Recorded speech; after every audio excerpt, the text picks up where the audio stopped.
Let's put this in so I can hear the game. I can't hear the game. The game is not making noise for me. Oh, there it is. Now it's making noise for me. Now we have to go over to Twitch. Bring the Twitch stream up. And all right. Then let's go to the you can be included too tube.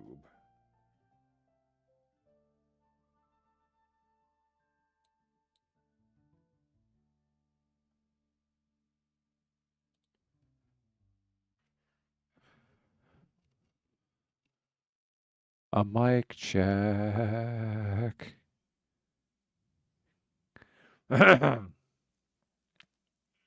Yep. Okay. That's a good sounding mic check. Yeah. Yes. Yes. Turn that volume down. Turn it down. That's right. Down, down, down. We're going to get some funky.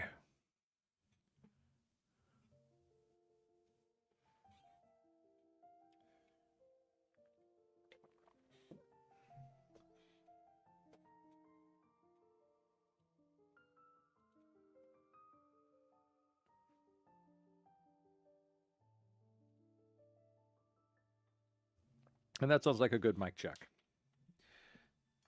So with the mic check complete, and me adjusting my mic position here a little for comfort and alignment, let us start the stream. Hello, I am NOC. This is NOC is Gaming. Tonight we are doing...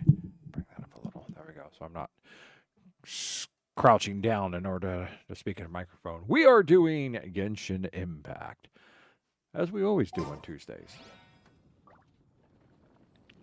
So I did some Genshining on Monday, just some general stuff, and I went and ground for oh, who cares about the Vision Hunt Decree? That's old news. And we did we ascend?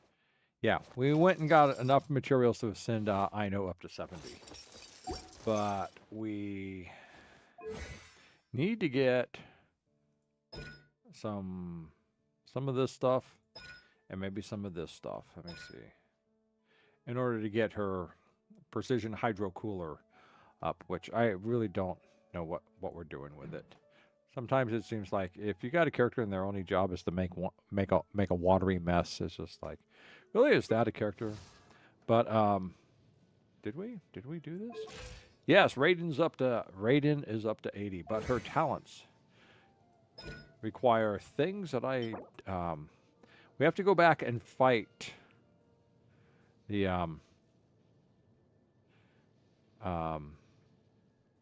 level 70 Senora.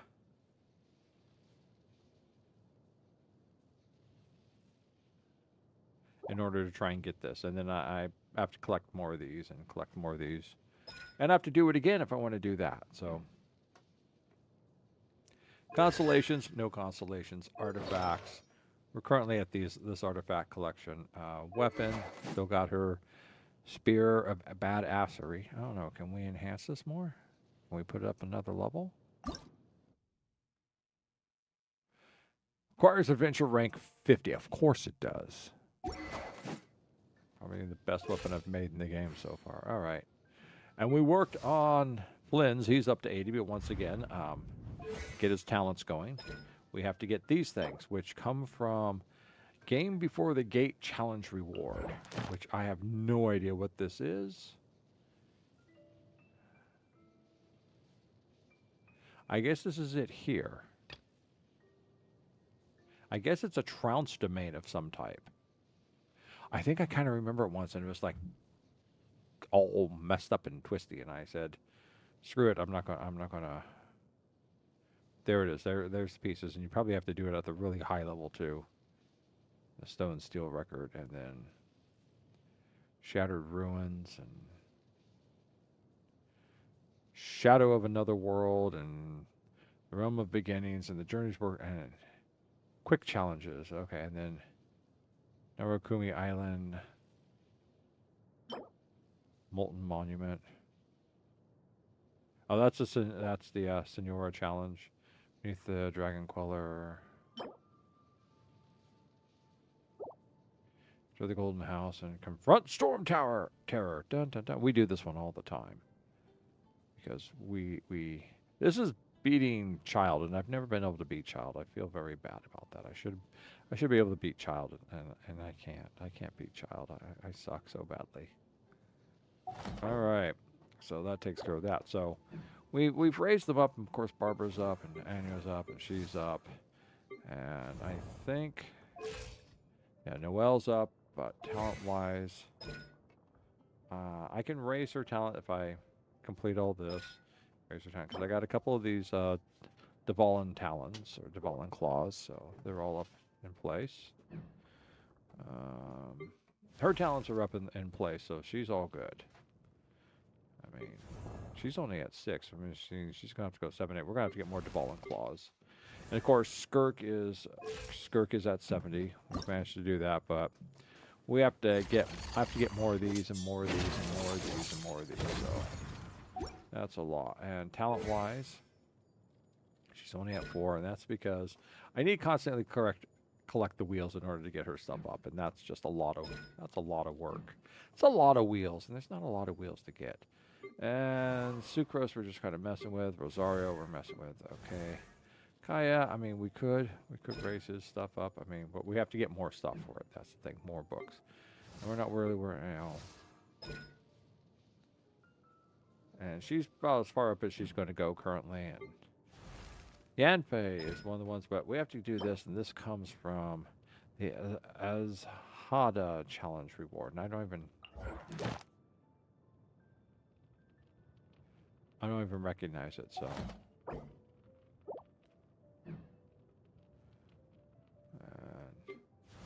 Remember when they're going their talents up, it was a simple and easy thing. Dvalin sign, yeah, we got a lot of those, so. Scopier, yes, and of course trying to get Scopier's talents up because I still need more of these things too. And attributes to ascend her, I need to get this sort of thing. So yeah, we're that's kind of where we're at. I kind of have to go into a new domain and beat things in order to do this. And of course, we're still working on this. We're at the first 10. Okay.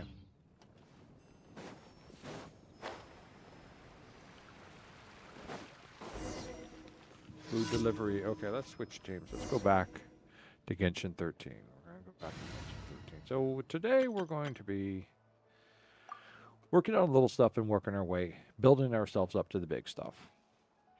Thank you. Yes, because we have to spend resin. Speaking of which, I think I'm back up to 200 resin again. Okay.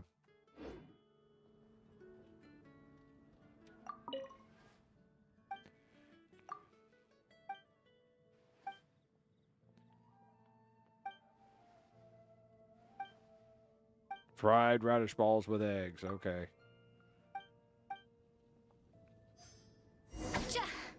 Didn't mean. Sorry, Sarah. Sorry, Sarah. Click the wrong button.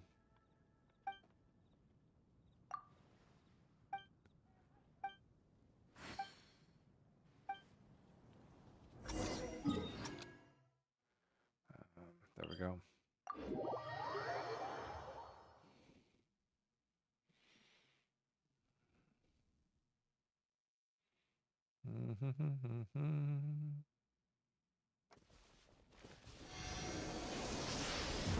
Healing going here. Okay. Fly.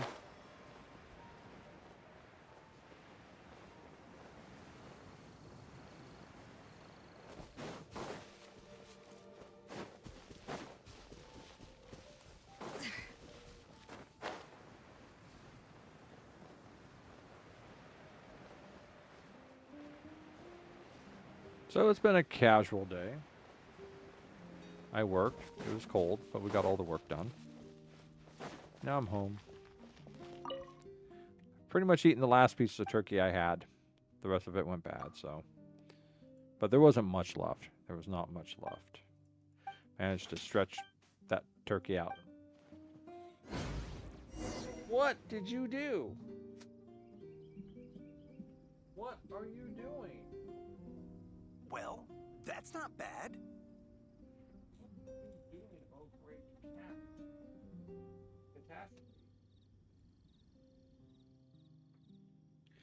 According to my mom, the cats have been acting crazy all day long. I mean, really beyond normal cat crazy. Really cat crazy. Did I? Even the Well, most that's unassuming not ingredients can produce astounding. Okay, I guess we completed that one almost. Let's see.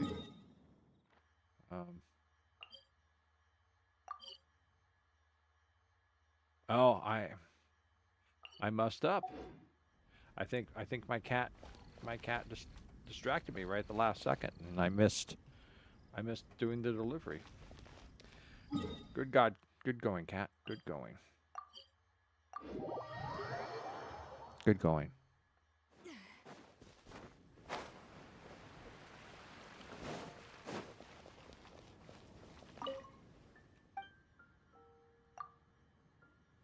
Oh. Okay, I guess I did complete it. Okay. All right, let's find the others. There's one. Come on. Okay, there's nothing in the land of ice and snow. There's nothing up around Dvalin's crib. There's 2. 1, 2, 3. Okay, there we go. Dun dun dun dun dun dun. We'll go here. Go to Windrise first. Let's go do this.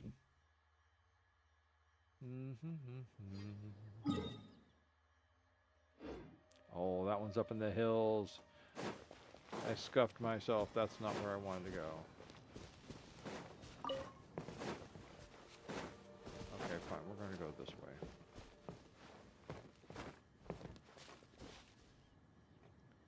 Let it sink down. Let it sink down, and then go faster. Go faster. Come on. That butterfly can still be ours.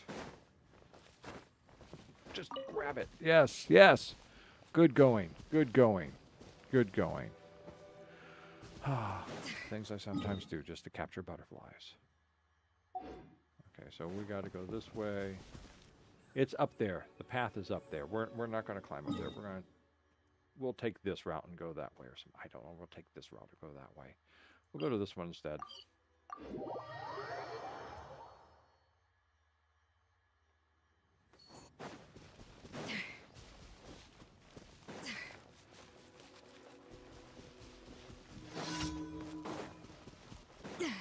Oh, this one.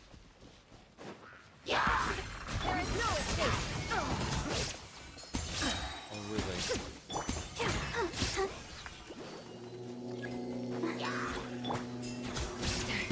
Illusion shattered.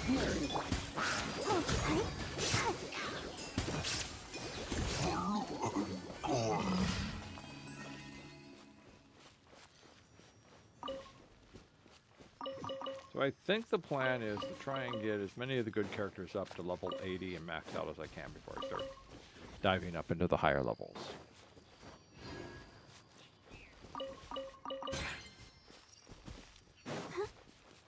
At least that's the plan. I think that's the plan. Keep going. Here, get in front of me a little bit more. There we go. That way I don't have to keep turning my head. All right. Let's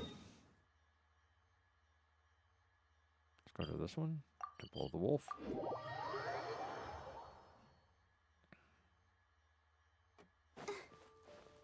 Right, do I still have...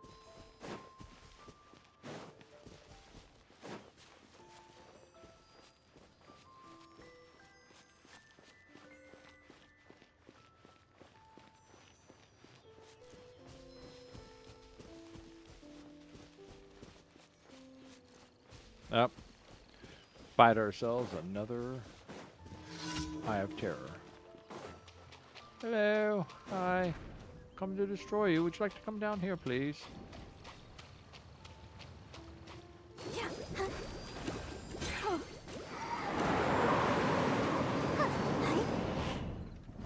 Shine down. A little.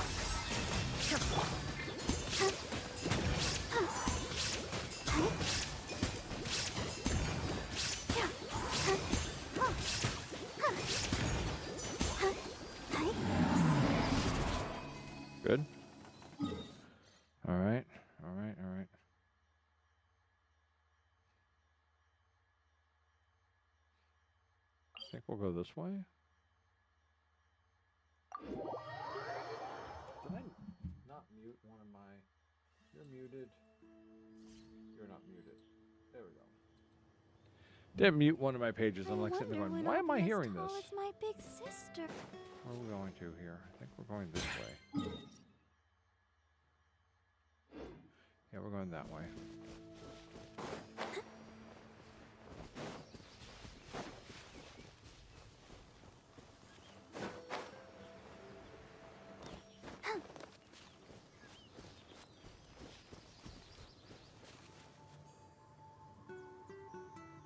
I think I'm going in the right direction. Yes, I'm going in the right direction.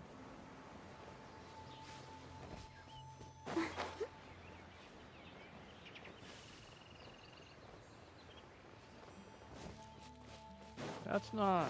That isn't... Is that... Which one is this one? Okay, it's increasing dangers. Okay, so...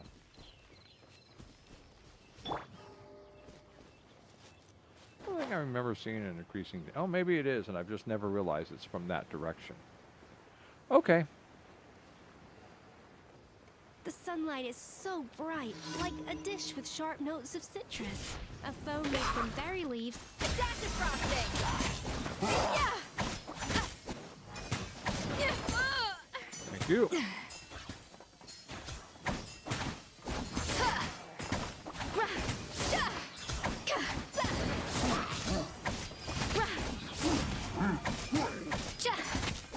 Illusion shattered!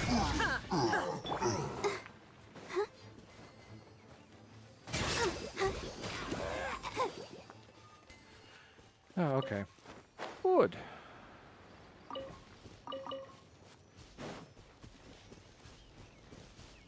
No. Wait. Okay, that's the Chesnai complaining about everything. Okay. I think that's all four now. Looks like all four. Rex, hello. Welcome to the stream. As you can see tonight, we're playing a new game. I'm fine. This is called Impact Genshin. It's totally not Genshin Impact. It's Impact Genshin. Go, Barbara! Add Astra.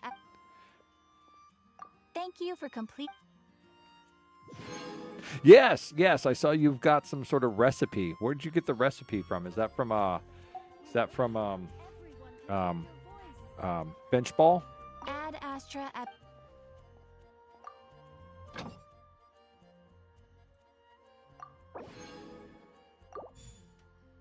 Okay, that takes care of all that.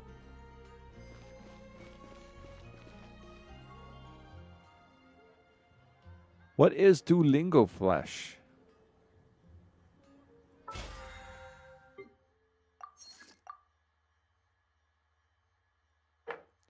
Got to defeat 5 bosses. Got to spend resin. Got to complete domain challenges. Got to complete ley lines. Got to build furnishing. Oh, okay.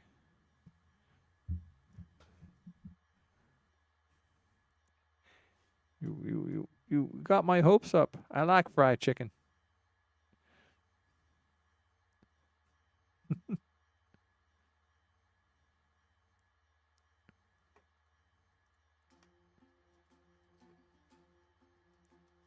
Oh. Okay.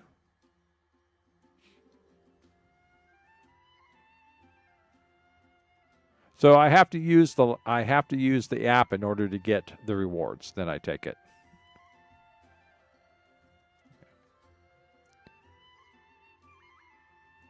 Yeah, I'm going to skip that. Yeah. No.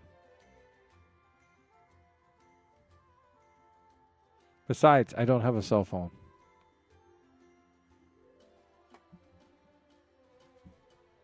Yeah. I mean, how many permagens is that? 60 permagens, that's nice. But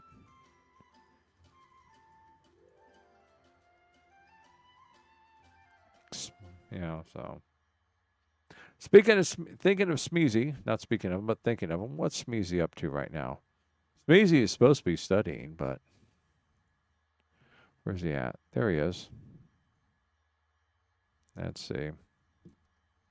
Let's see.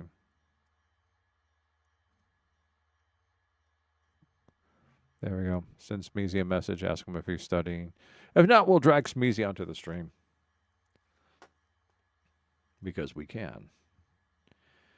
Bum, bum, bum, bum, bum, bum, bum. Do we want to do bosses? Do we want to do domains? Do we want to do ley lines? Do we want to create furnishings? Everyone is working super hard. We should be too. We are. We are, dear Barbara. We are. So we got Finch Ball. The rest of the Finch Ball's open. So we do have Finch Ball to do. We are working our way through our daily progress. We have this to work on, and we have this to work on. And, of course, the test run. Oh, and I can't remember what day, but I did go and do a super heavy Land Rover mechanized fortress. I did go fight it, and I beat it. Though I'm told fire is better to have on it than other skills. But I went and fought it. I beat it. Oh, you did. Okay. I can't remember when I did that, but I didn't think I got anything good out of it. You know.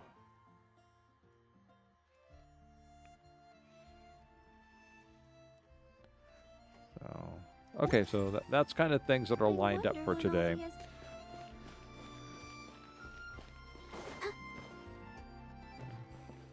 Let's see. Give me a second here.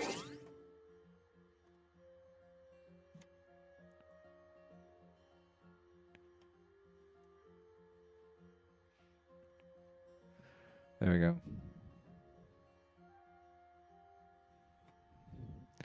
Okay, so let's see what we're going to do here. And what do I have? What do I have? I have... is making me so sleepy. I have, well, look at my backpack. That's what I want to do. Backpack. Okay, I do have one of these, and it has 12 days left. Okay, we're doing good. And look, I did. I got a recipe of fruit tandem turnovers. Mmm, tasty. So, and I've got 5 condensed resin. Okay, and I got 49 fragile resin. My fragile resin doesn't seem to be going back up much. I think I have to use that more. What's this? An overwrite key. Secret key given to you on Paimon along with a Milla Star Wonderland. Use it to rename the mannequin. Once the new name has been given, it cannot be changed. Okay. All right. And then these are things I need to find more of. What's that? Dream solvent. Changing character level up materials obtained from memories and trauma. Okay. What's this? Dust of Azoth. Okay. Leeway, Shrines of the Depth. Borderland, Shrine of the... Okay, so it's a nod cry. Shrine of the Depth. Adaptable Speed. Okay. Lucky Coin. Chromacaki Bolt. More of these, more of these, more of that. Stone. Just see if there's anything else in here I need.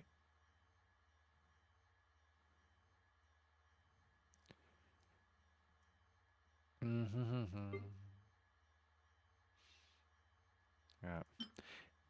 Mondstadt Mansion. Leeway Exquisite Man.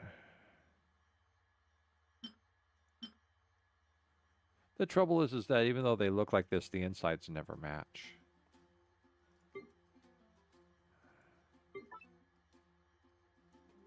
Yeah. Everyone is working super hard. We should be too.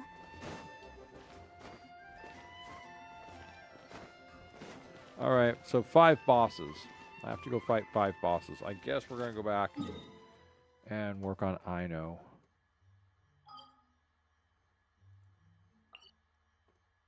And fight.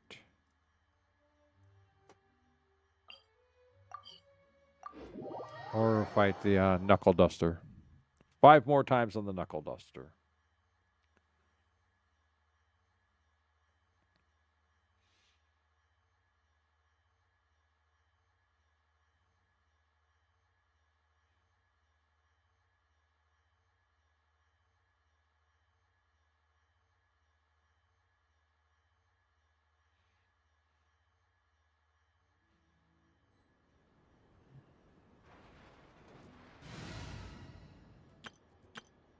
And that's the team I was fighting the Knuckle Duster with.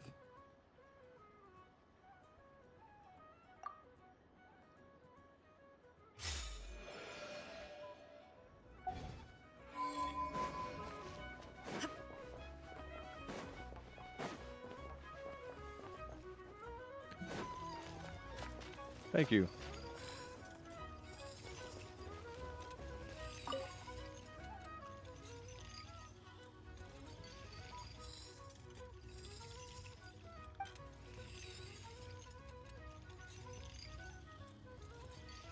I already did this one. I've already listened to it, so.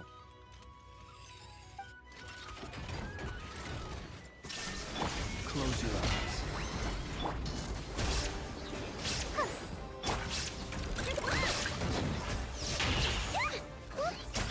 There is no escape.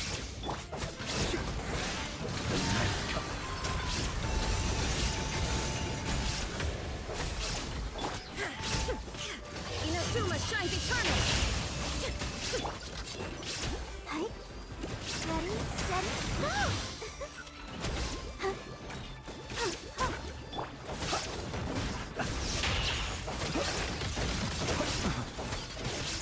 Observe. Now we're getting to the hard part. Just keep it having to chase it across the damn battlefield.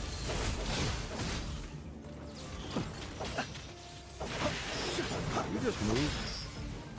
Thank you.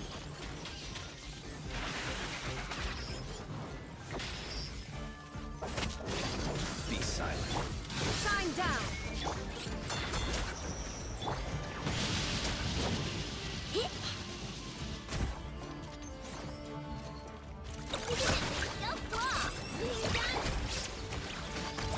Illusion shatters. Thank you. The long, sweet death. Close your eyes.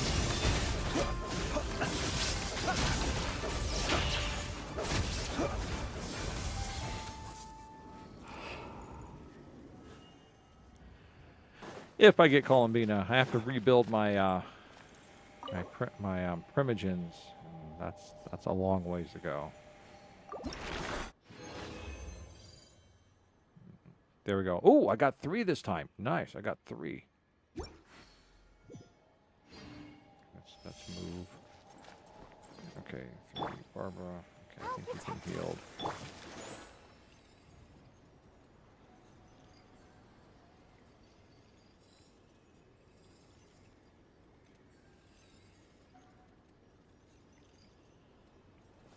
Let's see, how many Primogens do I currently have? I've got 4,000. I had 20,000 when I started trying to deal with Durin and Arlecchino, and I didn't get either of them, so it was a complete waste. Plus, I had like 16. I want to say 16? Yeah, I had like 16 or 12 additional ones over here to pull upon, so.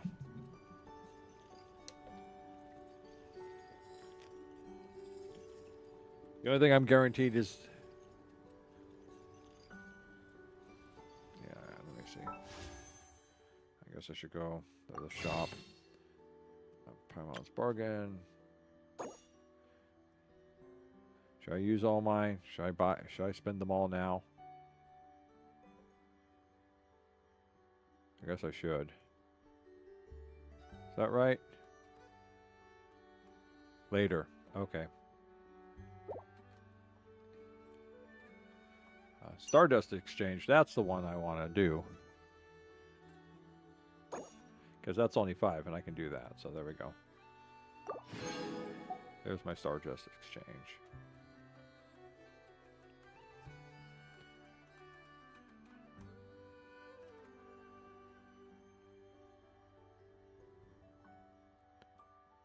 What, the acquaintance face?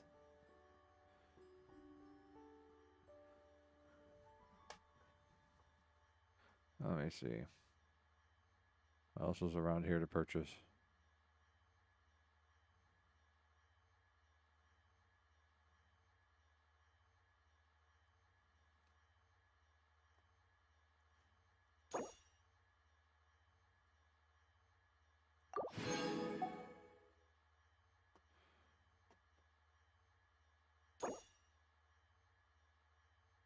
Oh, I can buy up to 100 of those.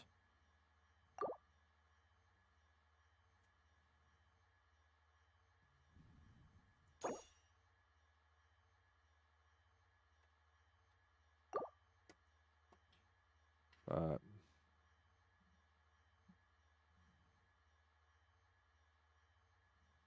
no, no. Oh, no. Okay.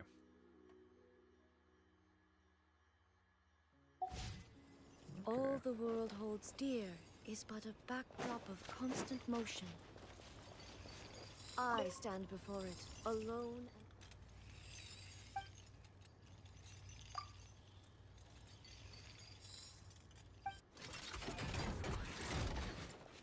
There is no escape. Observe. Close your eyes.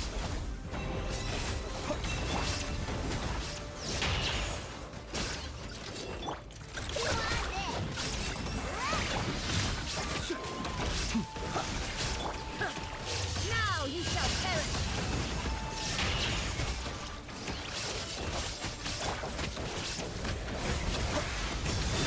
To dust.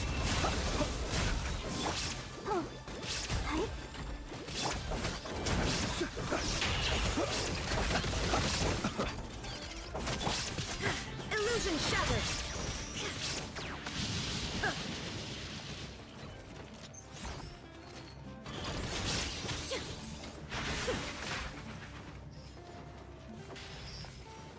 By the time we get to it, it's up.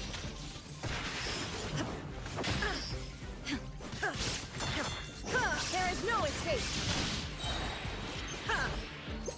Torn to oblivion.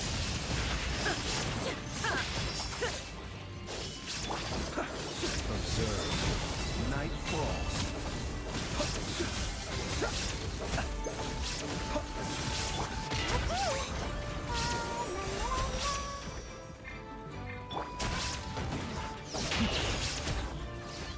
Close your eyes. Night falls. Observe. Illusion shattered.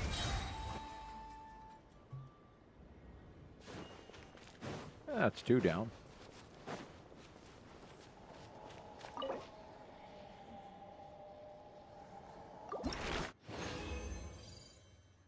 Back down to 2. Okay.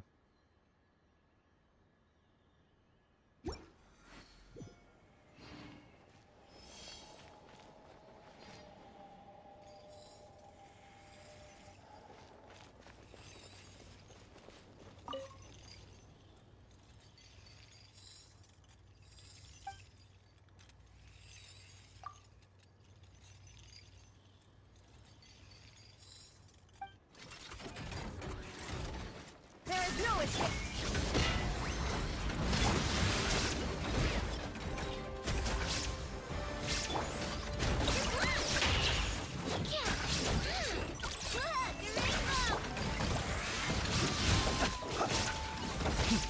Shine down.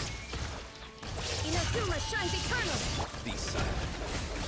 Beware the creatures of the night.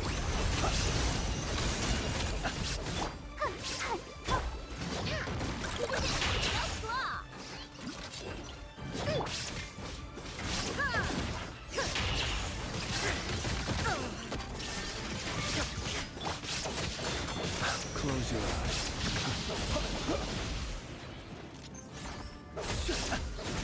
Observe.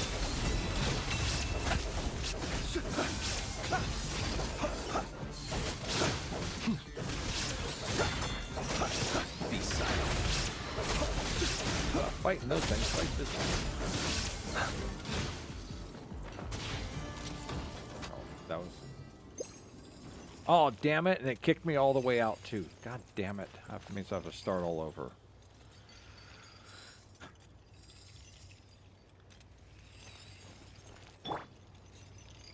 Well, I guess being stuck over here and then what? See how that flipped me out right there? Look at that.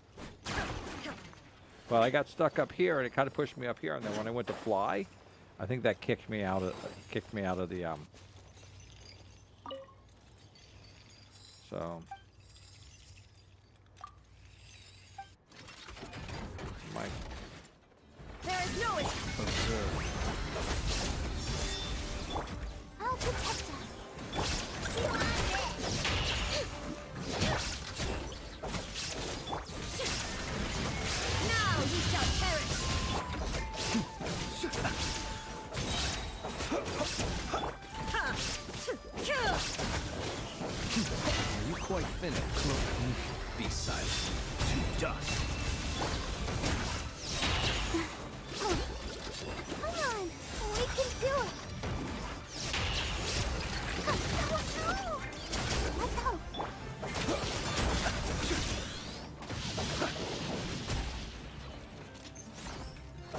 Right.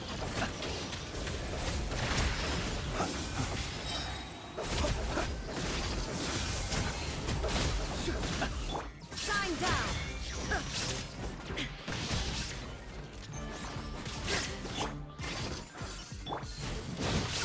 Lash attack! The long sweet fades. Torn to oblivion.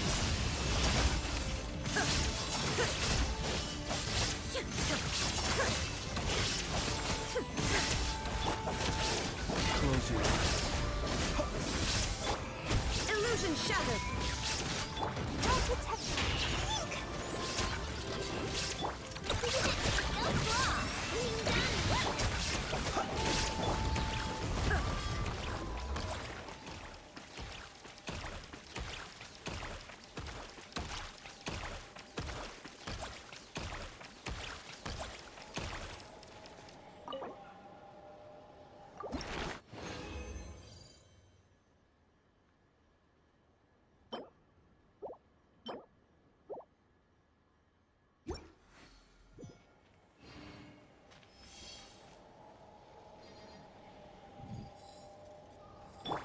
Let's dance.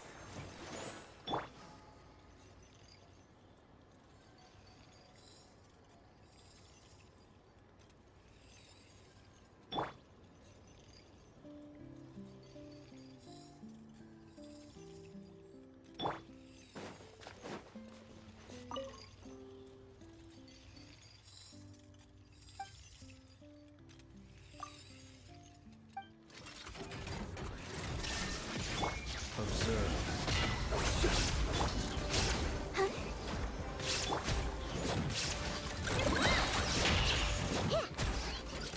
Lash attack! Beware the creatures of the night. Inazuma shines eternal. Close your eyes.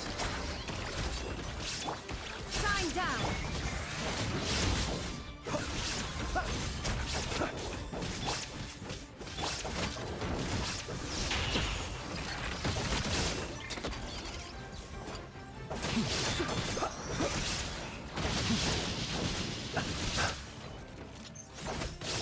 Observe.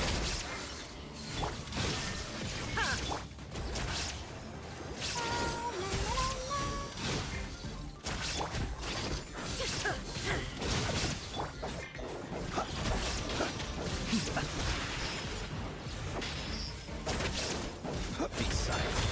Close your eyes. Fear the dark. No flaw! Illusion shattered. Torn to oblivion. Be silent.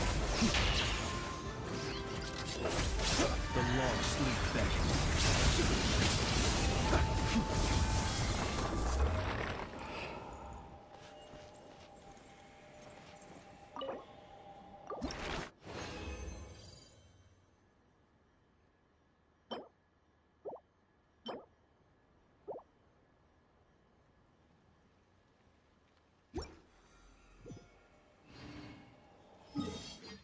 Yeah, one more round.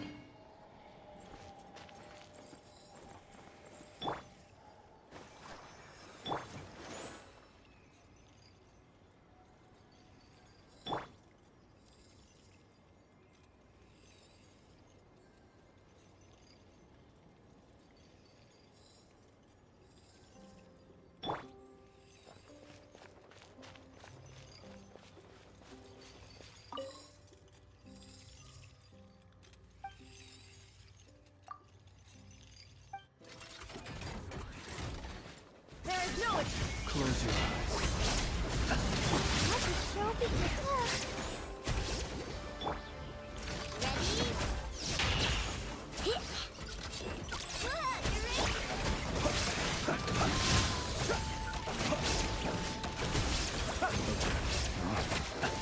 Close your eyes. shine down. Steady now. Inazuma shines eternal.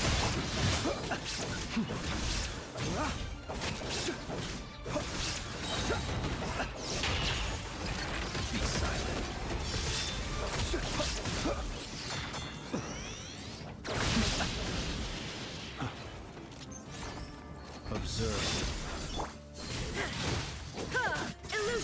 scattered.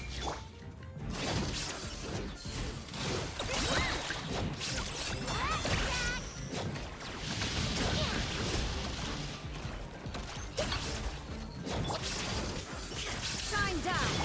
Close your eye. The night comes.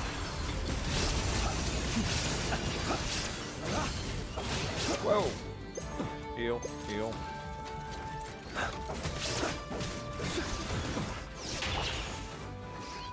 Ready, steady, go! Let's dance. Observe. There is no escape. Now you shall perish.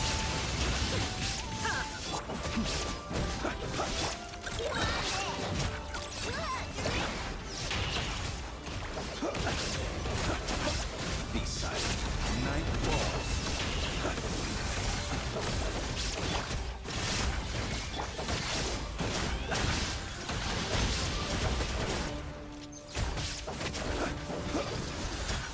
Close your eyes.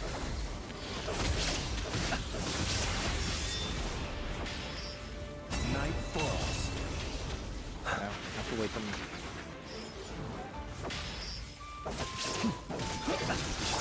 Shine down. Torn to oblivion.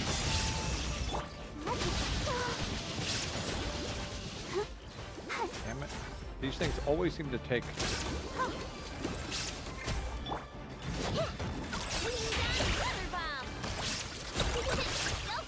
Observe. Be silent. Do you fear the dark?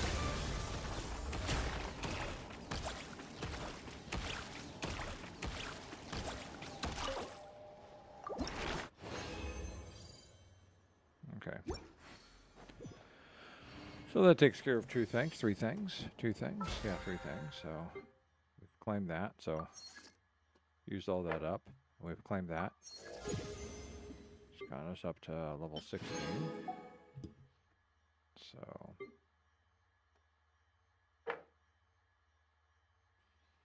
Okay,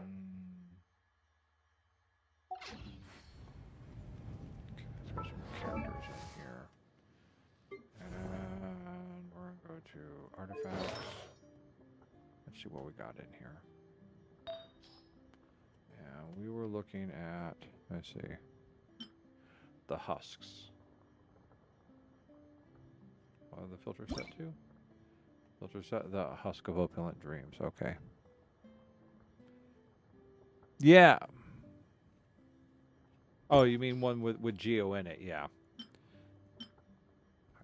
Hit point, cryo, electro, animo, HP, defense, and defense. Okay. Healing bonus.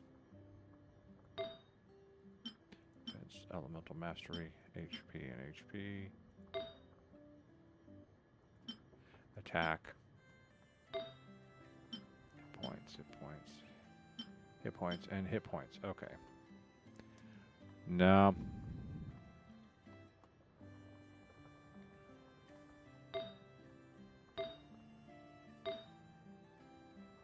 So what is she currently packing? A defense, crit, hit point, and attack. Crit. She doesn't need crit. She doesn't need. Okay. She could use. Oh, she's got cryo. So defense and electro. Defense and defense. All right. Here's your elemental mastery. And, all right. Let's go over here. Healing bonus. No. Okay. We're back. We're gonna look at. We'll just click on one of those. Set the filter to ocean hued clam. Okay, see. Crit rate, elemental mastery, and defense. Or attack, defense, hit point, and attack. Hit points, okay. Crit rate, hit point, elemental mastery, energy recharge, and hit points. Yeah, that's not much down there. Defense, critical damage, elemental mastery. Okay. Well, that's the only, I don't have anything there. Okay, let's take a look at these. Let's see. Energy recharge, I think, is what we want. Hit points, attack, defense, and elemental mastery. Okay. Attack, elemental mastery. And let's see. I know, I'm just looking for something good with hit points.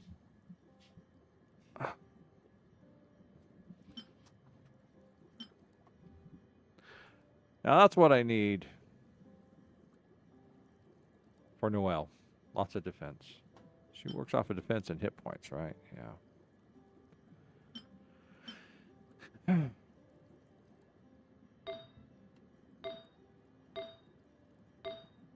Not really a lot of good things to choose from, and pretty much all a bunch of low level stuff.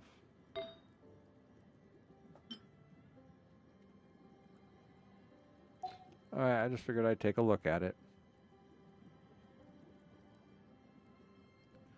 Well, I've got other things I need to do tonight. Let's see how I used up all my current resin.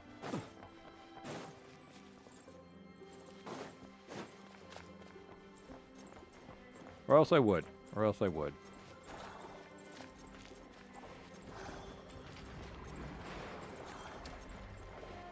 look at him for a second. What are your artifacts? What are we looking at? We're looking at talents. That's right, I gotta do this thing. Game before the gate challenge. I think I tried this once and I didn't do it well and I got smashed.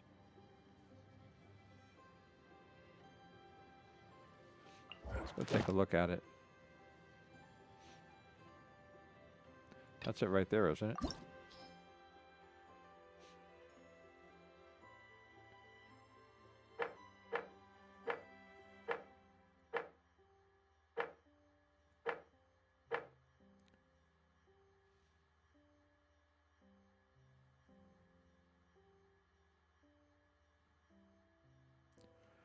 All right.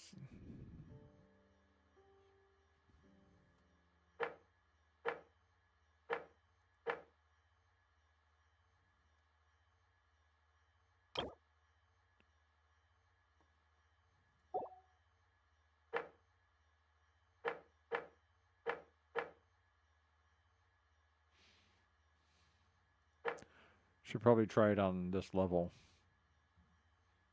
But that's another time. I don't know. Okay, I know what I need to do. We need to go... It's time to do this. Time to go back and finish this off.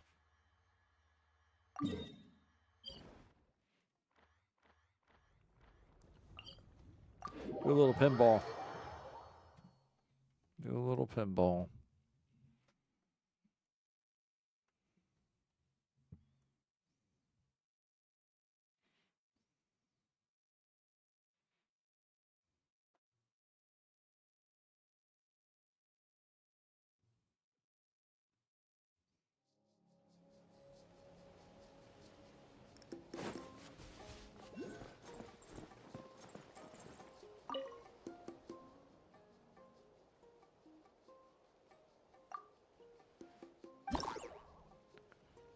Okay, let's see.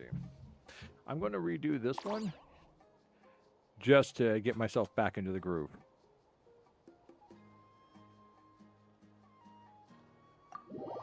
See, I can remember how to do this.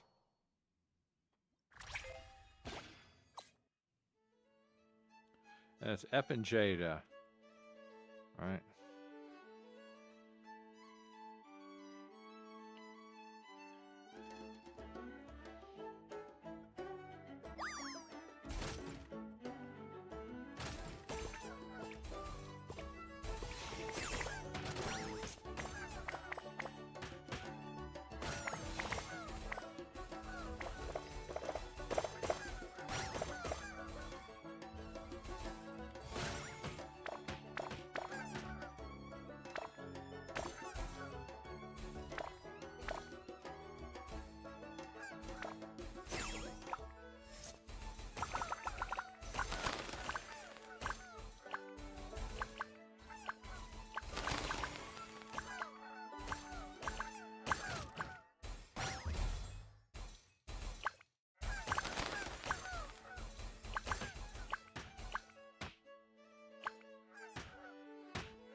Good, I got that last coin.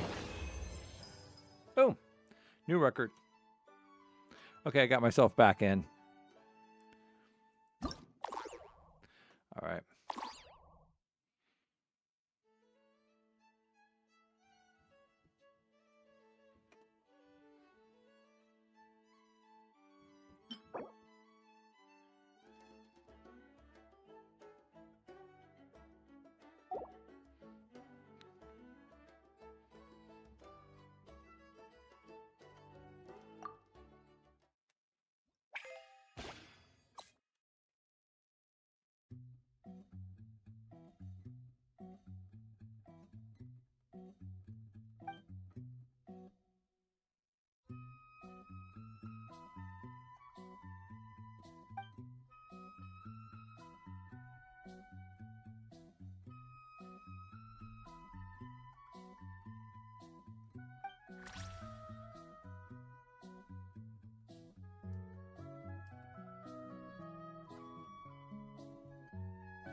Oh!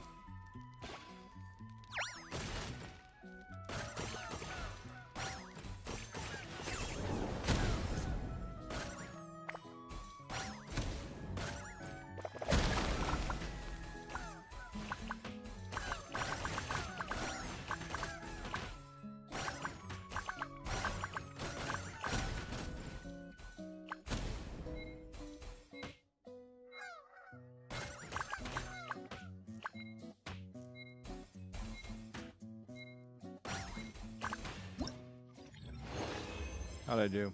8,000 points. Scored 10,000 points. Ah.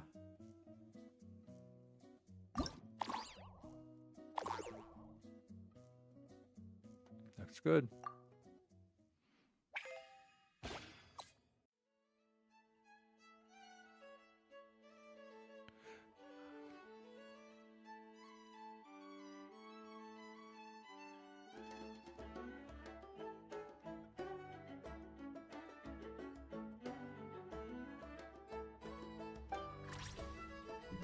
All right.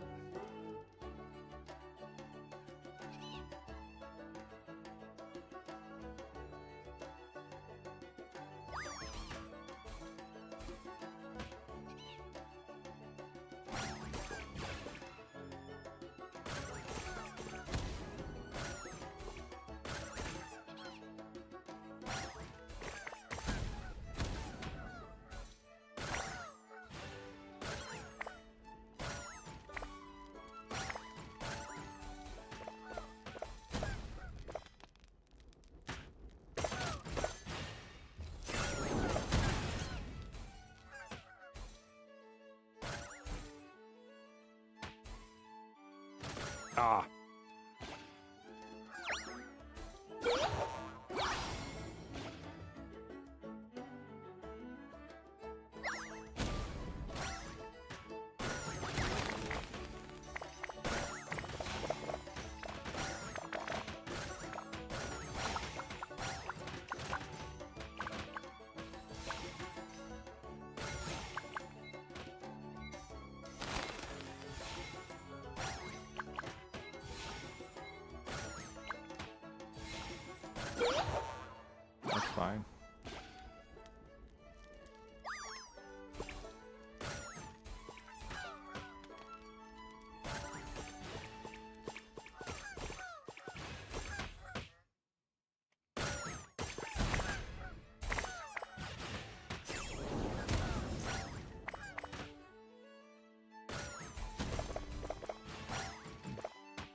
That was a close one.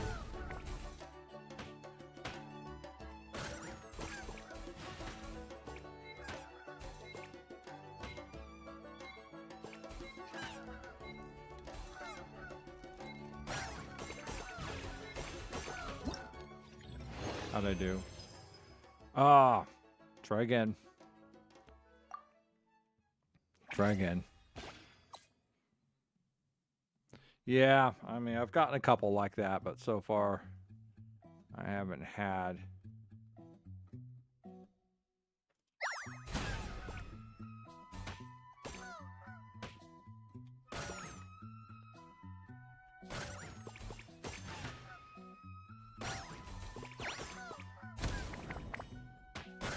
Ah, I lost one already, damn.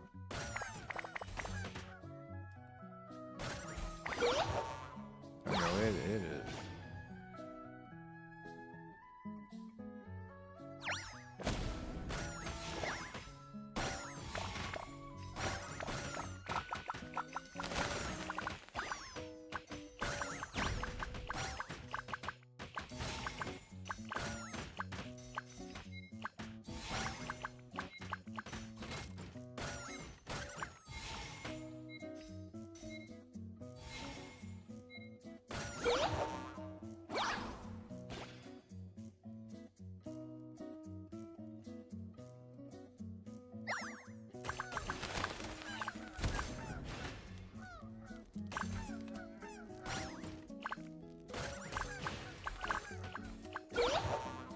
Nice.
How'd I do?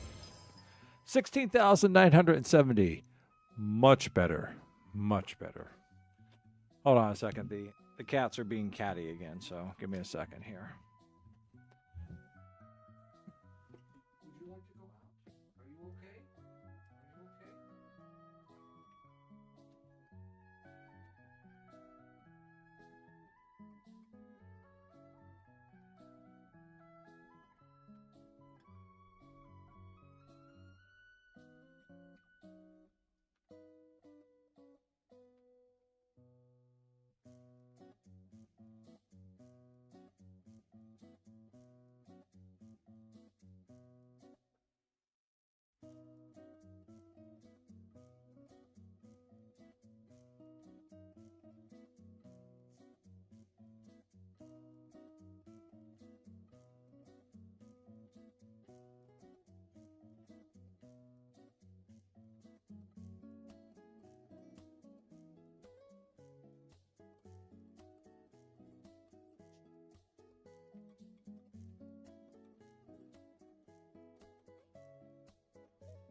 Yeah.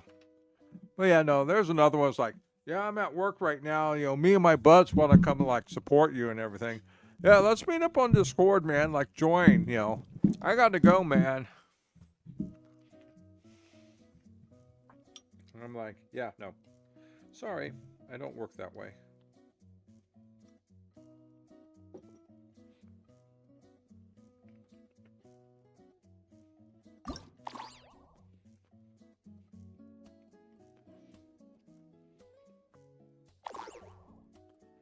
Two more stages to go.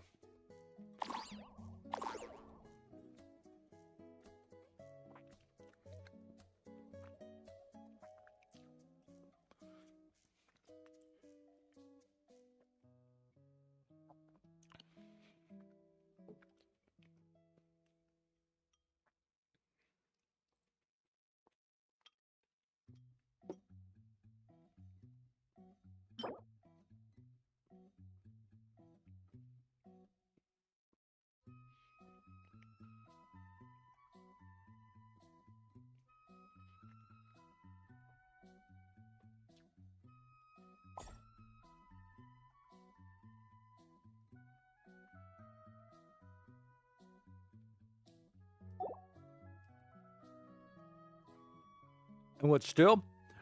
There's one more pinball level after this.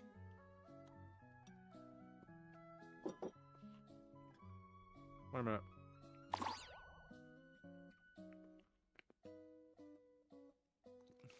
Oh.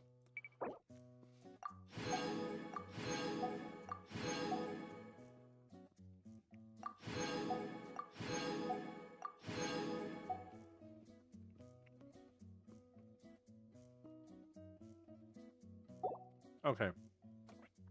That looks better. I was like, where's like, why don't I have my check marks down here? I completed it. I beat it.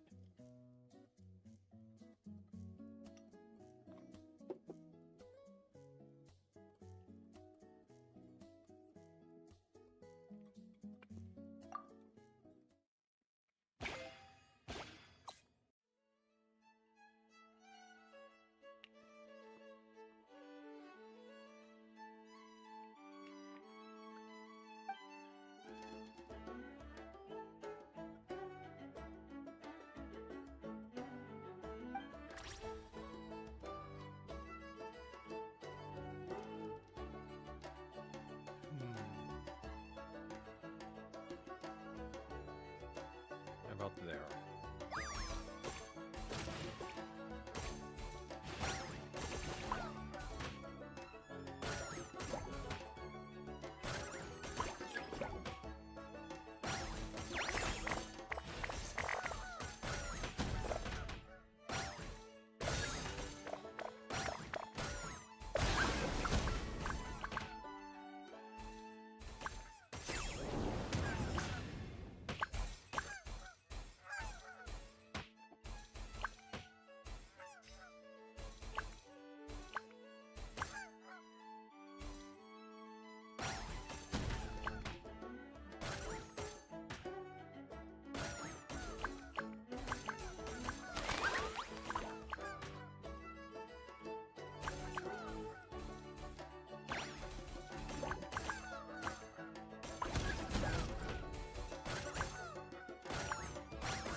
Oh! Straight down the gullet.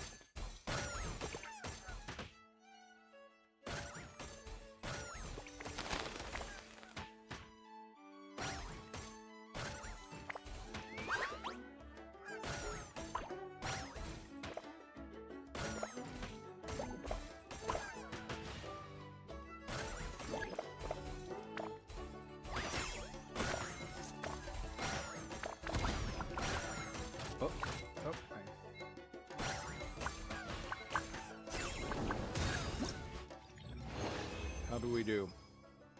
Oh, 11,700. That's what we needed.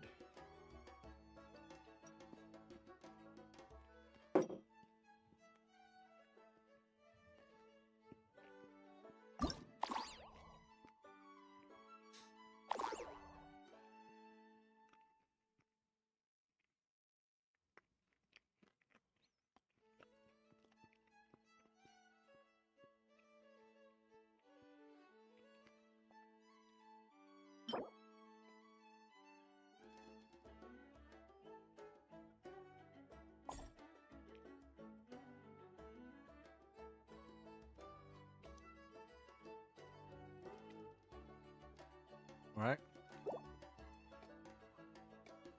Let's do this.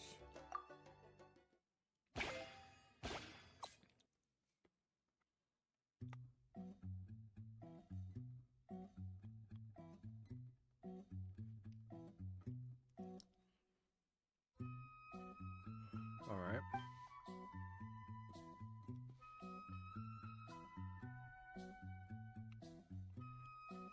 Okay.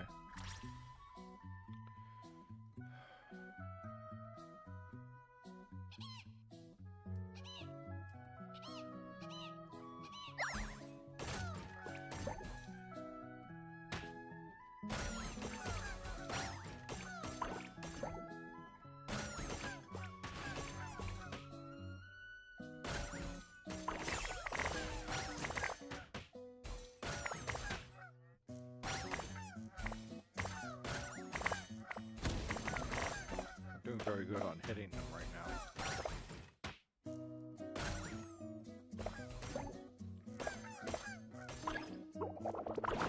Oh, there it goes.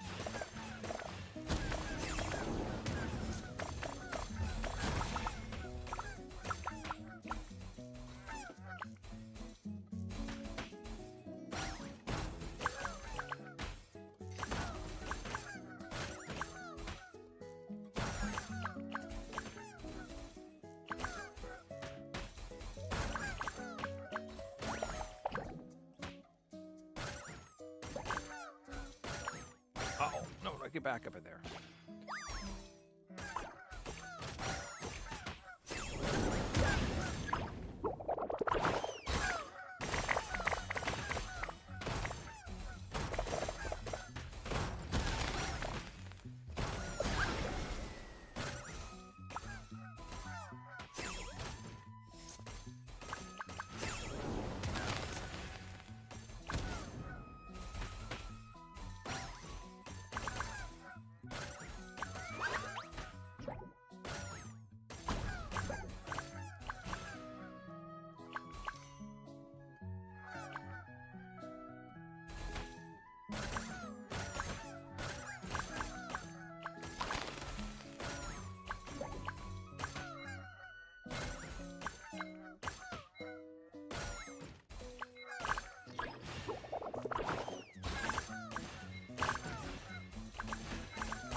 What did I do?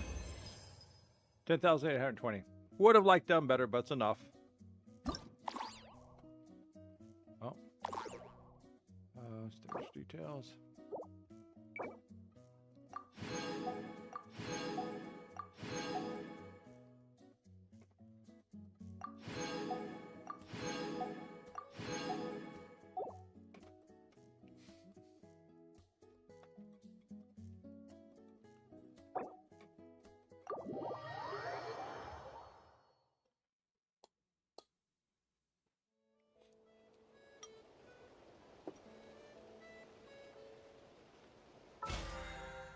There it is.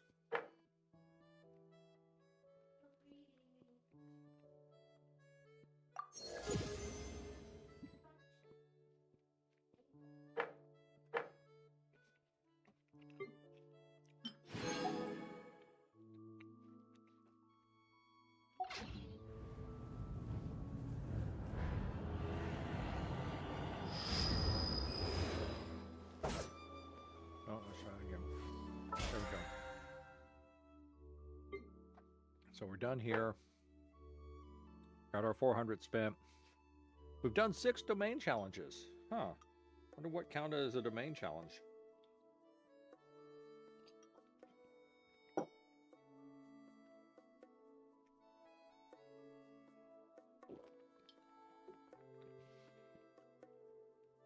Ley lines furnishing trounce domains.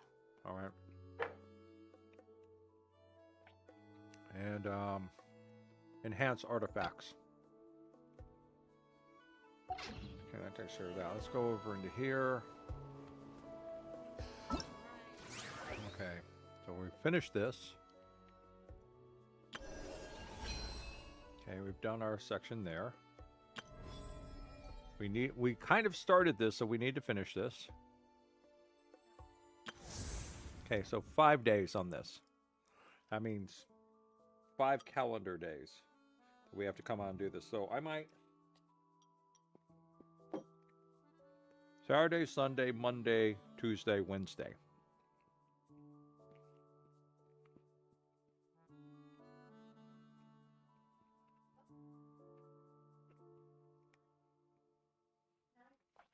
So I might do that. We'll do Saturday, Sunday, Monday, Tuesday, Wednesday. Just, just do the quest part of these.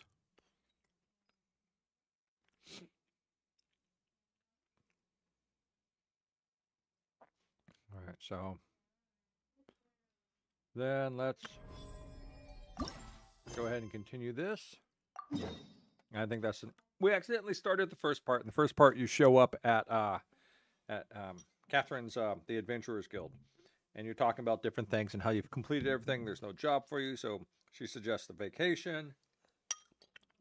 Paimon starts talking about the doctor and Marionette,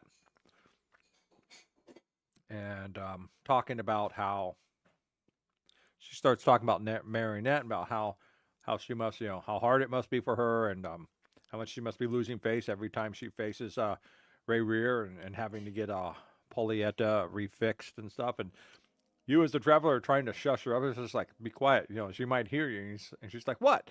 And Paimon's like, what? She's not around. And then she's like, suddenly turns to Catherine, and Catherine's standing there right there at the counter, staring right back at Paimon, with that pleasant Catherine face, but still that, I am a puppet of the Marionette.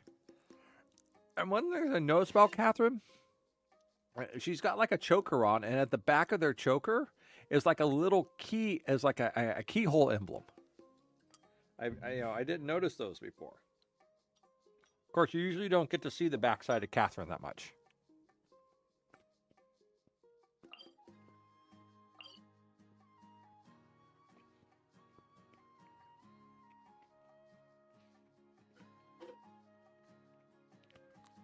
Oh, okay.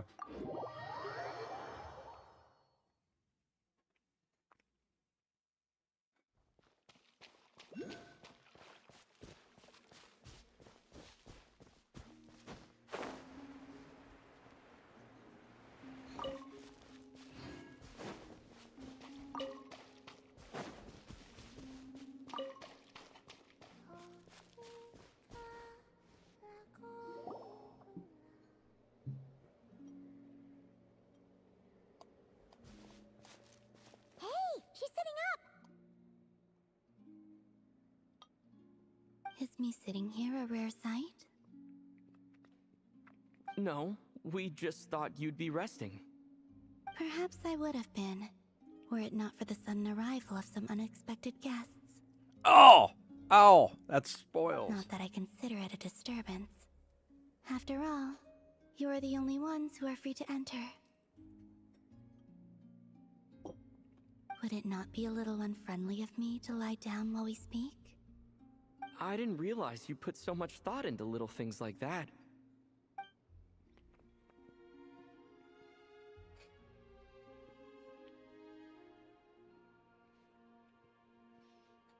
Only sometimes. There have been moments lately where I think about you and your companions. They are warm, mysterious, and cozy memories. Very few of my past memories are anything like that. They say that travelers return home bearing bags full of souvenirs. But my luggage was empty, and I believed it would stay that way. Return home? So, you're still planning on returning to the moon? Yes. This planet continues to reject me, reminding me that I do not belong here. If I remain in Teyvat, there will come a day that I disintegrate. And I don't mean reduced to dust, or turned into food for the flowers. I mean, I will cease to exist entirely. Alright then. Well, we're sure gonna miss you. But it sounds like we'll have to say goodbye. How do you intend to return?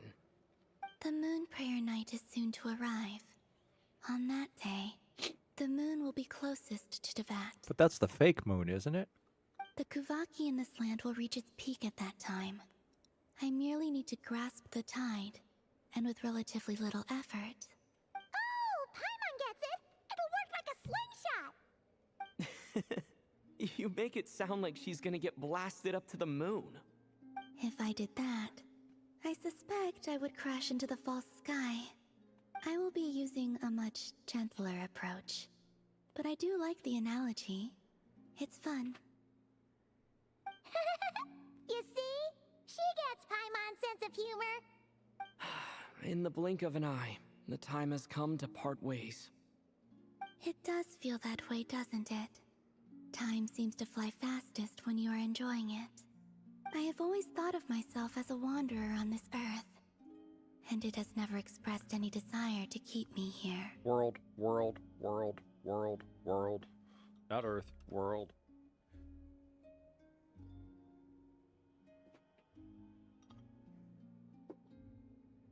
Yet, just as I plan to depart, it tugs at my arm. Is this a gesture of affection?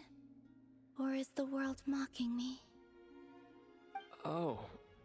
Were you hoping I can answer that? It's fate. It's not the world mocking you. It's fate.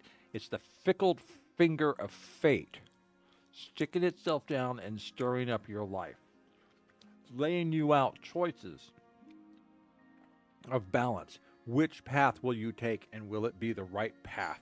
Or will it just be wishful thinking, which will lead you to your doom?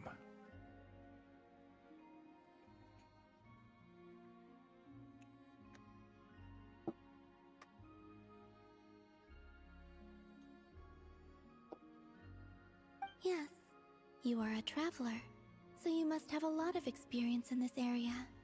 Then, what I would say is, enjoy the moment. Good answer. I will say that is a good answer. That's right! Don't overthink it! Happiness is happiness and joy is joy! The point is to enjoy it, not analyze it! I see. Then what I would say is, even though I am very tired right now, I am still happy. Well, the primary... That's interesting. The primary example, there are two primary... I guess there's two primary examples of that choice. Of what to do. And they're extreme examples, but you'll find them in the Grecian stories. And they always have to do with prophecy. Except, the thing to know about prophecy, especially Grecian prophecies, is that they're all self-fulfilling. And the one I have in mind is the prophecy of Achilles.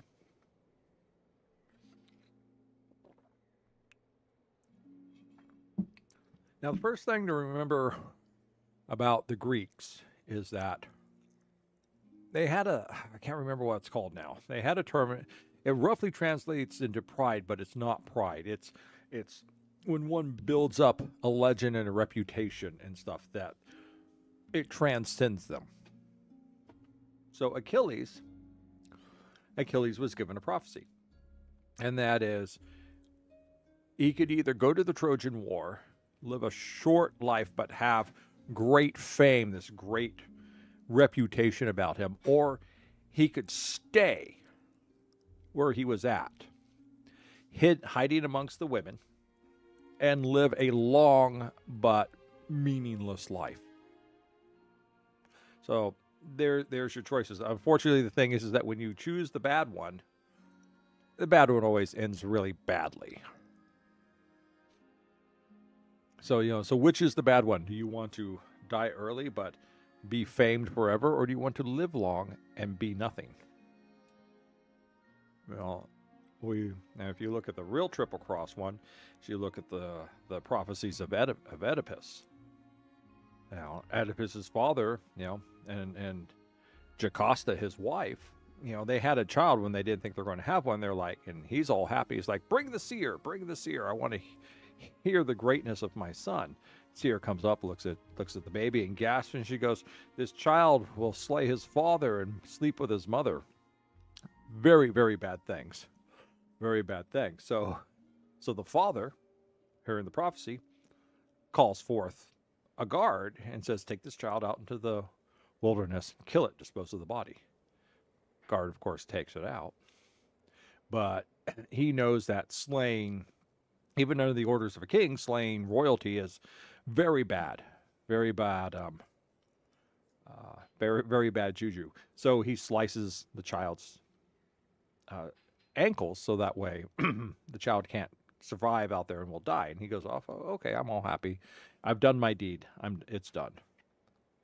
Of course, as we all know, shepherd comes by, finds Oedipus, gathers him up, bandages his wound, passes him on to a merchant of some repute who could not have a child with his wife, and they raise the child as his own. Of course, Oedipus becomes a man, becomes a young man,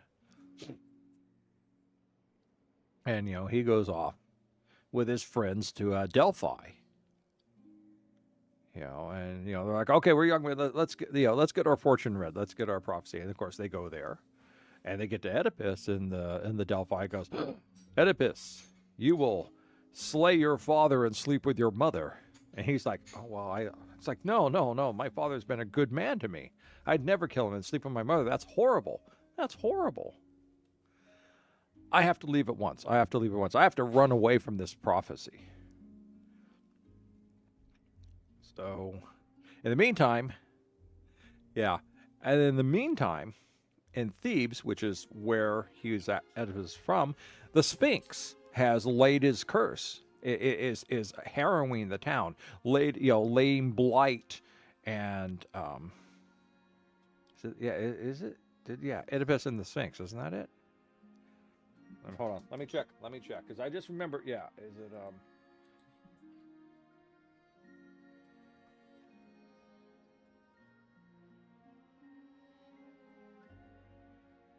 Yeah, okay, it is Oedipus and the Sphinx. For a minute there, my brain was not trusting itself, and so the Sphinx is there to punish. Is that it?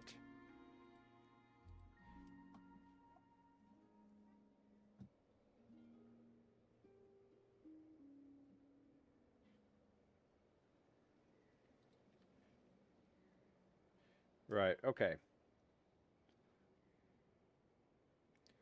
Yeah.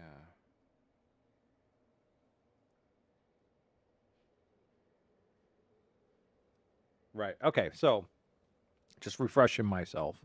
Most times when you read Oedipus, they don't cover the Sphinx, the encounter with the Sphinx. That's a different story. But basically, the Sphinx is basically harrowing the town. So the king decides, well, the only way, we can't defeat the Sphinx because the Sphinx has this riddle and we can't get past it. So I'm going to go to Delphi and ask the oracle for help. And along the way to Delphi, the king, who is a king, and he's traveling, a little bit incognito, but he still has his pram, and he's got his guards and everything. He encounters this man, and they're like, get out of the way, man. I'm a king. I'm coming through. And I'm coming through. I'm a rich and powerful man, and the man won't move because he's got that Grecian pride, that Grecian strength. I want to say it's Kudros or something like that. I learned it back at the time we were reading this, but it's been 12 years. So, and he says, no, I'm not going to do it. And so this big battle erupts, and the man kills the guards and ends up killing the king, and he continues on. Well, that man is Oedipus. So Oedipus continues along, and then he he encounters the Sphinx, and he figures out the riddle, defeats the Sphinx, gets to the town, and the king is gone for like a year or so. Nothing happened, so he ends up is declared the king because he's this great hero because he defeated the Sphinx, and marries the current queen, Jocasta, his mother. And of course they sleep together and they have 3 children. So of course the greater tragedy of this is that he swears he'll, once again Thebes comes under harrowing for the death of the king, whose death has never been avenged. So he swears he's going to get down to the bottom of it. And then that's when all the pieces start coming back together and the prophecy is completed. So some would sit there and say, well, the choices were, do I live with the prophecy, or because they both tried to get away from the prophecy and they actually created the prophecy. But the real choices there should have been back in the middle. Should I ask for a prophecy, or should I just continue along with life and let it do what it does without foreknowledge and me trying to deal with the foreknowledge? And that's the real big pathway that I was getting to, is that the real choice is whether or not to seek out prophecy. Because once you seek out prophecy, it becomes self-fulfilling, because most people, prophecies are bad, always terrible things, and people try to avoid them, which eventually and most times leads you right into the prophecy, because the actions you're committing to get away from it drive you into it. So, this of course is different for those who speak prophecy, the oracles, poor Cassandra, poor Cassandra. But yeah, so that's the thing about the paths, which path to take. Is it good or bad? Well, you try and find out things and it really leads to disaster, or you walk into the unknown and it comes up. Oh, you're welcome. Yeah, so we'll just touch upon Cassandra for a moment. Cassandra was the Oracle of Troy. And she was an oracle of Apollo. And Apollo is quite the ladies' man, or ladies' god, as you might say. But she spurned him. She said, "No, I want to stay a virgin." And Apollo didn't like that, so he cursed her. He said, "Your prophecies your oracle and your prophecy will come through, but no one will listen to them. No one, no matter how much you try to warn people and everything, they won't listen to you." Of course, she tried to warn her family about Troy and Paris and God, what was her name? I can't remember her name now, but the one Paris, the most beautiful, Helena, or however you want to pronounce it. He had to have her, so he got the golden apple from Aphrodite, from the gods. A little side note: if gods ever come down and ask you to judge, say no, thank you. I'm not a good judge. But if they insist, make sure you talk to a bigger god than them and get protection from them. Because whatever god you write, the other gods, they're going to be pissed off. They're not going to like your choice. And Paris chose Aphrodite because she offered him a golden apple, and whoever he wanted, who looked at him with this golden apple, that would fall madly in love with him. And that's what happened to Helena. And she left Menelaus for him, and they went to Troy. And that's when Menelaus gathered everyone up, to go to war against Troy. And that started the Trojan War. But poor Cassandra, she tried to warn him. It's like, no. No one wanted to listen to her because Apollo's curse. And finally, eventually, at the end of the war, Cassandra, Troy is sacked. Cassandra survives, and she's captured, and she's not given to Menelaus. She's given to who is it? I can't remember his name now, but his daughter is Electra, and he takes Cassandra as a prize, and Cassandra's like, look, your wife, while you've been away to war, your wife has been sleeping with your captain of the guards, and they're plotting to assassinate you and me. They're going to kill us all. when they would come back, and he's like, "Oh, I'm not going to listen. Be quiet, be quiet." Well, sure enough, they get home, and that's what happens. Is he's killed. They're all killed. Cassandra is killed. There's no escape for her. And that's her end. So that's just a little side note of Prophet. So don't always blame the Prophet. Sometimes they can't help. They can't help what they do. So it's not the Prophet's fault. Especially there at Cassandra at the end, trying to warn people, actually giving them good, solid warnings, like don't let these two into the city. They're going to bring disaster or destruction onto us. Don't bring in the giant horse. It's going to bring disaster or destruction onto us. Don't go home. Your wife is going to kill us all. So.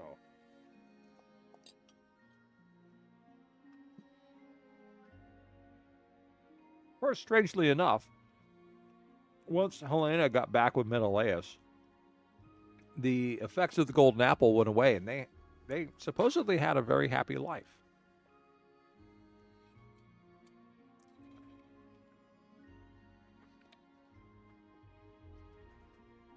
Towards the end of his own harrowing, Odysseus makes it back, makes it to Menelaus, and begs for hospitality, and of course Menelaus gives it to him and everything. He's just like, everyone thinks you're dead. Your house is like just ransacked by suitors and everything, and your wife is trying to fend them off with different things, but he's like, oh, okay, we'll help you get there. He's like, okay, but I want to go, silently, and that's the Odyssey. You want to know what happens and all that, you got to read the Odyssey. So, that's Odysseus, smartest man in the room. He is the smartest man in the room. Can't always save him, but he is. And sometimes he gets a little bit too arrogant, which is how stuff falls down on him. So, just got to look at the scene with the Cyclops for that. But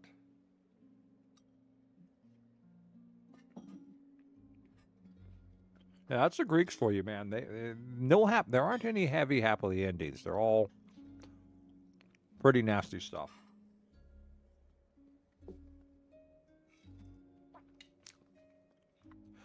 Of course, the funny thing about that is the whole Roman Empire and Ovid. Ovid was the great bard of the Roman Empire. Rome's real claim to fame is all it could build was roads. That's what it was good at. Everything else, it took from people it conquered. There's a saying that goes with for Rome, which is, by the conquered were the conquerors led. All their art, all of their religion, everything, they took it from other cultures. And the big thing was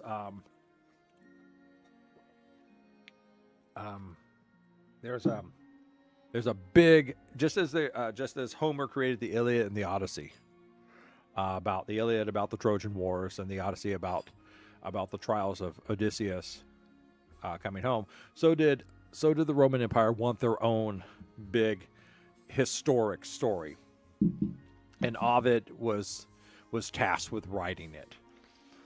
So here's some heavy duty retconning for you. In order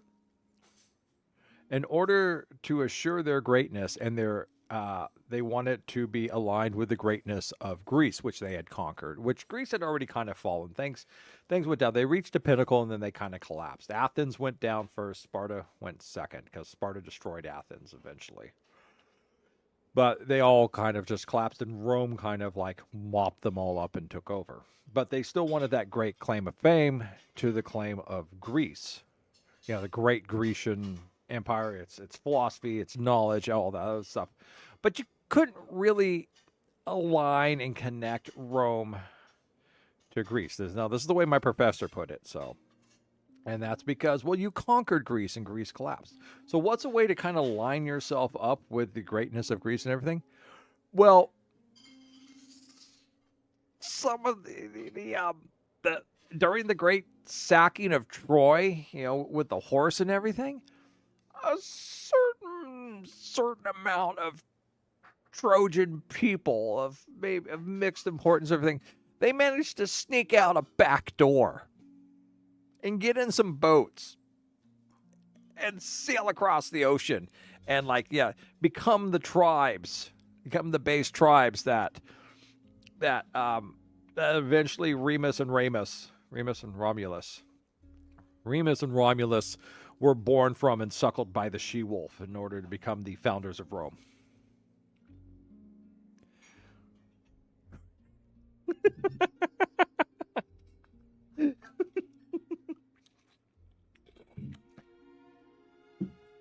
So, but yeah, that's the Romans for you. That is the Romans for you. Not very good at art, not very good at literature, not very good at all the philosophies and everything, but they could build roads.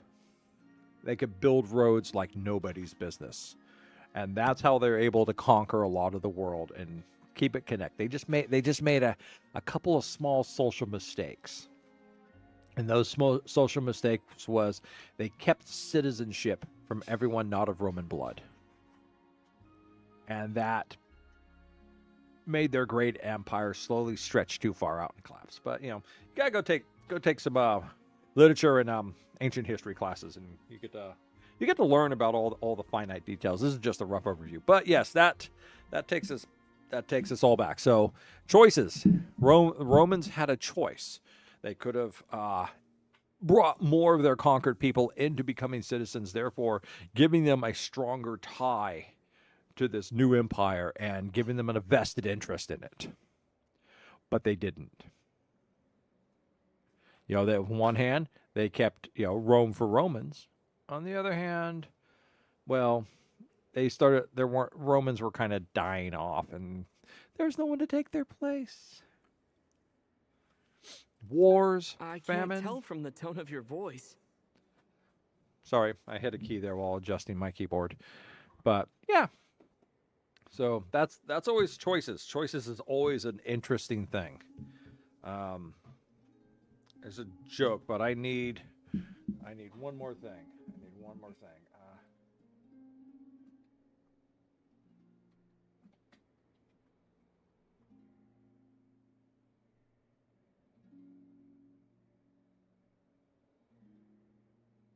Okay, so here's the final thing about choice. It's a joke I learned a long time ago. There was once a man who had two choices. And well, he always chose the wrong one. He had a choice of two colleges to go to. He chose the one that gave him the poorer education. He had a choice of two women to marry. He married the woman who was basically very aggravated and what they would call him-pecking and just driving him down and out. He had a choice of two jobs to take when he was young, with life and careers, and he chose the poor one, and it didn't give him the advancement and all the perks and everything that would have given him a better life and a stronger life. So after all this and spending many years just having these choices, he finally says, that's it. I'm just going to leave this life. I'm going to go away. I'm going to start over. I'm going to leave my wife. I'm going to leave my job. I'm going to leave my home. I'm going to leave everything. I'm going to start over myself. Screw it. Goes out, gets to the airport. And, he chooses the place he's going to go. And he goes out and gets to the airport. And he has the choice of two flights to catch to his destination. And, of course, he chooses the wrong one. Plane's up overhead, it's flying high. Captain comes on the radio and goes, I'm sorry, but I have some bad news. We've lost engines 1, 2, and 4. Number 3 is soon to go out, and we're going to crash. And the man everyone else is panicking, but the man is just overwhelmed. How could this happen? He drops to his knees, and he grasps his hands, and he looks up through the ceiling to the sky. He just cries out, he goes, St. Francis, save me. And a great voice from overhead says, St. Francis of Cabrini or St. Francis of Assisi?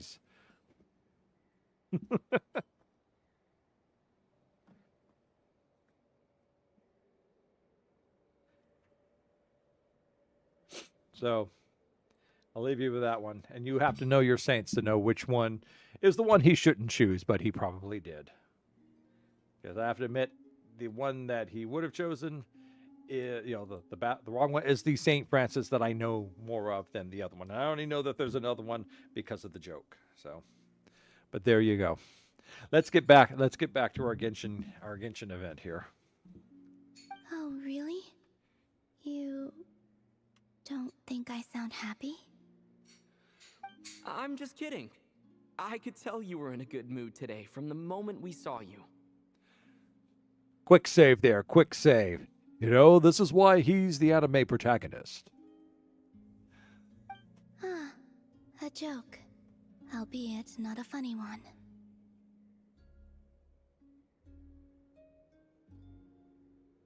Anyway, I assume you're here about you-know-what. Give me your hand. Actually, it's not that. There's something else we wanted to discuss with you. Oh, then do you still want to give me your hand? Or not? Choices. Note the choices. Right there. Do you or do you not give her your hand? Sure.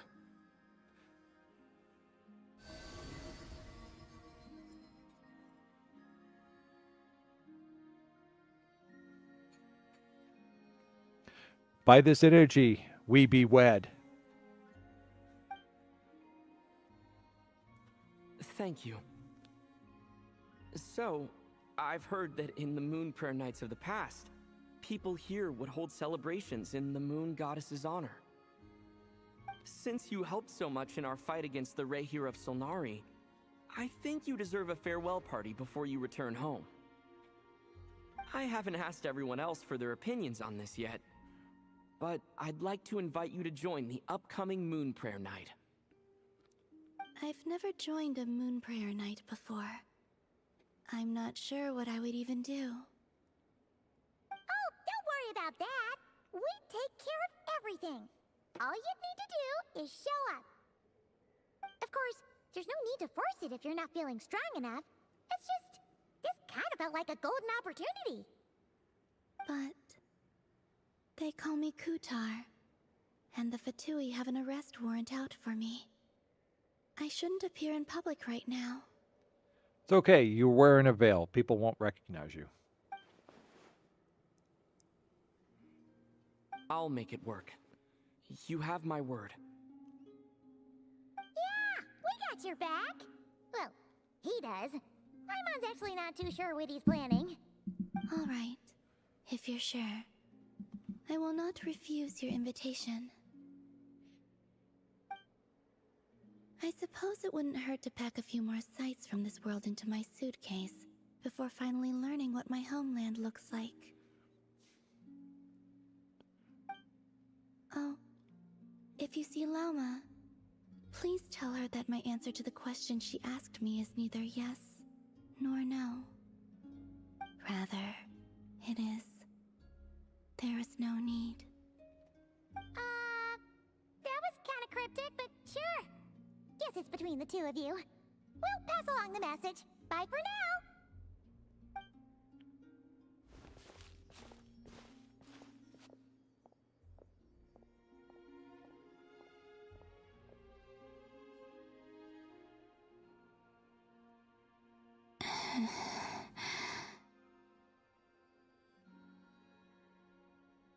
And also, I do not know.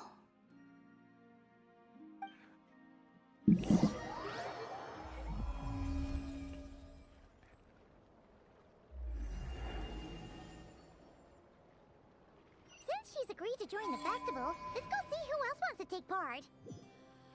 Lauma's. Oh, damn it. Damn it. I missed the rest of the dialogue. What exactly is your plan to keep her safe? Okay. Not sure yet. I'll figure something out. What? Are you serious? And Paimon even gave you her vote of confidence back there. When did you become so sneaky? Are we done now? Are we done?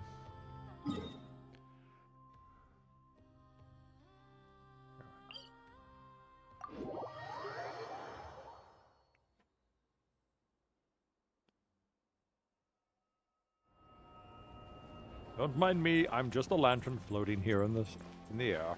In no way whatsoever am I not human. I'm just as human as all of you. I'm just a floating lantern. All humans can become floating lanterns. Trust me. You just have to concentrate really, really well. Hey,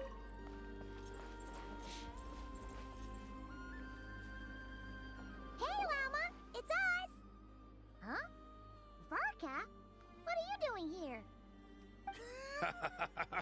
Beats me. I had a bit too much to drink last night, and when I woke up, I was on Hisi Island.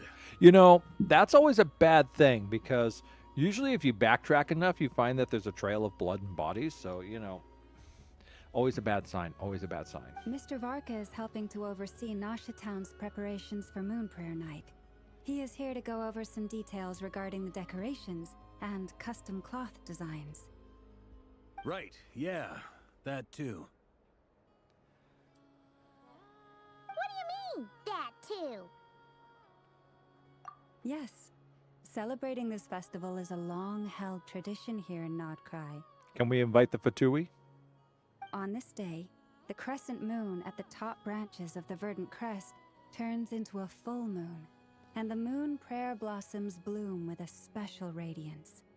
Our people take these to be blessed omens. It's an especially welcome event coming off the back of all that nasty business with Rare. Everyone got put through the ringer recently, and now they're looking to turn their fortunes around.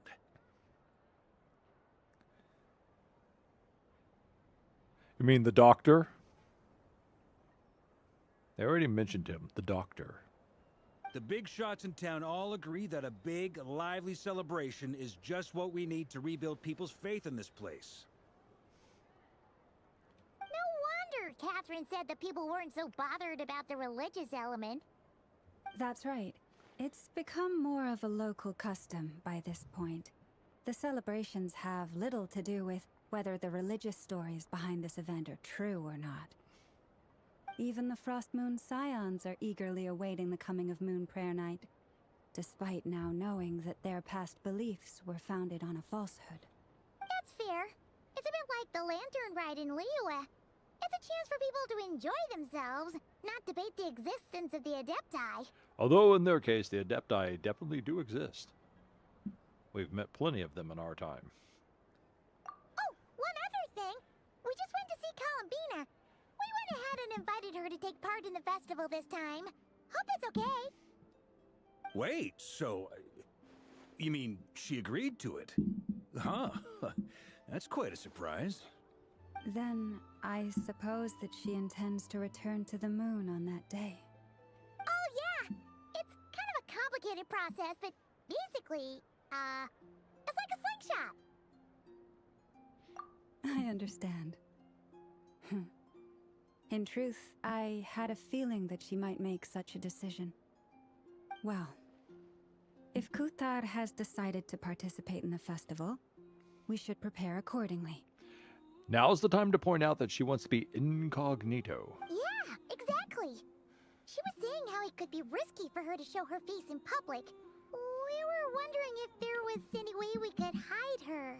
We could put her in a box with holes. She could peer out the holes, and we can push food through to her so she can enjoy the festival cuisine. Unfortunately, the people who carved the statues did an excellent job of capturing her likeness. It will be very challenging to hide a goddess whose face everyone is so familiar with. Darn! We may have bitten off more than we can chew here. It's all right. We'll run around and deface all the statues. No, better.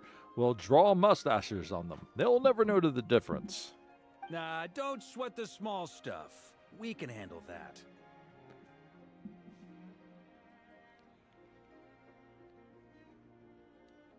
Huh? Are you saying you have a plan? Not as such, no, but the most important thing with a festival is to keep the mood light and your spirits up. You can't go preparing for a festival with those long faces. You'll never convince anyone to enjoy themselves. Thank you. The Monstetter spirit is strong with this one. As it happens, I agree with Mr. Varka. Let's start by making our appreciation for Kutar the beating heart of the festive atmosphere. And who knows? Once we get the ball rolling, perhaps everything will just fall into place. Like a moon from the sky? Hey! Did you catch that? Llama said the thing! Or close enough, at least. I'm looking forward to the Moon Prayer Night already. We have a festival in Mondstadt called Windbloom, and you can always tell which couples are celebrating it for their first time by the smiles on their faces.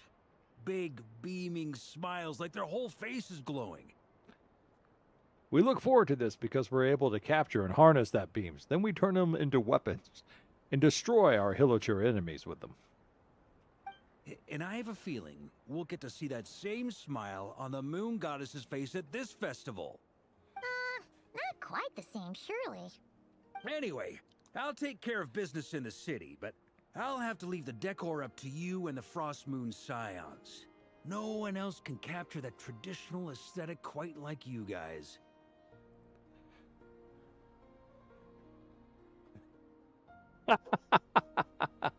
Obviously, they have not been using the beaming faces correctly. I once built an entire array of beaming faces, 24 in fact. I wiped out an entire mountain with it. It was awesome. But lastly, there's the final key element that brings the festival to life. Companionship. Why, what makes it so hated, Rex? Before you leave, let me show you something that we've been preparing. Mr. Varka had asked to see it already, so you may as well tag along. Also, I have some further questions about Kutar's decision.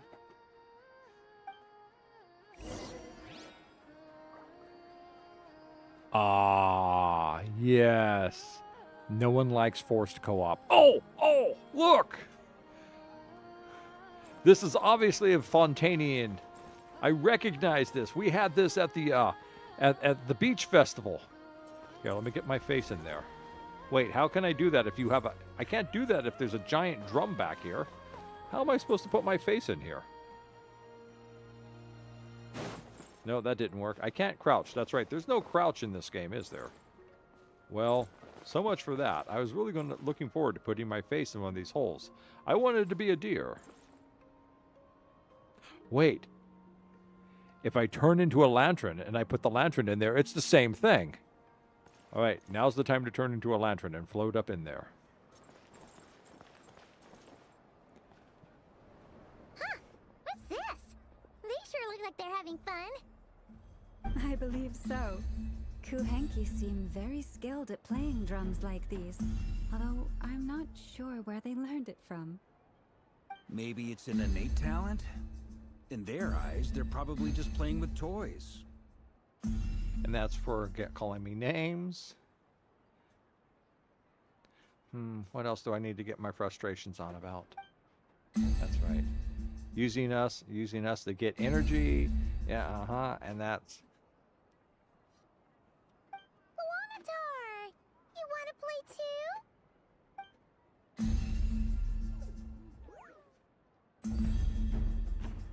Yeah.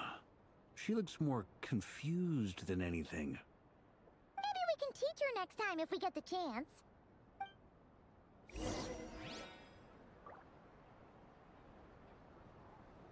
All right, I think we're supposed to do this.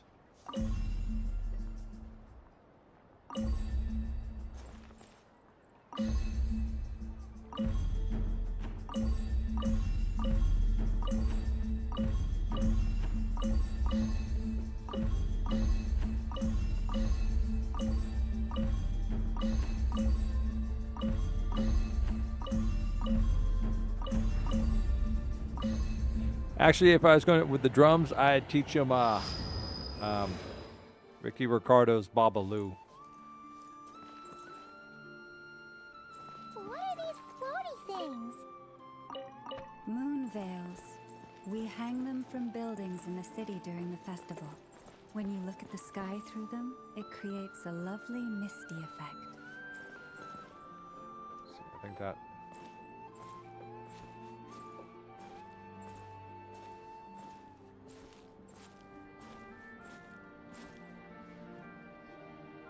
Everyone seems hard at work. Okay, you ready, Rex? You ready for the next thing? How are they getting the balloons to float? How are they doing it?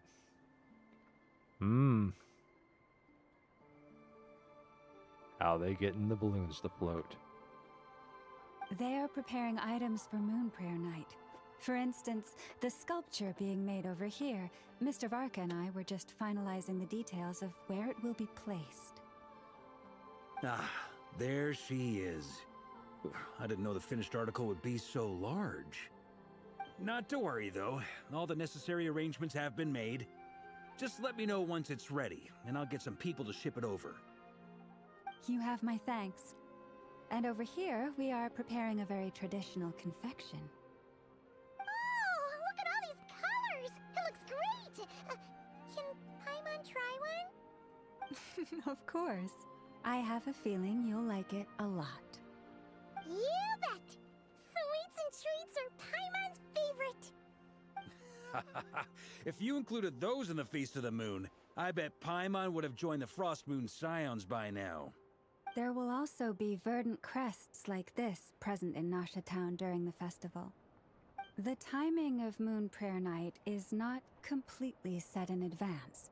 We make a rough estimate, then observe the changes in the verdant crests and moon prayer blossoms to guide us. As such, the wait itself is a fun feature of this particular festival.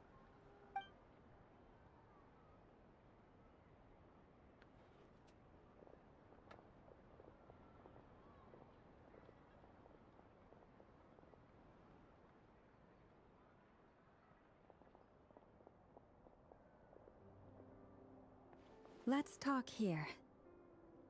To tell the truth, I am very surprised to hear that Kutar is willing to participate in the festival. I once asked her if she'd be willing to stay with the Frost Moon Scions. I could introduce her to everyone, and we could be a family to one another. She did not answer, but she has not appeared here since. I took this to mean her answer was no, but if that were the case, she would not have accepted this invitation. Ah, I see. Maybe she is right. Maybe the Frost Moon Scions of today no longer need a moon goddess. But my wish was not for her to come here and be worshipped as a deity. I simply wanted to offer her a place to stay. I'm sure she believes that showing herself here might invite Fatui intervention, and as such, she does not wish to cause us trouble. But what really pains me about all this is that this is her birthplace. She ought to belong here, yet no one has been able to grant her shelter. I think I'm qualified to weigh in here. When someone's about to depart on a long trip, what they need is blessings, not burdens. We should wish her the best, not make the journey harder than it already is. Anyway, she's agreed to attend, hasn't she? All we need to do is simply respect her decision. I see your point. Yes, she will soon depart after all. Our job is to leave her with some happy memories.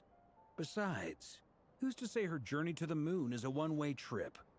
It's not like she can't come back and visit if she wants, right? Paimon agrees wholeheartedly. Festivals are all about having fun, so let's keep it simple. All right, I'm gonna head back to Nasha Town soon. Want to come with? I'm guessing you have some other folks to visit there. Sure thing, let's go! Bye for now! Thank you all. Goodbye.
chatting about? Alright, so when no one's looking, we place the explosives all around the base. Then we shall start off with the alchemaic symbols, which will enhance the explosive capabilities. Once that's done... Oh, wait, we're being watched. Shh. So, it's a lovely day out. Your guess is as good as mine. Ah, Grand Master, and the Traveler in Paimon. Yes, yes, we all know who we are. Hello there. It's been a while. Perfect. We have some new volunteers for our investigation. Wait, let me guess. The righteous Lightkeepers are finally ready to hunt down the Abyssal Dragon? Haha. Yes, that too. Well, the chairs will be at the festival. Yeah, right. Oh, wait. Why does everyone keep saying that too? Well, to be precise, the facts match, but not the causality. Wait, so I guessed right? Half right. Don't act so impressed with yourself. Maybe I can explain. We ran into Mr. Flint's north of Nasha Town. At that time, we just noticed a few abyssal creatures out in the wild, but the strange thing was, I didn't detect any traces of abyssal energy on them at all. On closer inspection, we realized that they were not real monsters, but something akin to reflections in the water, or perhaps a mirage. Or something just on the other side of the veil between our reality and theirs. Huh? What do you mean? Like, you could see them but not touch them? Exactly. It was very peculiar. They roared and tried to attack us, but we could not make any physical contact with them. I think I've heard of things like that happening in Nodcry before, but I don't know much about it. Yes, it's a known phenomenon. Mirage-like illusions tend to appear in Nodcry in the run-up to Moonprayer Night. From a distance, they appear quite real. I myself thought that Misters Durin and Albedo were locked in battle with abyssal monsters when I first arrived. But after sharing intel and investigating a little further, we can confirm that these illusions are harmless.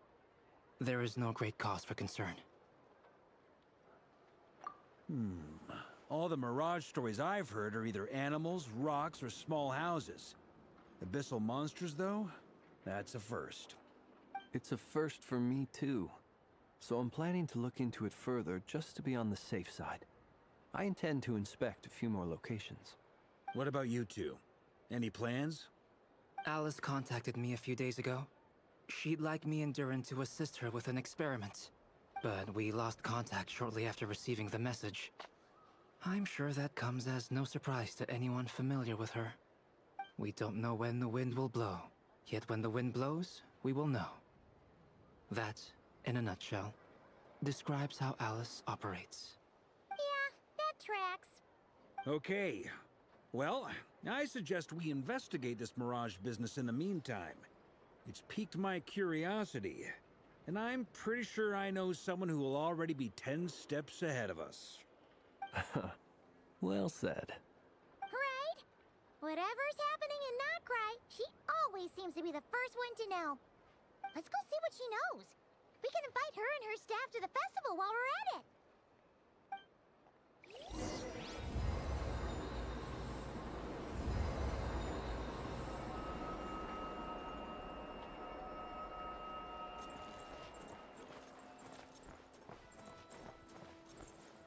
Our closer teleporter. There he is.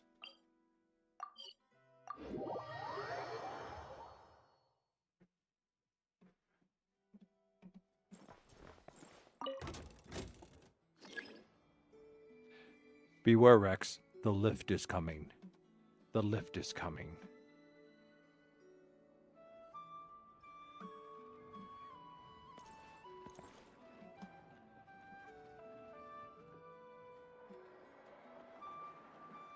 Like a severed floating head, it rises up through the air to come and greet us. The lift is coming! The lift is coming! People ought not be so frightened of ghosts. They are merely talking shadows, chattering away endlessly about their past affairs.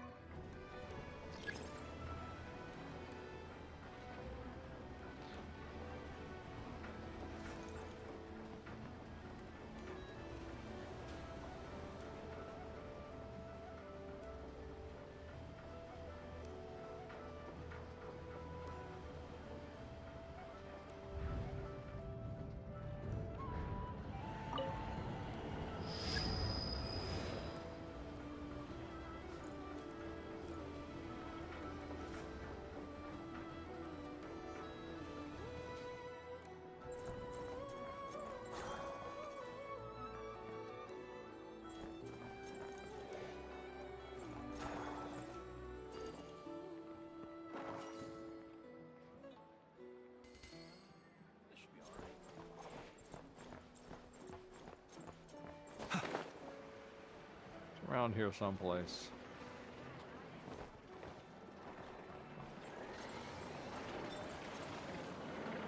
Or way off.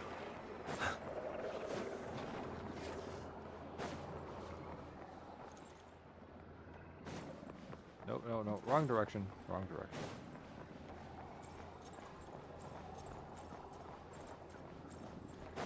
No, wrong direction again. Where's it at? It's right there underneath the teleporter.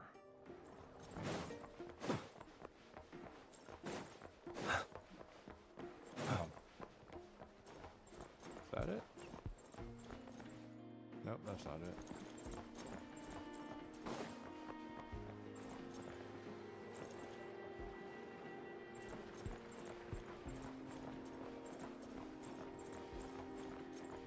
There it is.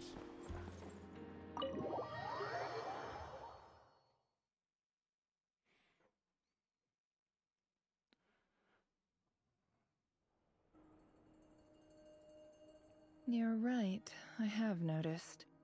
There's certainly something a little fishy about this situation. Only a little, though. Records indicate that this phenomenon can occur in the days before and following Moon Prayer Night. That said, it has always been a rare sight in the past. The odds of encountering these phantoms are similar to looking up in the night sky, happening to see a shooting star, and managing to make a wish before it disappears. But this time, either everyone's getting lucky, or they're appearing far more frequently than usual. Yehoda's out gathering intel as we speak. In the meantime, let me check off some points of interest. First, the Abyss. The ones we saw seem to be abyssal monsters. Indeed. But we have identified one location where many more of them have made an appearance. And not just monsters, but human phantoms too. Given the scale and nature of the phantoms, it's almost as if someone's last memories are coming to life. Or perhaps the memories of multiple people. Oh. So you mean the phantom monsters are hunting down the phantom humans? Exactly. The phantoms can interact with each other, but we have no means of intervening.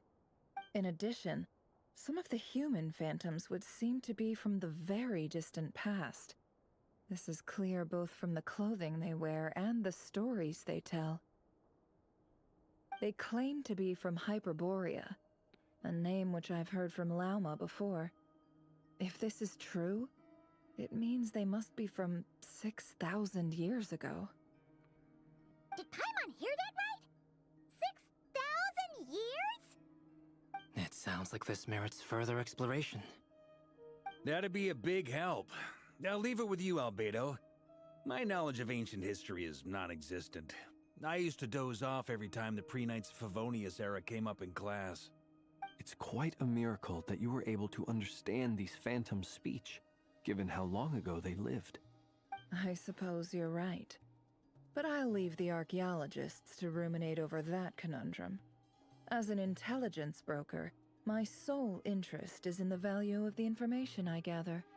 Which, in this case, hopefully means earning myself some good favor with our dear Lady Moonchanter. So calculating. Whew, this intel broker logic always catches Paimon by surprise. Sounds to me like we could split the work up. I think the abyssal phenomenon is best left to Albedo, Flint's, and me. Agreed. It coincides with my duty as a lightkeeper. For my part, I'd like to understand the abyss better. Even a little knowledge would go a long way. This is certainly a rare opportunity to study the Abyss. But even rarer, perhaps, is the chance to make contact with the Ancients. The Curatorium will take the lead on investigating the Hyperboreans. We put in the work to learn what we know so far. It seems only fair that we get some quantity of exclusive intel. That just leaves our trusty team of 2 unassigned.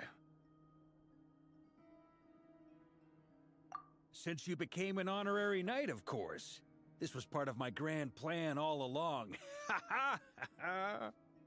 Oh yeah! By the way, We managed to convince Columbina to come to the Moon Prayer Night celebrations. Would you and Yehoda like to join too? She agreed to that? Huh. Quite an achievement. Never underestimate the traveler, I guess. That's because I'm sexy. I have a way with women. I'd be happy to join. No point shutting myself inside when the streets are all decked out. I doubt any clients will be visiting during the festival in any case. And Yehoda loves a party, so I'm sure she'll jump at the opportunity. No. No. No. No. No. No. No. No. No. No. Way to contradict me in front of... Wait. No, that's not what I have bad news, boss. So many people. All right, everyone inside. Quick.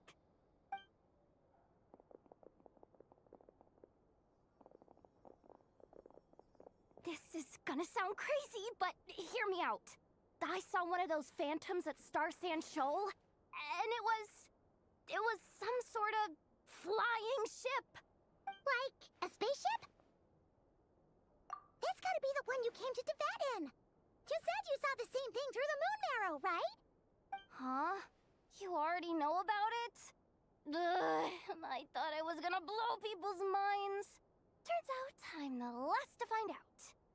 Wait. Back up. You came here in a spaceship? Now my mind is blown! What's it like on the inside? Was it like flying through space? I want to know everything! Yep, exactly. Huge discovery. You're the best. Second best intel broker in the world. After your boss, of course. Wow. Really? Well, I don't know if I'm all that, but... I guess that decides where we're heading next. Come on, don't look at me like that. I know the spaceship doesn't have anything to do with me, but you don't want to leave me as the only one twiddling my thumbs, do you? Fair enough. You can tag along. In that case, let's meet back here to discuss our findings once we're done. I wish everyone a productive investigation. You too.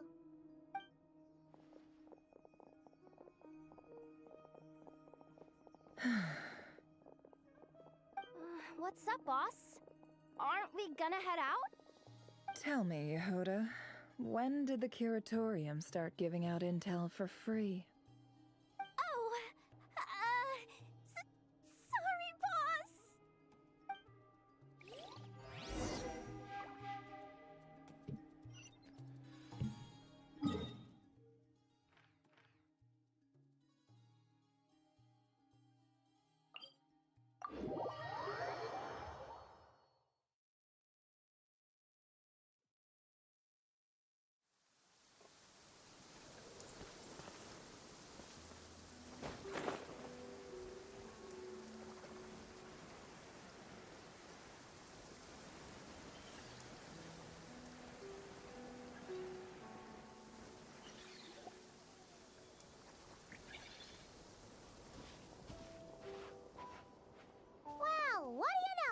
Yehoda was right on the money.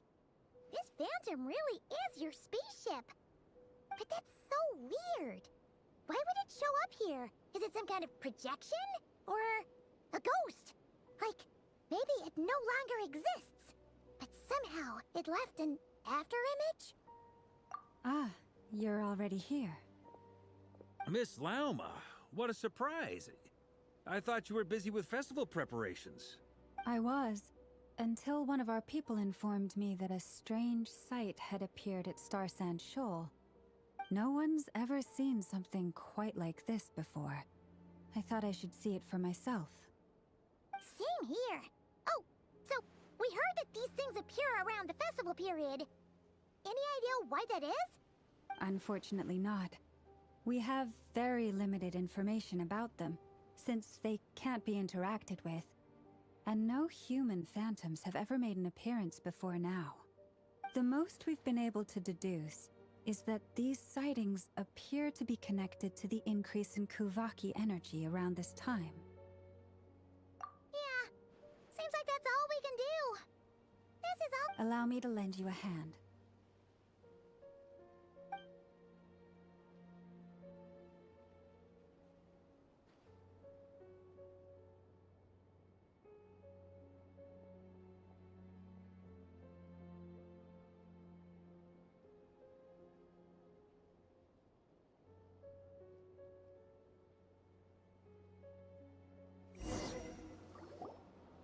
Everyone, our friend here should be able to provide us with some information. Is that a phantom Rhyhorn deer? I've heard about how the Frost Moon Scions live in harmony with the animals and can even communicate with them. That's coming in handy now, for sure. Okay. Yes, I understand. Then how about this?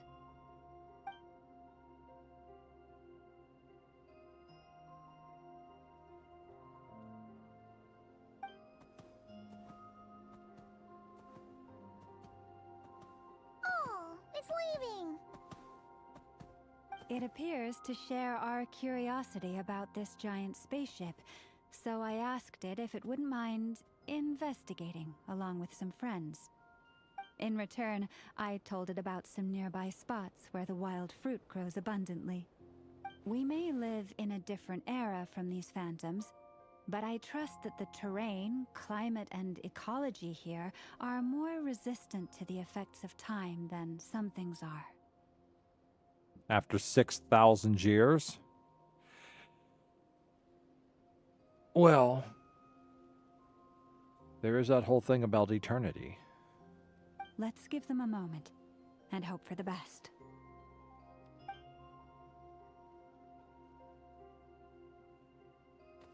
All back together? Must have been a lot of fruit. Indeed. Now let me ask them some questions.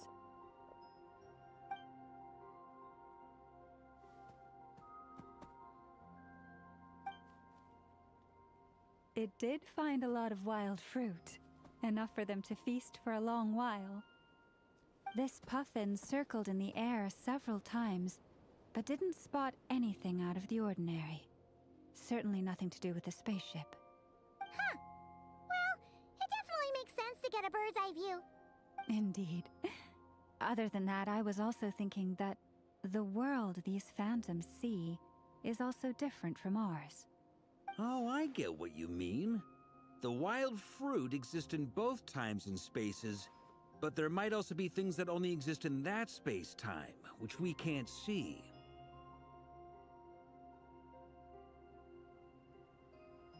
Good point. Great thinking, Lauma. Blunthorn rhinos can use kuvaki to shift great rocks, but this one says it couldn't get that ship to budge by even an inch.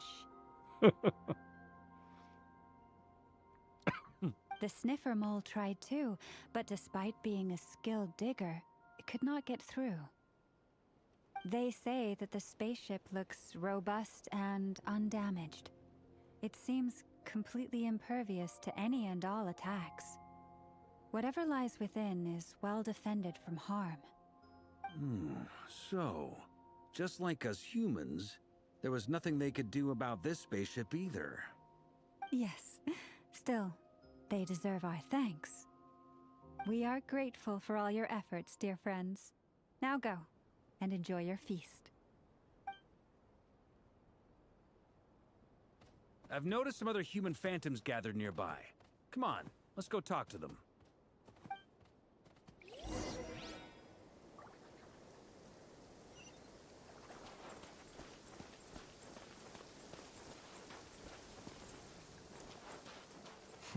You look worried. Relax. It takes more than a little rainfall to extinguish my lamp. What is this thing? I've never seen it move, and there's no way to get inside. Goodness knows. My grandpa says it's been sitting here at least since his grandpa was still alive. What about his grandpa? Did he say anything to your grandpa's grandpa about it? Huh? I don't know. In all likelihood, it was here back then too. Hard to imagine something this huge could move.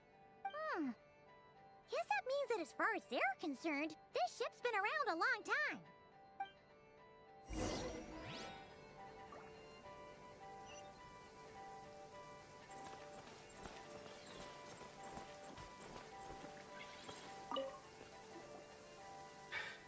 Come on, brothers. If we can get even a small chunk off of this thing, it's gotta be worth a fortune. Today is the day we strike it rich. Huh? You mean Paimon? Yes, brother, I shall join you. Let's make our fortune. We should go with them. What the? This thing is crazy tough. I can't even scratch it. What's it made of? Sorry, brother. Looks like we'll have to seek our fortunes elsewhere. Enjoying yourself?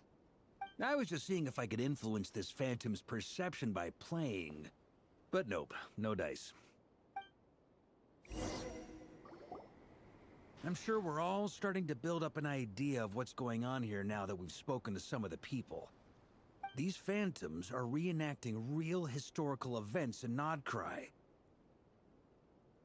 It's almost like we're in some kind of interactive stage play. We can talk to the actors, but the plot is fixed, and we can't influence it. It makes sense. History is set in stone. The objective facts of the past cannot be changed. Paimon totally thought you were just goofing around earlier. But actually, you were doing some serious investigating. Of course I was. Anyway, at this point, I think we're forced to conclude that although the Phantom spaceship is right there in front of us, we aren't going to learn much about it from these people.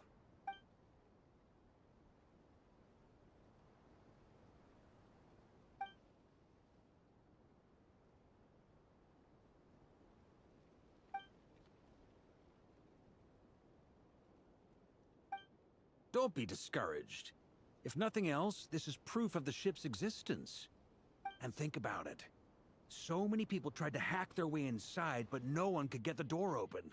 It's made of very tough material. To me, that says that we'll either find the ship itself or the story behind it. It's just a matter of time. Huh. Every now and then, when Varka gets serious, he actually does seem like Grandmaster material for once. I wonder how the others are doing. Let's head back for now. Sounds good. Also, drinks are on me if Team Knights of Favonius is the first to finish. Wait, we have a team name now? Am I in Team Knights of Favonius as well? You're very welcome to join. We've even got a cathedral ready for you. Isn't that technically blasphemy? You wouldn't dare make a joke like that if Barbados was in earshot. Nah, I'm sure Barbados doesn't mind a little harmless blasphemy once in a while.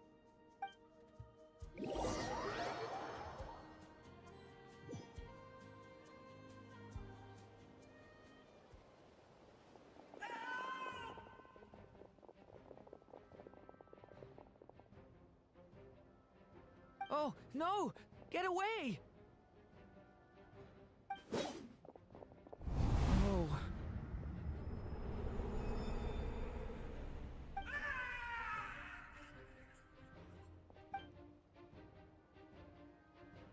I know it's hard to stomach, Mr. Duran. But as I'm sure you've noticed, there is nothing we can do to intervene in that which unfolds before us. But we have to at least try. And try you have. But are you aware of how many unsuccessful attempts you've made now? I wasn't keeping count. I'm afraid this is the 39th failure so far. Or the 5th if we're only counting this particular victim.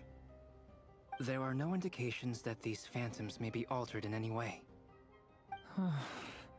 You seem to have calmed down a little. I'll make us a fire. You should rest and have some water. Feeling any better now, Mr. Duran? May I ask a few questions? Be my guest. What exactly are we witnessing here? What happened to those people? My guess would be that we are seeing Nodcry during the Conrian Cataclysm. Would that be accurate? Conria. That is correct. As you know, once the Abyss senses even the tiniest crack, It floods in and spreads like wildfire. There was a time in the distant past when it permeated all of Nodcry, causing immeasurable harm. The people paid a terrible price to heal this land. Then, 500 years ago, the whole of Tevat suffered an abyssal disaster. Once more, Nodcry was dealt a devastating blow. I see. In the face of the abyssal onslaught, all were like grains of sand tossed around by a tidal wave. Be they human, fae, or god. All right. I need to go get some warmth on because it's really cold in my room. There's no heater in here, and the cold is making me sleepy. That's why I don't like the cold. I'll be right back as soon as I get some socks and maybe a blanket.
Okay.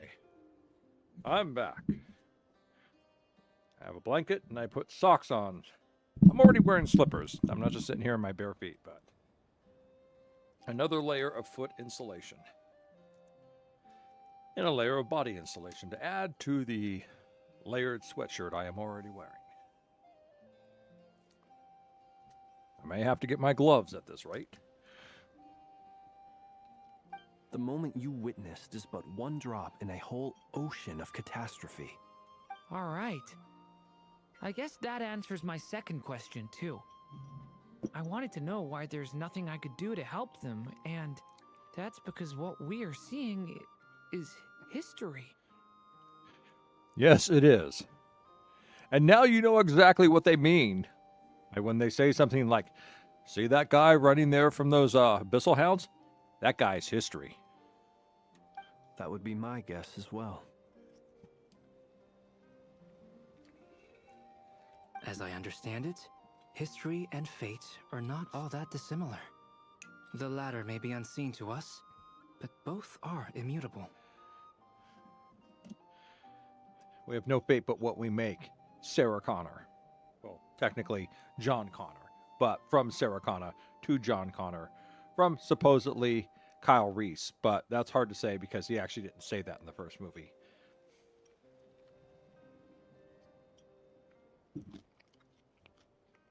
Yes. Fate was determined long, long ago. At this point, we switch over to the Fates, who are sitting there rapidly spinning away, and one of them looks up and goes, well, actually, your fate is determined at about 7 minutes before you encounter it. We've got a real backlog. There's just so many of you. I still have a couple of other questions for you, Mr. Flint's. You mentioned more than one abyssal disaster that has struck this land in the past. How can you be sure that what we're seeing is from the Conrian incident?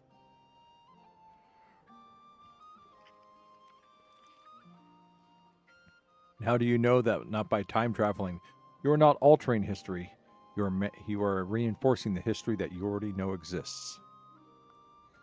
And also, how are you able to stay so calm when you're talking about these events? From everything I know about you, you're not cold or ruthless, and you're not indifferent to the suffering of others. Alas, I am forced to show my age. I must be 600 or 700 years old by human measure. Wait, so you... That's right. I'm a member of the Silver Club. And I keep my youthful appearance thanks to Geritol and Rexall hair dye.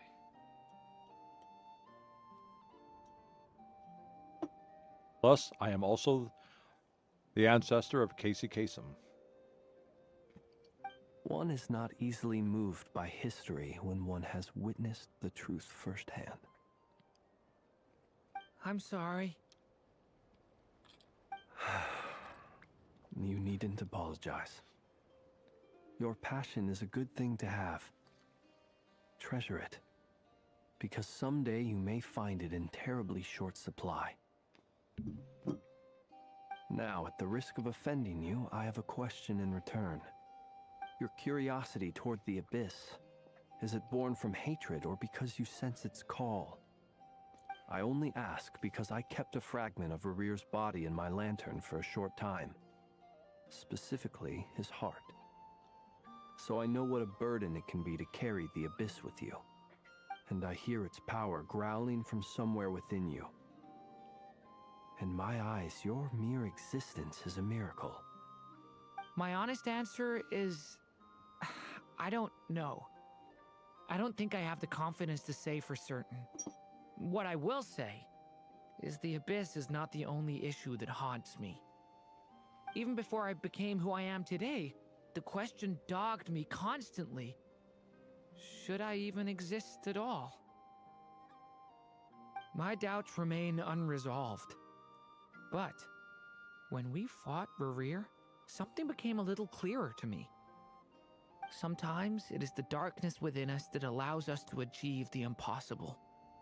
I certainly got the sense from your 39 attempts that you were trying to achieve the impossible. It sounds like you've resolved to see the truth for yourself. Absolutely. In that sense, he and I are quite similar. Then I wish you every success. I look forward to the day of your transcension. Well, if everyone's caught their breath, I suppose we should head back. Oh, and one last thing. I'd appreciate if you kept our discussion about history a secret.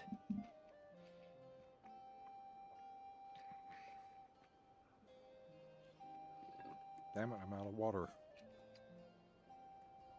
Well, my question is who is left, character-wise, who doesn't know?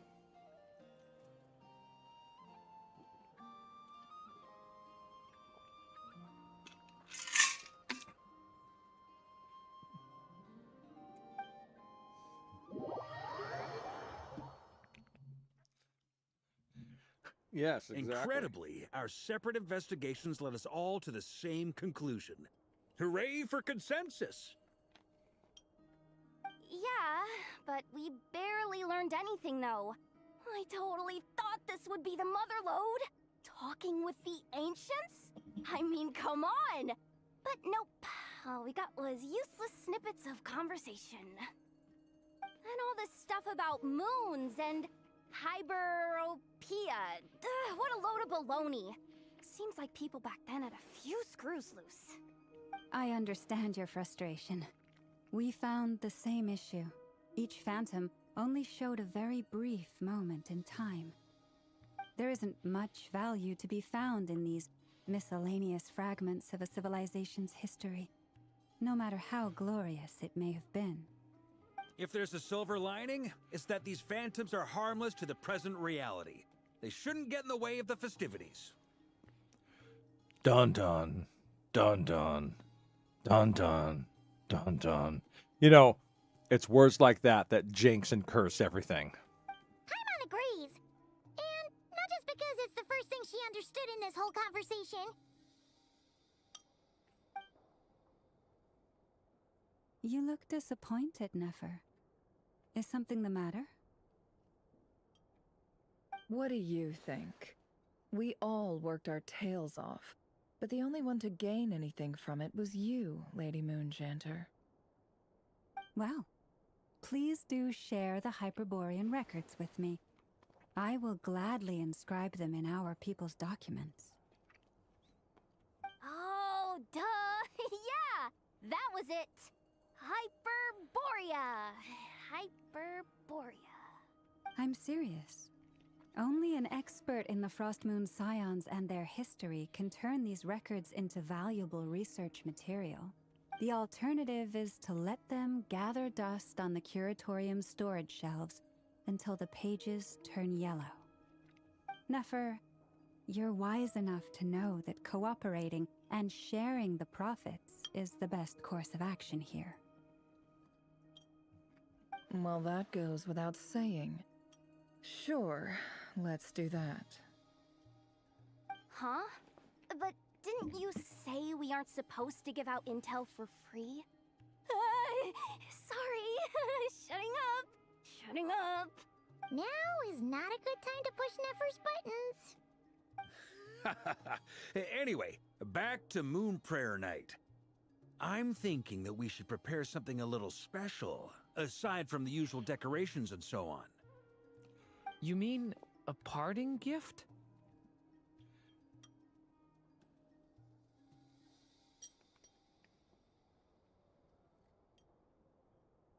Can't go wrong with food. Although, does food go bad on the moon? Perhaps a lantern would be a better choice. It might be dark up there. It could prove difficult to light a lantern on the moon. Magical stones might serve that purpose better. What about a clockwork mecha model from Fontaine? I've got a whole bunch at home. I use them for fighting practice in my free time. None of these sound like things she would be even remotely interested in. But we don't interact with her enough to know what she likes.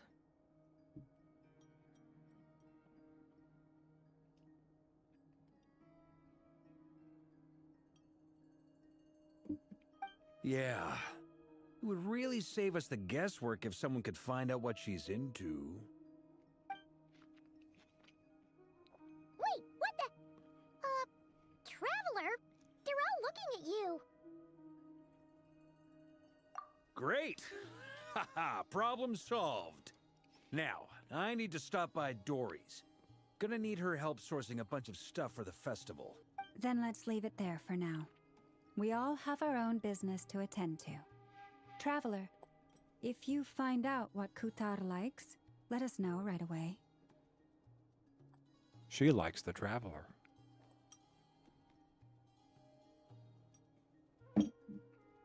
Everyone likes the Traveler. 'Cause he gets around.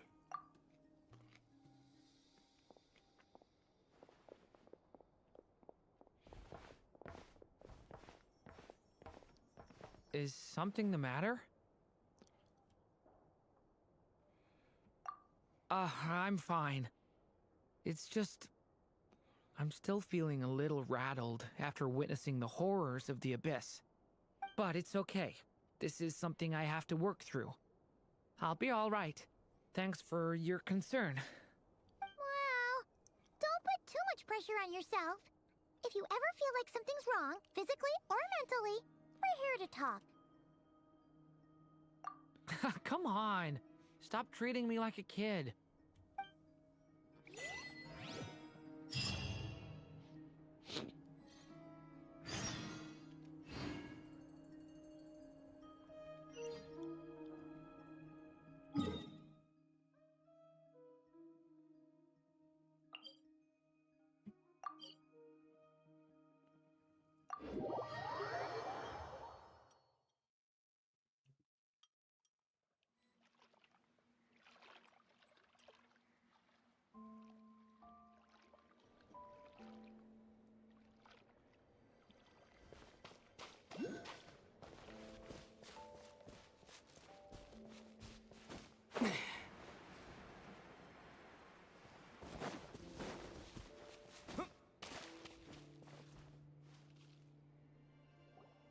Columbina, we're back!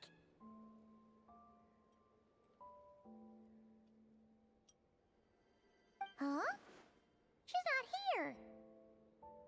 Weren't there a few Kuhenki here last time, too? Where did they all go? Walkies? For Kuhenki? You're not pets, you know. Oh, it's not. That hurts. Perhaps I could dye my hair. Oh, well. Looks like we just came at a bad time. Let's try again tomorrow. There's still a few days until Moon Prayer Night, so we're in no rush. Besides, she needs time to rest anyway.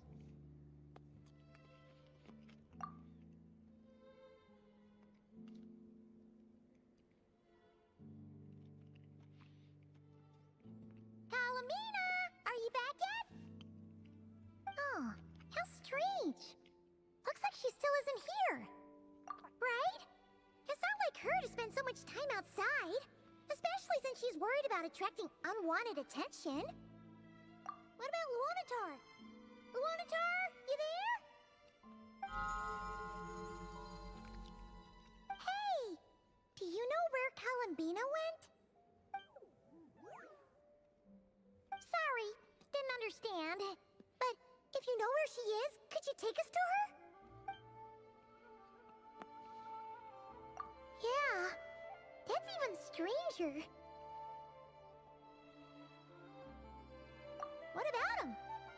Oh, that's not good news.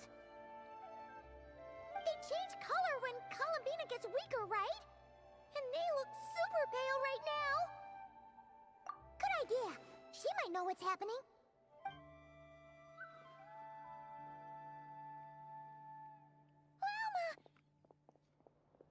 Ah, it's you. How is Kutar? Is she okay? No, she hasn't. I came here to check on her after I noticed the flowers had changed color. Based on past precedent, she must be very weak right now.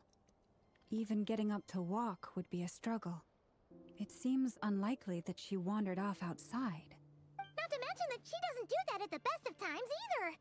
So yeah, this is super weird. No. Very few people are in the know about Kutar's whereabouts. And if anyone suspicious had visited, they'd have left some sort of evidence.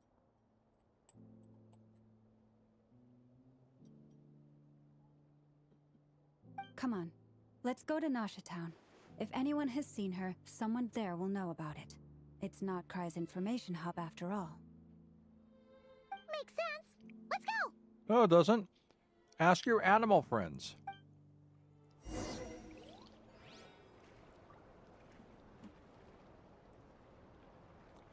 Hold on for a second. Something's been bugging at me to get for the last, I don't know, 6 weeks.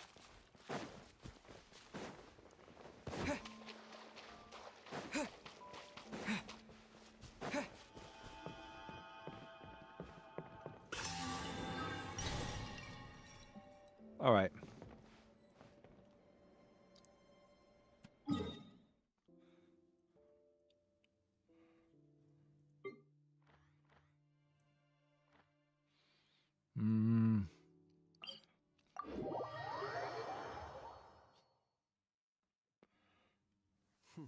You look worried.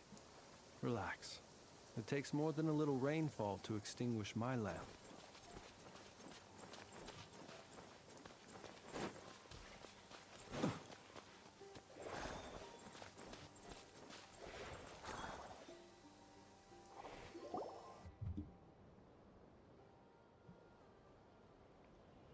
Wait a moment. Is it just Paimon, or is this stall kind of suspicious? It's never been here before, right? No, I don't recognize it. Alas, your free and easy adventure time is over. Now, prepare to face the final boss of Nod Cry. Whoa! Where'd that voice come from? Not sure, but it's definitely hostile. No, no, no, not that way. The final boss is right here. The sniffer mole? That's the final boss? Surely not. Also... Okay, the jig is up. I'll stop teasing you. Turn around. I'm right behind you. It seems I've managed to leave quite an indelible impression, even though you've never seen my face. Oh, nothing could make a great mage more pleased with herself.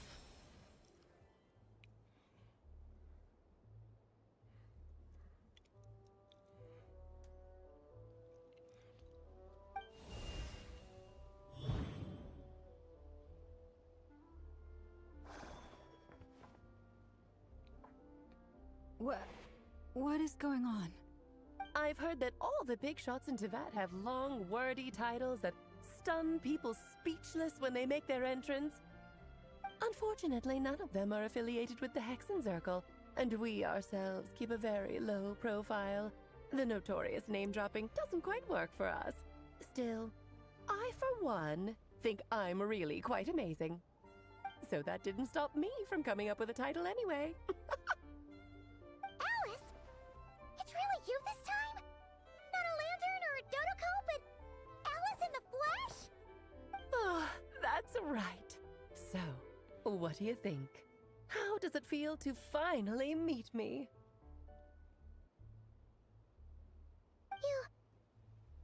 You look like...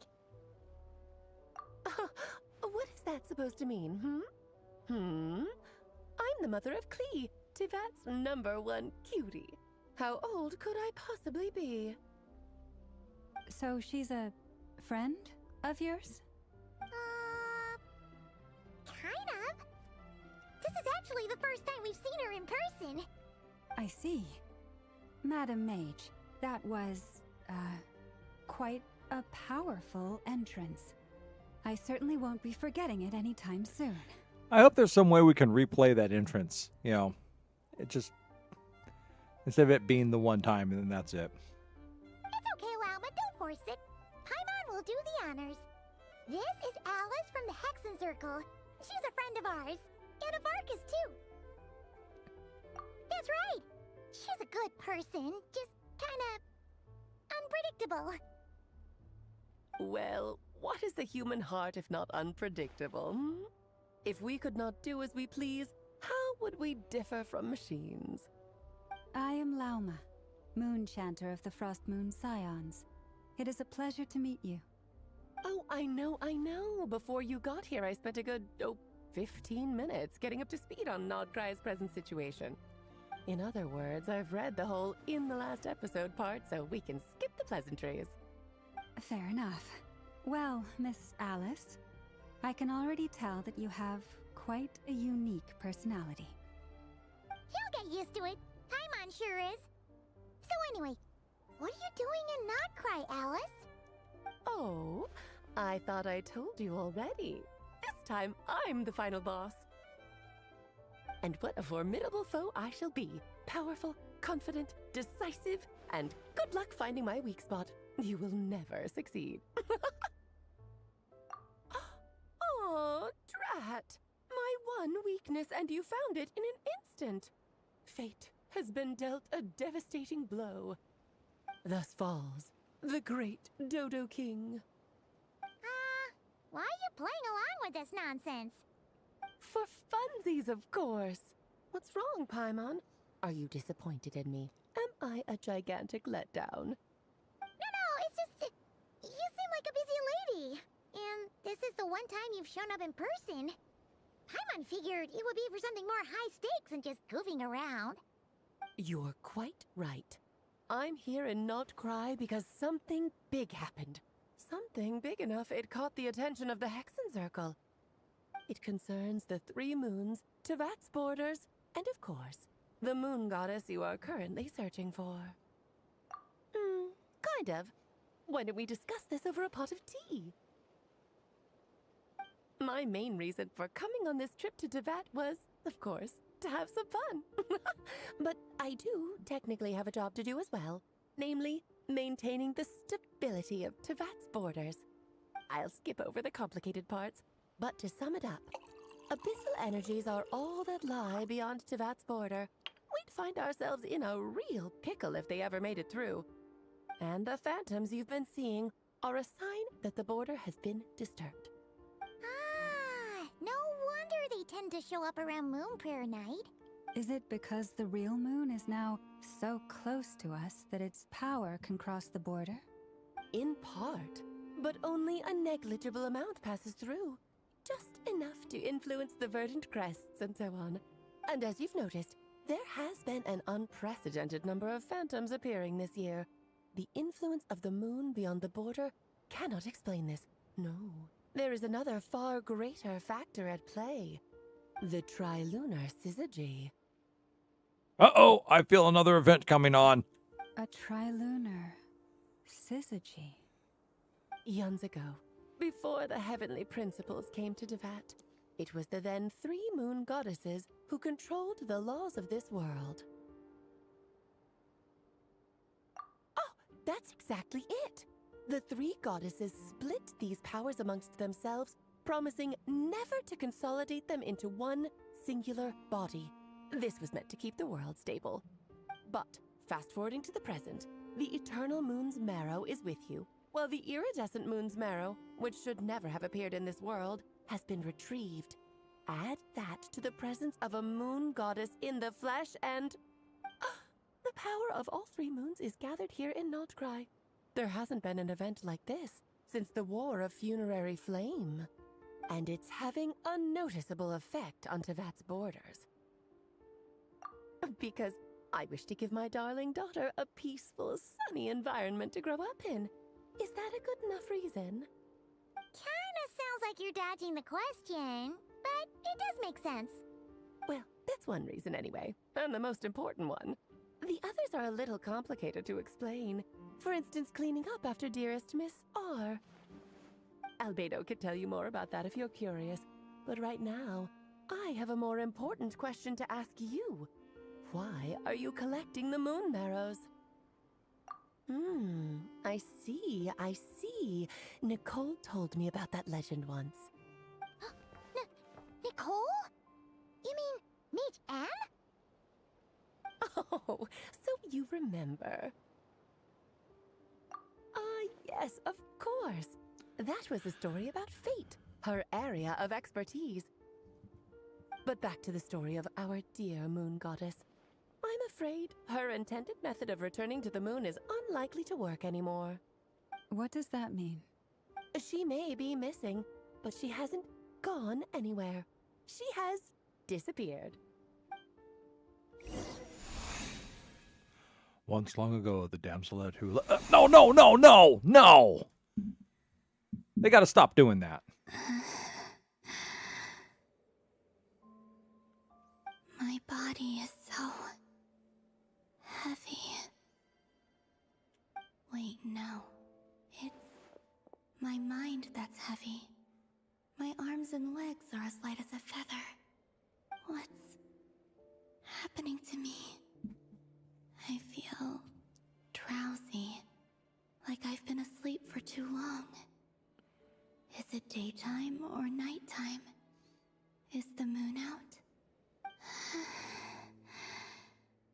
I think I'll go for a walk.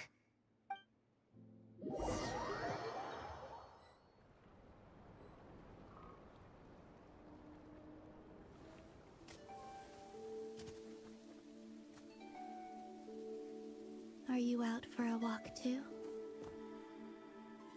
Huh?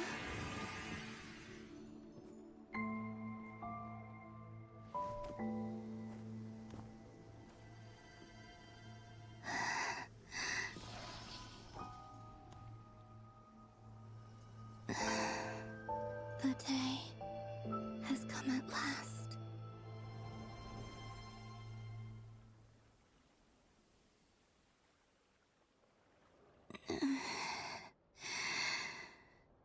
Have I grown so weak that I can't even sustain my physical form? But Moon Prayer Night is nearly here. I was so close to returning home. Death is near. Is this how it ends for me? Will I return to the moon after I disappear? Or... I don't want it to end like this. So far, at least, I still exist. Even if not physically, I can still feel. But as my power wanes, I'm sure that too will fade. I suppose I might take one final look at this world. The world where I was born.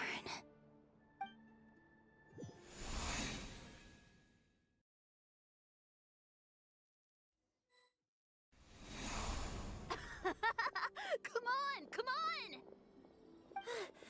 Wait for me! The Frost Moon Enclave. How much it has changed since I was born. These decorations, they're so heavy. It's times like this when you kind of wish men could be priestesses and acolytes. How fascinating. I've never had the chance to be privy to people's private lives in this way. In the past, people would get so solemn and serious the moment I showed my face. Like they were frozen stiff. Karina, Lametti, it's time to eat. Coming!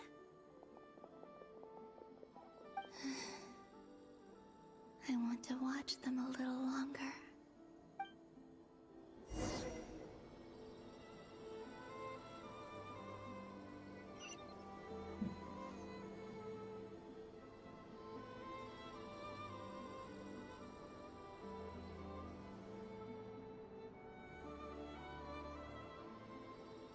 So just fill these balloons with air, right? Yep. Try a couple now to test things out. The rest can wait till Moon Prayer Night.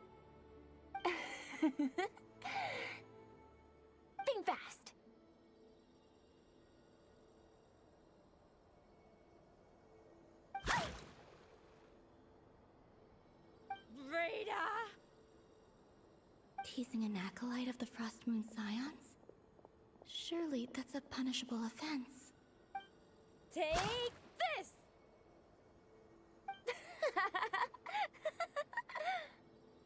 Huh? Alright, enough horsing around. Lady Lauma gave us a task. We should get back to it. The task is just to check that the balloons don't leak, right? Doesn't matter if we fill them with air or water. Okay, you got me there. And you got me there. But still, we can't use all the balloons before the festival even starts. We won't use all of them. And as long as Lady Lauma's trusted acolyte doesn't snitch, this can stay as a little secret between friends. A couple more can't do any harm, right? Oh, you menace. Then, think fast! Morning, Rio. Welcome to the stream. Is pumping a balloon full of water really so much fun?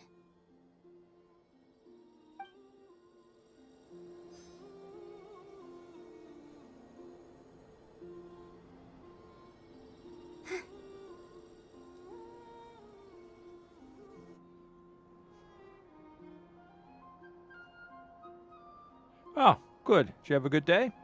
I'm sure you're both tired from playing all day. Come on, eat up.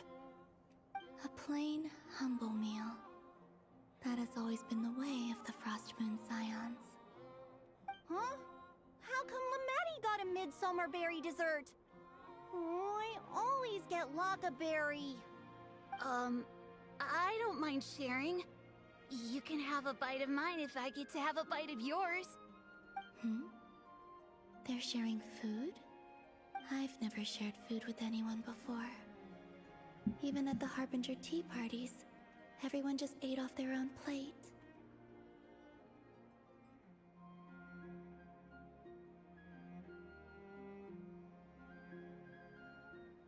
Oh, that's not good. I hope he gets better. And when I couldn't finish my food offerings from the Frost Moon Scions, they'd leave the leftovers out under the moonlight for the animals to claim. Hey! That was 2 bites! Oh, then you can have another bite of mine. Oh, you too. Oh, don't fret now. Here, have some of Granny's too. So this is what it means to be family.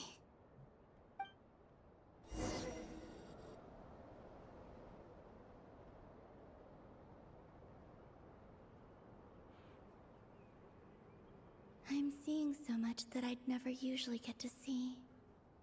They'd never act like this when I was around. It's nice, being able to just watch people in peace in these final moments. What a rare opportunity. I think I'll go take a look around Nasha Town, too. Maybe the Traveler will be there.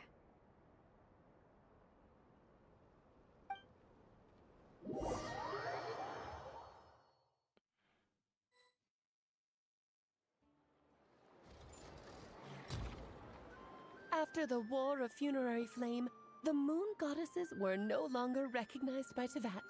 They lost the whole foundation for their existence. That's why the Moon Goddess's strength is fading. She cannot withstand the world's rejection of her.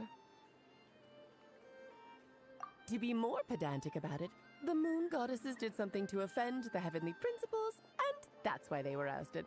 Something of a recurring theme in Tevat's history. Theoretically, speaking so candidly should put me in their crosshairs too, but they can't tell me what to do. I'll say whatever I want. Anywho, the Moon Marrow energies were but a drop in the bucket for her, and that battle against the Ray Hair of Solnari only weakened her further. Fortunately, it happened close enough to Moon Prayer Night, when the Kuvaki concentration here is high.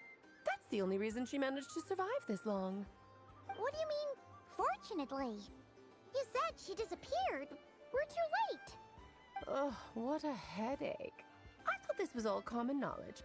I guess I have some more explaining to do. Okay, buckle up. It's time for another lecture.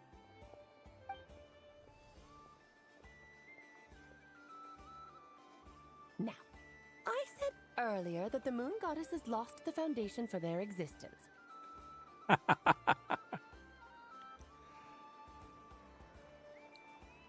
The reason for that has to do with the natural order. Basically, the rationale for their existence in Tevat was lost. The same logic applies to the present moon goddess, too. Consider her existence so far. Her comrades in the Fatui called her Damselette, and she was worshipped as Kutar by the Frost Moon Scions. But these connections have now been severed, whether by her hand or yours. So, the rationale that once sustained her existence is now gone. Wait, we did that to her? Oh, well, strictly speaking, yes. But let's not start pointing fingers, shall we? I'll only end up as the big bad villain, and that's not the kind of final boss I want to be. Of course I do. I'm only the greatest mage in the whole entire world. Now, if you wish to find your moon goddess, there are two problems we need to solve. Firstly, we'll need to strengthen the connection between her and Tevat, at least enough to sustain her until Moon Prayer Night. Strengthen her connection? But does that mean I'll have to rally all the Frost Moon faithful behind this? I'm afraid a bygone faith and a former home won't be of any help to her now. Do you know her name? Her name? Oh, yes. Names are very important things. A name is a fundamental concept that anchors one's entire existence. Then your first job is to find it. As a moon goddess, I'm sure she must have a name she identifies with. Neither Columbina nor Kutar is her true name, and she's never really accepted either of them. So, finding out her real name is enough to sustain her existence? Yes, I know it sounds like a small step, but every journey begins that way. So for now, that's all we need to focus on. The second problem is with her plan to use the moon marrows to return to the moon. Unfortunately, piercing through the false sky will take an enormous amount of power. Given her current condition, she won't be able to provide anywhere near enough power, even if she recovers her physical form. But no need to fret. Nicole's the expert in this field, and I'm sure she'll figure something out. Wait, Mage N is going to help us out too? That means we've got 2 Hexacircle mages on the case. This is turning into a pretty big deal. Actually, this is more of a side quest for me. Like you said, I'm a busy lady, so I can't stay for too long. I'll have to return to Tevat's border soon. That's the upside you get for looking out for my little Klee. Hopefully that will incentivize you to carry on keeping her company in the future. I don't have Klee in my collection.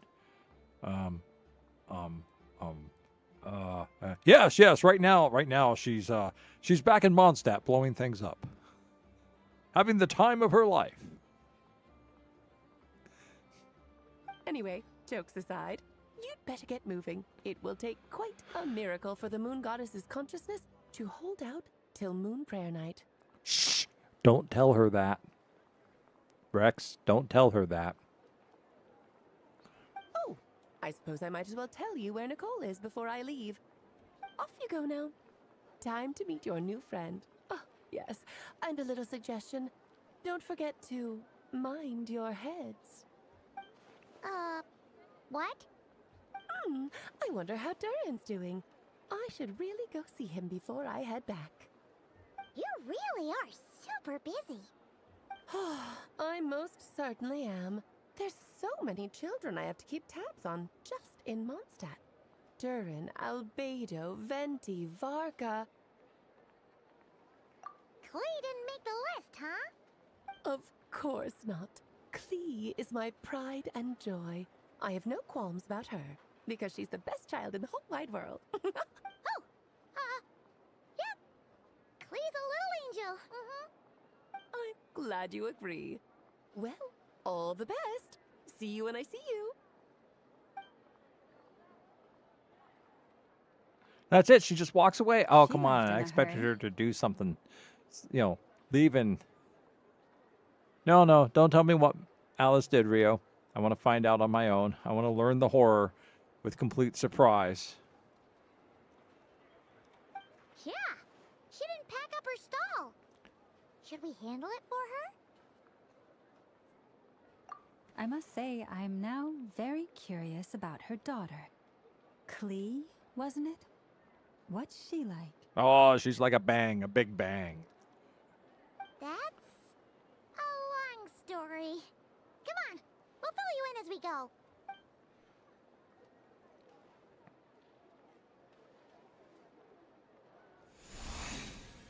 It's okay. It's okay. I'll find out on my own, Rio. I will find out. I do plan to go through the rest of the stories. What a lively place. I've never experienced Nasha Town like this before. Hey, you old geezer! Your hammer's rusted through! Who are you calling old geezer? Are they quarreling? I'm looking right at him! You've really gone downhill since giving your daughter free reign in the workshop. Can you even swing a hammer anymore? It shouldn't take you days just to fix a single chair! You might as well use that hammer to massage my back for all the good it's doing. Don't run your mouth, or you'll get a back massage that'll put you in bed for the rest of your life. Look, the materials haven't arrived yet, all right? You know how busy it gets in the days before Moon Prayer Night. This sounds like a job for Albedo. But wait, he also takes a long time to make a chair. Nope, does not sound like a job for Albedo. I'll bet you send all the materials to your little princess. Blood's always thicker than water, huh? All right, you've made your point, Uncle Koski. As soon as the materials arrive, fixing your chair will be the #1 priority. And Dad, if you've got time to chat, why don't you lend me a hand, See? Lolka knows what the score is. I guess they're friends. But the way they spoke to each other was so ugly. Then again, it wouldn't be the first time I've seen something like this. Columbina!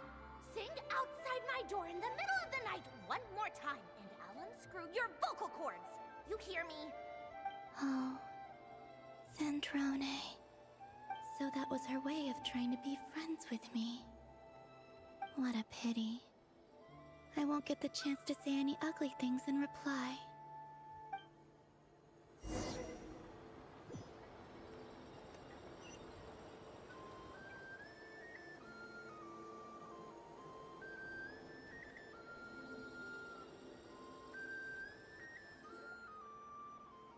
Hey, have you decided what to give her for Moon Prayer Night? I sure have. She's gonna get the surprise of her life when she's least expecting it. Then I'll whip out the ring and pop the question. The surprise of her life. What a fun turn of phrase. Cool, I get the picture. You can spare me the gushy details. Ooh, looks like we have a customer. Hello there, ma'am. Would you like some Moon Prayer Night candy? Huh? Is he talking to me? Can he see me? Here you go. Oh.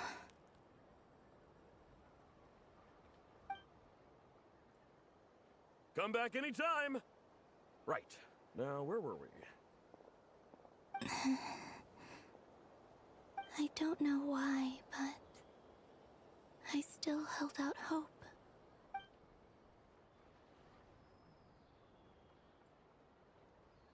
The most important thing right now is to find that mage. This name thing seems super important too, but where do we even start looking? I'd better go pay the Fatui a visit.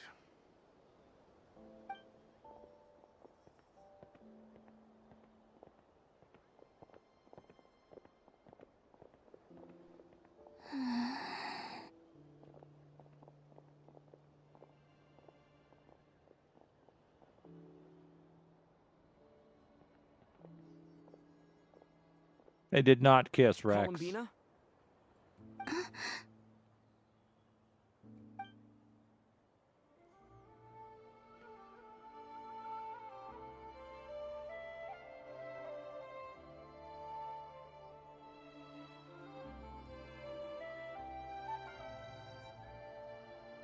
traveler. Let's go! This is no time to be spacing out!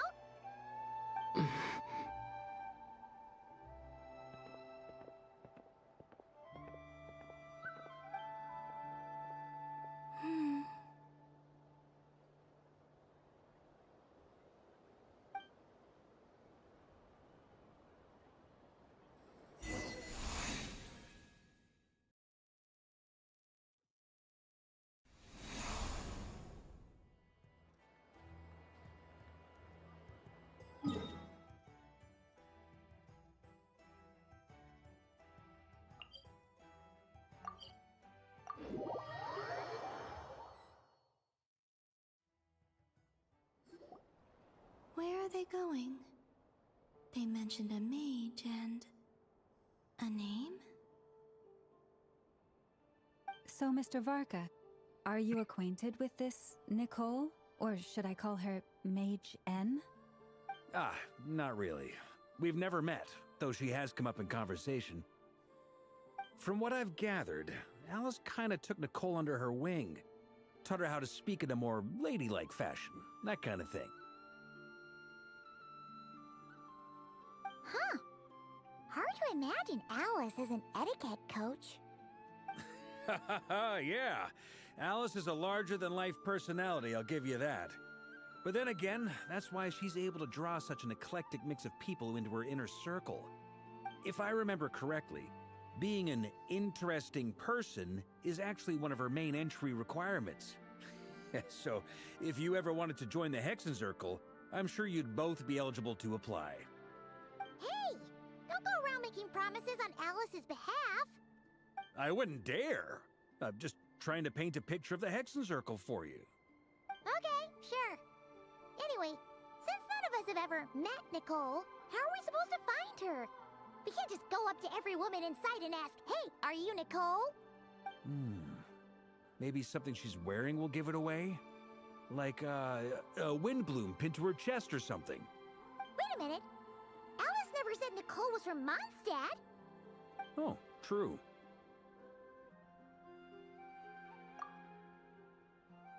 That would be...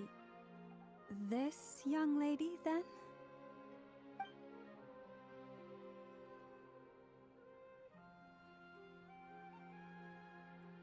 Hey there! Sorry to disturb you, but... are you Miss Nicole? Varka, Knight of Boreas of the Knights of Favonius. Alice might have mentioned me before. Mm-mm. Have we got the wrong person? Sorry. Well, this is awkward. When I shook my head, I meant, no, Alice hasn't mentioned you before. Huh? Where is this voice coming from? My apologies. For certain reasons, I am unable to speak. This is the only way I can communicate with you. It might take some getting used to, but I hope you can understand. Hey, it's fine. I'm more shocked by the fact that Alice never speaks about me. As for you two, we have crossed paths twice before, but it is nonetheless a pleasure to finally meet you. It's really you! Thanks for all your guidance in the past! You're quite welcome. This time, things are different. We have reached the unwritten pages of the story. You might say that we stand at the crossroads of fate. Now then, allow me to formally introduce myself. My name is... Nicole, the unappreciated master sculptor, the immortal literary giant, if only they'd write, and the silent angel, yet also the orator. They insist they utter the instant they utter a word, etc., etc. In summary, to remain silent is to be the observer of the world.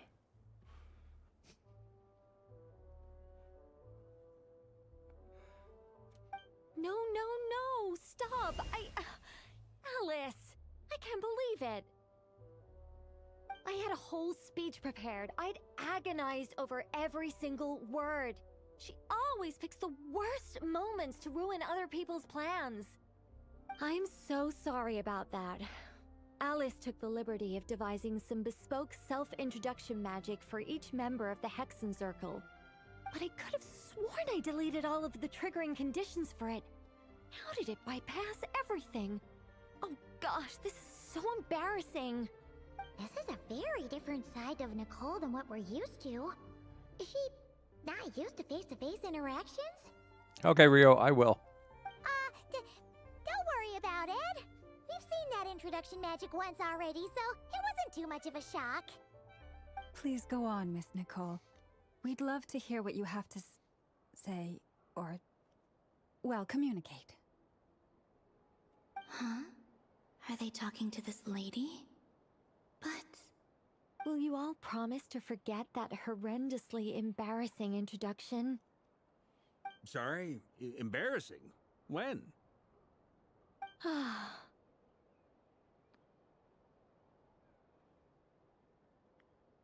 Yes, my name is Nicole, and I am one of a very few angels who have retained both their preferred form and their power.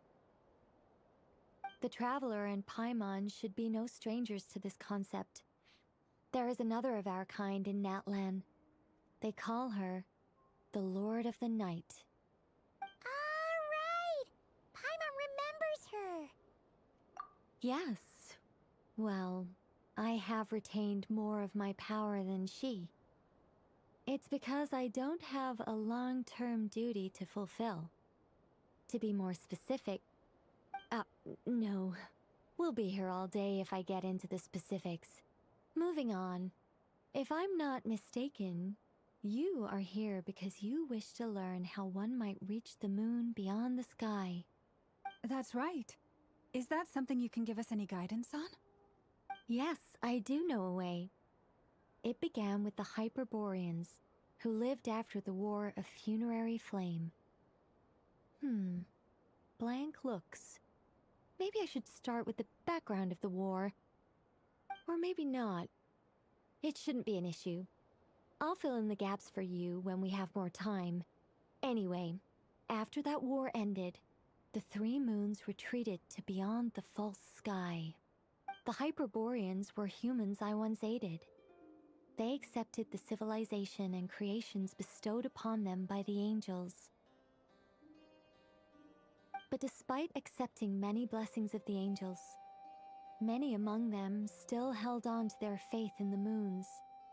They were reluctant to accept the new order. Even after the War of Funerary Flame, they sought to contact the moon goddesses beyond the sky and receive their guidance. But all three had passed away by that point. This mage has a unique method of communicating. Is she talking about the moons? Yes, but they did not know. And so, still they prayed for the moon goddess's mercy. After building titanic structures that consumed vast amounts of Kuvaki, at last they glimpsed the moons and heard their voices. But of course, they were gravely disappointed, for it was then that they realized the three moon goddesses were dead. Oh, that's such a sad story. It is. Humanity was in a very sorry state at that time. The angels who had once aided them were gone, and the War of Funerary Flames had left them homeless and destitute. Just a second, I gotta ask. How relevant is all this history to the task at hand? Well, I mean, it's... Okay, it seems we've drifted into irrelevant narrative waters. It's been a while since I've had the chance to speak inside someone's head. As soon as I got started, I lost control and the words just flowed out like a waterfall. What I'm trying to say is... Right, yes, that's it. The relevant part is the ritual created by the Hyperboreans.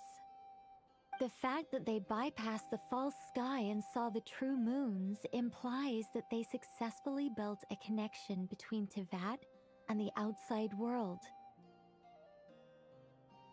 Which means, with enough Kuvaki and a sufficiently stable connection, it should be feasible to send one person over the border. Okay, so they built some kind of portal? Oh, yes. A portal. Yes. Is something wrong? You sound disappointed. I just didn't expect you to summarize it so well. It turns out I could have said all that in one word, if only I'd managed to think of it. No, please, it's fine. This is invaluable knowledge. I'll be sure to record and preserve everything in writing. Oh, really? Well, in that case, I suppose I could backtrack and add some more detail. I did gloss over a few things so far. Whoa, whoa, whoa, time out. Let's summarize what we've got first. The Hyperboreans were the last ones to use this method, right? So we somehow need to find whatever structure they built and make sure there's enough Kuvaki to power it up. Luckily, we have the moon marrow of both the eternal and iridescent moons, so we're all good for Kuvaki. Which means the key issue we need to focus on is finding the place. Am I right so far? Yes. Although, I expect the structure is long gone by now. That said, what if we could take advantage of the phantoms to travel back to a time when it still existed? Well, travel back isn't quite accurate. It's more like we'd be creating a handshake between 2 points in space-time. We wouldn't even have to pick a time when it still existed. It could just be a time when it still appeared in phantom form via projection, or we could project our own phantoms, fold them together at... You look lost. Was that too hard to follow? Yeah, things got a little, technical there. Paimon's brain is reaching capacity. I don't know. I was following along just fine. All right. Let me think about how to put this more simply. Okay, got it. Over the next few days, I'll search for phantoms that we can use. Once I find one that meets the criteria, I'll let you know and we'll regroup. By completing certain rituals, specific individuals will be able to enter the phantom and make it to the Hyperborean structure. If everything checks out and it looks feasible, we'll just need to wait for Moon Prayer Night, and we can send the Moon Goddess back home. I'm really skimping on the detail here. Is this making any sense at all? I think so. For now, we'll just wait to hear from you. Yes. Basically, yes. Great. Counting on you. In the meantime, we'll focus on finding the Moon Goddess's name. My name? Are they looking for a way to stop me from disappearing? Excuse me, Miss... Go on, Miss Nicole. This conversation was a little all over the place. I didn't catch your name. I am Lauma, of the Frost Moon Scions. Ah, I did wonder. I noticed that you listened very intently when I spoke about Hyperborea and the moon's history. If you'd be interested, I'd love to visit you this evening and go through it again in greater detail. Also, if you were serious about making a record, it would be too risky to simply write down the raw details as is. I would suggest some tweaks. Maybe rewrite the stories as fairy tales or fables, perhaps even prayers. Anyway, we can cross that bridge when we come to it. So, see you later then? Oh, and no need to prepare anything. Just a cup of tea will do. See ya! She seems friendly. It's just... It's so nice to find someone who's actually willing to listen. I've been dying for a chance to finally go through all this systematically from start to finish. Any longer and I'd probably start forgetting it. Now Paimon gets why Alice told us to mind our heads. Ha ha ha ha! What did I tell you? A lot of quirky people in Alice's orbit. Now then, the next order of business is... where do we start looking for the Moon Goddess's name? Maybe the rest of what Nicole has to say might give us some clues. Once I've heard her out, I'll summarize the salient points and share them with you all. I'm also inclined to review our other documents. Yes, our faith was first established by our Hyperborean ancestors, but many of the more factually accurate records are from after Kutar's birth. Sounds like we're gonna follow Columbina's journey through Devat. In that case, we'll start by heading to the Frostmoon Enclave. Sounds like a plan. Take this with you. I'll see about getting in touch with the Fatui.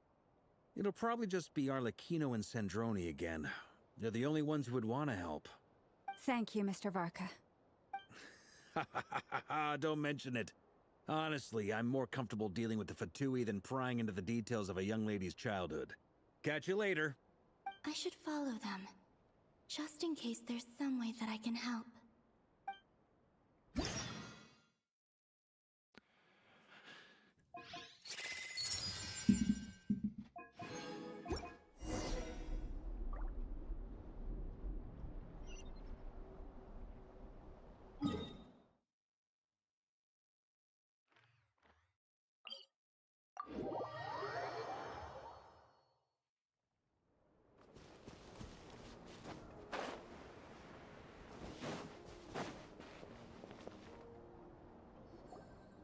A while ago, I took the time to organize all documents in our possession that pertain to Kutar. What you see here is the material I consider reliable. You're saying there's unreliable material too? Yes. Most of the information we have was transmitted through an oral tradition. Inevitably, some of her stories were mythologized and deified over the years through countless retellings. That's why I organized them into reliable and unreliable. There's no sense seeking answers in history unless we can ensure the veracity of the historical record. Makes sense. Alright, let's take a look through. Clear and concise would be one way to describe the writing style of these historical records. We could just as easily describe them as terse and dry. Okay, why does this get a forward click, but the more important dramatic ones are just zoom, zoom, zoom, zoom, zoom? Why? Why? You think like nobody cares about the dialogue? You know, no one cares about the drama and the narration and the narrative and the story?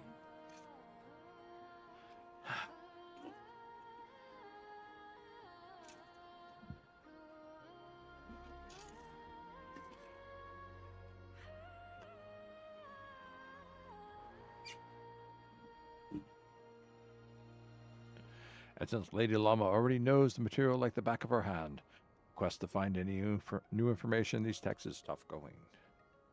Almost all these records refer to Kutar instead of Columbina. Although neither of those is her real name. Paimon's not sure what point she's trying to make. What we can gather from these records is that the Frostmoon Scions worshipped her as a god, placing impossible expectations upon her. I cannot fault them for their earnest faith, but for all their devotion, worshipping her day in, day out changed nothing.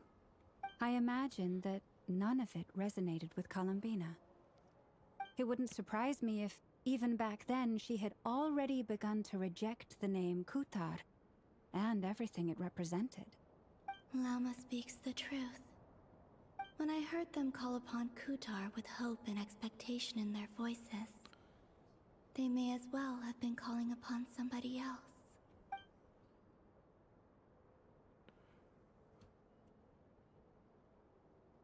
Well, that's a bit complicated. I looked at the level of detail, perceived authenticity, prose style, and how realistic their portrayal of Kutar seemed to be.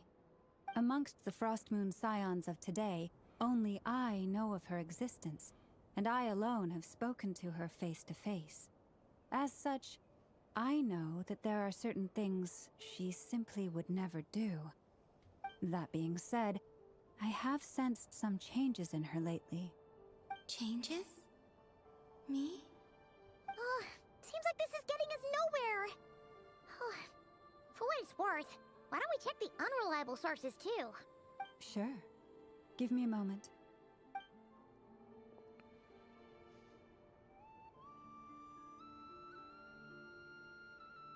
Exerting but a fraction of her divine might, Kutar sheared a great mass from the snow-capped mountain and cast it into the sea, upon whose surface shone the mirror image of the moon.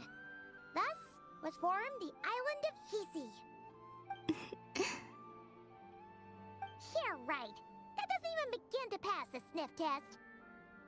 The 3 moons are naught but lies through and through.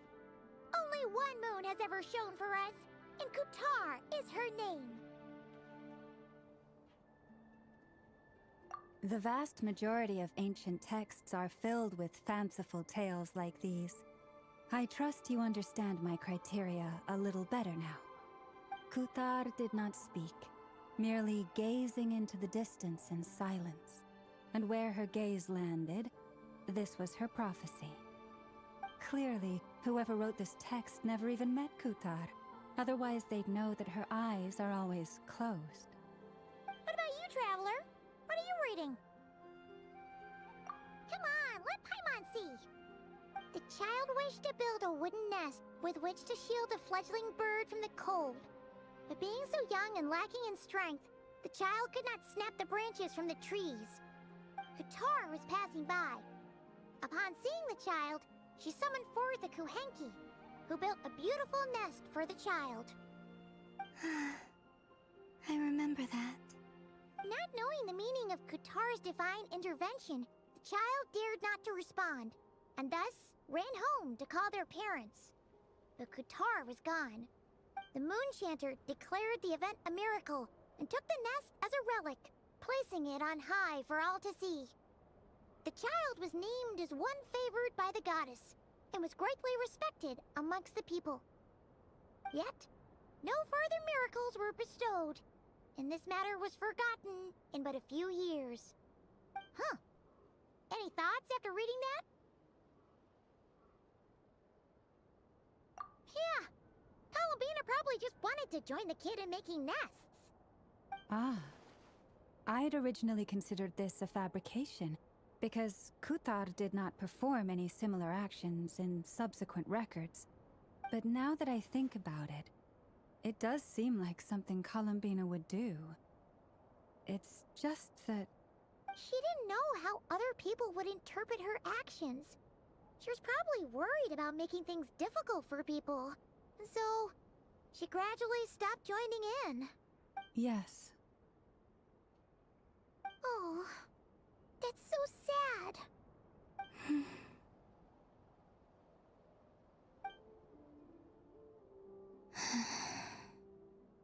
And now, I can make no such gestures of warmth, even if I want to.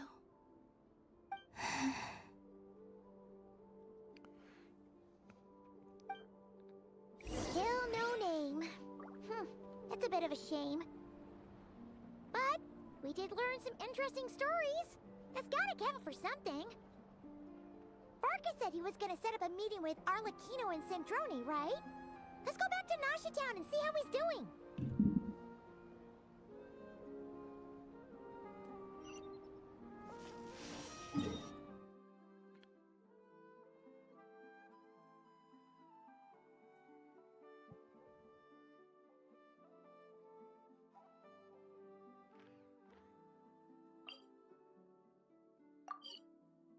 Ooh, we can teleport to the flagship.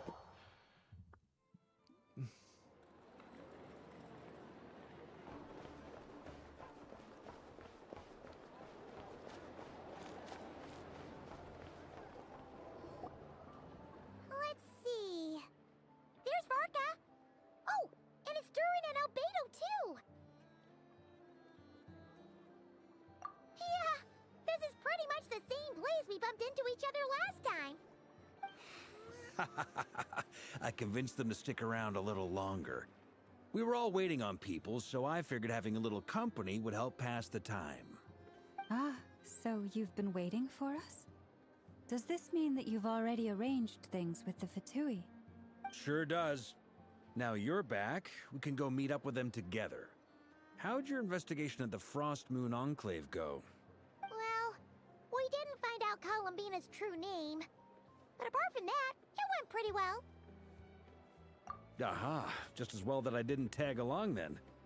I'm sure our moon goddess wouldn't want every man and his dog knowing all about her private life. Still, desperate times, desperate measures, I guess. Someone had to do it. So, Varka was waiting on us, but what about you two? Are you waiting for Alice? Oh, no. We already met with her. We discussed that experiment I mentioned to you last time. Oh, and she also handed me this communication device. That's right. I understand she informed you about the relationship between the Phantom phenomena and Tevat's borders, yes? She wants me to help her with some more experiments on that front. She said that she'll contact me through this device with more information. Is that a Pokemon ball? Is that a Pokeball? Ah, I see. It's just Following Paimon size. instructions and making observations. Pretty common research method. Takes me right back to Albedo's lab. Wait, then who exactly are you meeting? Someone you know. Albedo's met him too. But I don't think Miss Lauma or the Grand Master have been introduced. Introductions are overrated, especially in cases like this. Smeezy's favorite character. It's you! So, it's not like the academia has prohibitions against going abroad. Also, I applied for leave. I've been writing to Hat Guy since obtaining a human form. I've already brought him up to speed on everything that's been going on in Nodcry.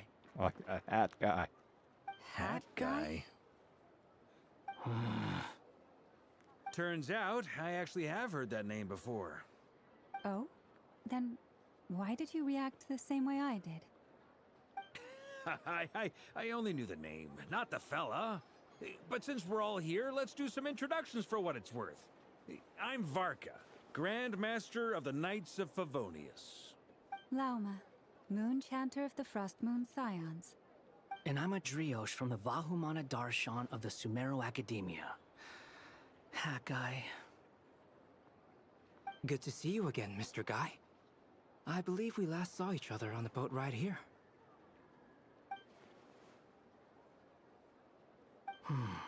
Mind you, the only reason I came here is because there's someone I want to look into. Who's that? The Doctor, also known as Dottore, second of the Fatui Harbingers. From the tone of your voice, it sounds like there's bad blood between you. I was reviewing our archives and noticed that a lot of information about him was missing. Left a bad taste in my mouth. That's all there is to it. Dottore, or Zondique, as he was then known, once studied at the Academia, but he got kicked out before he could graduate.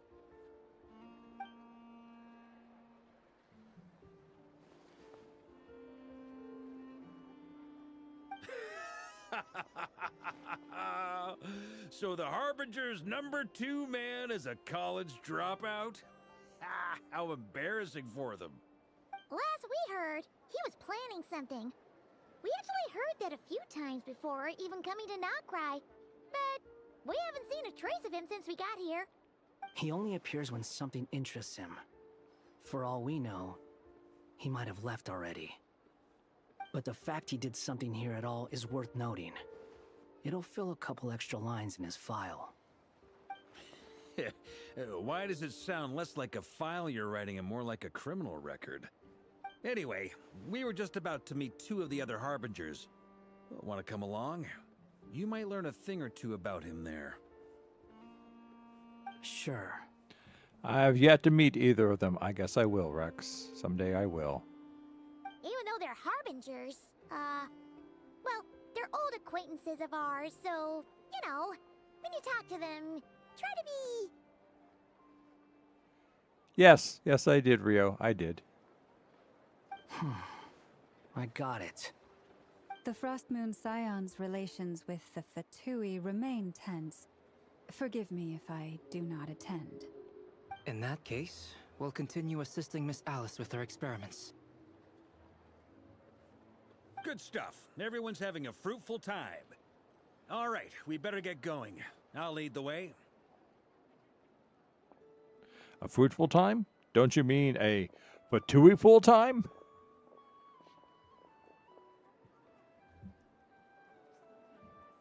Okay. Sleep well.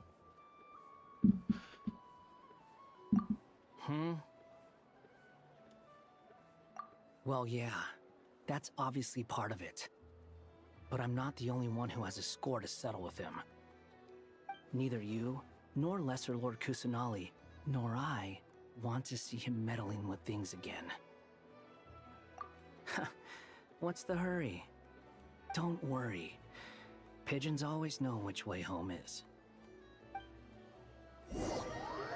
After the conversation ends, the group splits into two teams, led by Varka. You make it safely into the Kavaki Experimental Design Bureau. Oh, that was slow enough for me to read this time. You made it. Who is this? A scholar from Sumeru. They call him Hat Guy. He's an old friend of the Travelers. Wait, this is the academia representative you wrote about? He doesn't exactly look the part. I believe this will prove my identity. You'll notice it bears the seal of the Sanctuary of Surasthana. Well, what do you know? So it does.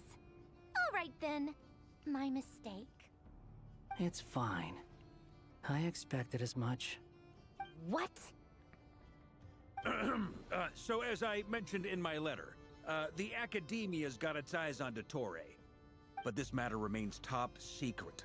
Apart from those assisting in the investigation, the fewer people who know, the better. If anyone asks, I'm here in Nodcry to pursue my personal academic interests. Gotta say, Varka, you did pretty well to keep all this under wraps for so long. Sounds like you got in touch with the Academia about this way back. You flatter me.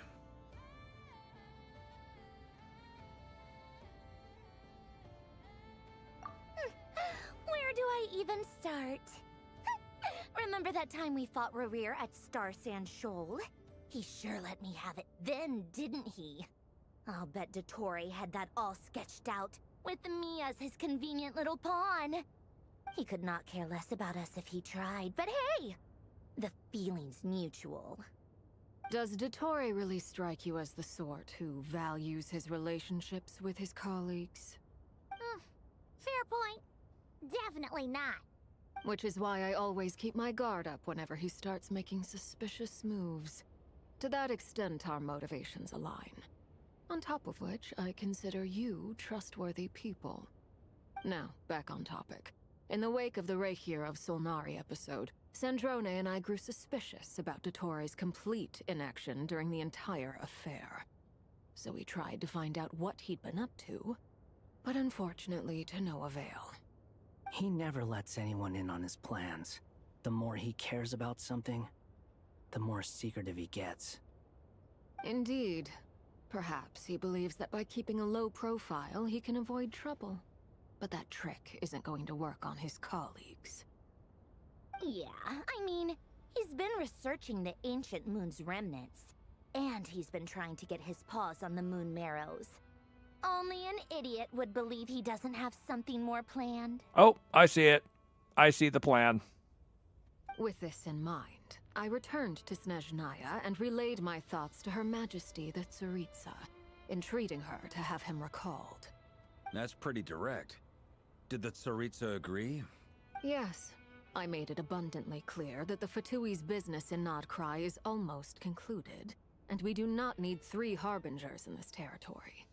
Her Majesty concurred. Accordingly, Dottore has returned at her orders. I imagine he is continuing with experiments, which no one besides he would ever have any interest in. Common sense might mean nothing to him, but he's not stupid. He knows that no good can come from opposing the Tsaritsa. Smarts alone won't get him all the way. He needs the Rooster's resources and Regrator's Mora, both of which the Tsaritsa can strip from him by waggling a finger.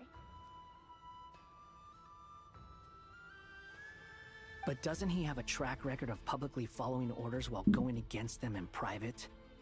He probably has it down to a fine art by now. Wouldn't put it past him. We worked together on a research project once. Only briefly, but it was enough to show me that we're fundamentally different people. He has no interest in doing things methodically, stage by stage. His thoughts jump all over the place, and the moment his curiosity is satisfied, or he gets the results he wants, he disappears. The only similarity we share is that, once we set our minds on doing something, we will see it done, whatever it takes. Oh, we definitely saw some of that in your battle with Rerir. You got so competitive. Ugh, do not remind me. Then I believe we all concur. Dottore will not simply give up. Fantastic. Now this is turning into a whole day of unpleasant memories. Ugh. Are you talking about the Moon Marrow stuff?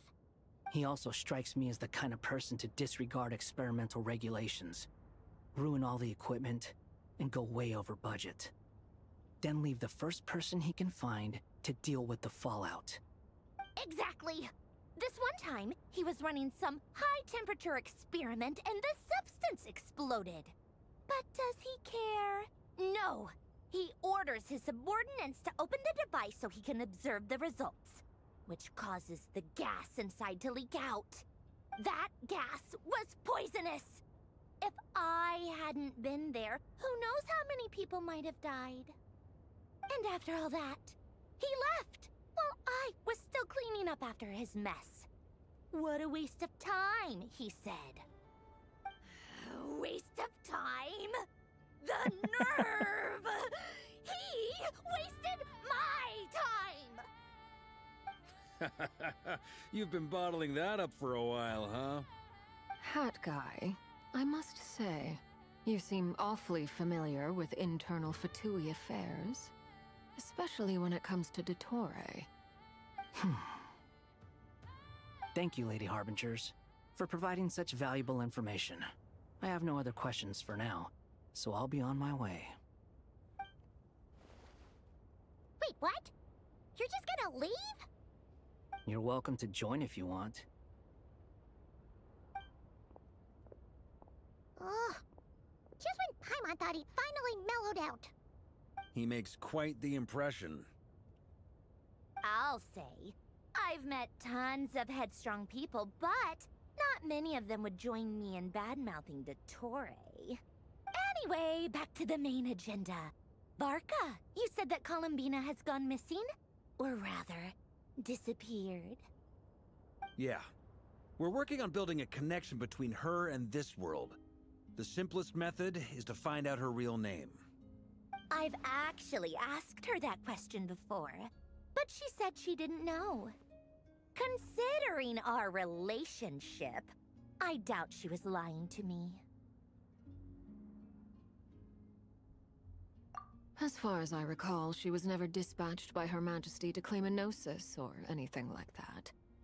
The Tsaritsa's plans had long contained a place specifically for her. I always thought that was weird. What could she do that the rest of us couldn't? Knowing what we do now, it's probably something related to Kavaki, right? More than likely. When she first arrived, Columbina would often go to Her Majesty and ask when she could start the task assigned to her. But Her Majesty always gave the same reply. The time has not yet come. So she spent her days in Snezhnaya doing basically nothing. The Tsaritsa has summoned a beautiful blind maiden to be a harbinger, giving her the third seat by virtue only of her enchanting voice. It was a dumb and stupid rumor, but the reality of the situation made it hard to refute. And what happened after that? I imagine she stopped caring. She no longer seemed to care why she had been recruited, and Her Majesty never gave her any missions, so she just continued to sing in the flower garden. For my part, I was busy. So busy, in fact, that watching someone be that idol had me fuming. But still, I got the sense that she had long been used to a life of other people claiming she was needed when she wasn't. I just felt that having a place to stay would cost me something eventually.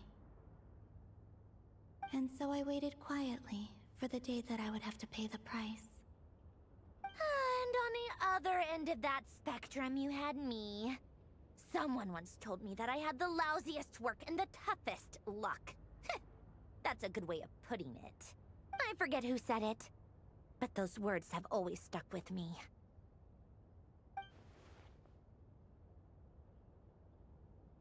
But you've done your job exceptionally well all this time.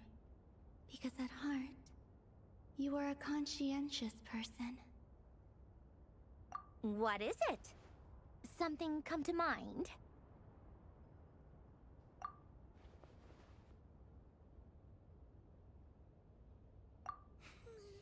That makes sense.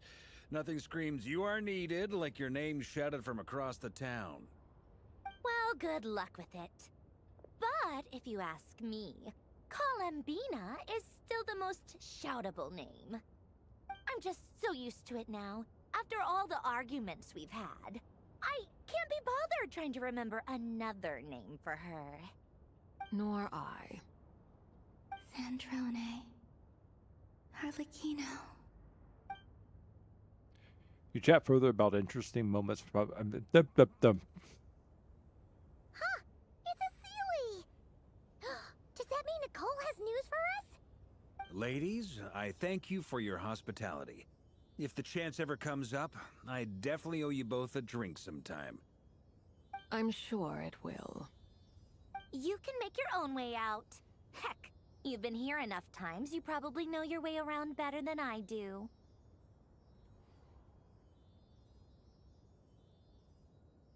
Okay, time to do what adventurers do best. Follow that Sealy! Da da da da da. Da da da da da da da da da da da da da da da da da. Sealy Quest. Here you are. Wait, I'm not in this scene. Why is it important? Oh, that guy. How come you're back so soon? Did things go all right with the Fatui? Fine. Tottori's been summoned home by the Tsaritsa. Couldn't get much more than that. How about you? Any progress with the investigation? Unfortunately not. We've tried everything. Different phantoms, different locations, different points in history. But the results are the same each time. Abyssal monsters roaming the land. People crying out in despair, with no hope of being rescued. Every time I see it, I can't help but think, is this what it was like in Mondstadt when Dragonspine Durin attacked? And if I fail in the task I've been given, will I create yet another tragedy? That's just meaningless speculation. When we encountered similar phenomena previously, I tried to interfere with those illusions, using sounds and lights to guide them. However, we could not change their fates. At most, we were able to extend their existences. The events of the past are like fate that has been written into Irminsul. There isn't a living thing in Teyvat that can escape its past. But Miss Alice instructed us to try to find ways to change the outcome that these phantoms face. It's an impossible task. Can't you just refuse? Since she asked us to do this, I feel like it can't truly be impossible. Or if it is, well, mages can make the impossible possible. I could not have been born as Durin otherwise. But you also said that your past 39 attempts were fruitless. That's true. But you're still going. Yes. After this many futile attempts, Surely you realize that you're not doing this because you still believe what some mage told you. It's because you want her hypothesis to come true. It's something you wish for deep inside. So, think for yourself about what you want to do. As long as you don't believe it's futile, it isn't. Yeah. Previous experience indicates that we cannot touch the phantoms, which limits the effectiveness of our interventions. If we want to clear this hurdle, we need to break this rule somehow. Same thought here. Following the same rules means repeating the same failures. Reducing ourselves to mere playthings of fate. So you mean we need to figure out a way to make contact with them despite knowing that we can't? Yes, and I suspect that's something only you are capable of. Everything in Tevat is logged in Irminsul, but the withering that once occurred in Sumeru was a sign that the Great World Tree was being corrupted. This corruption allowed things that should not have existed in Tevat to appear. This is tantamount to rewriting reality to an extent. You're saying abyssal power might be able to affect those phantoms? No one's ever tried it before. If you're gonna try it, it'll take courage. And you have to be confident that you can control it. Is anyone there? Has anyone seen my daughter? She's missing. I have to find her. I hear someone inside. Spargana? Are you in there? Ah! If I can use my abyssal powers to warn him that there is danger here, maybe it'll change his decision. Maybe he'll stay away. Yes. The important thing is not the nature of the power, but rather how you use it. To intimidate and obstruct. Sounds about right for the Abyss. Well, let me try. I should be able to influence that thing. Have you seen a little girl? What? This isn't the time for that! Just run!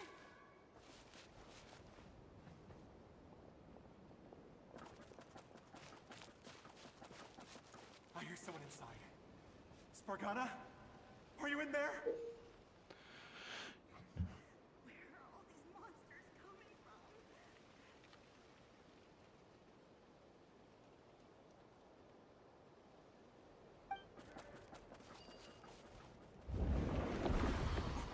What is this?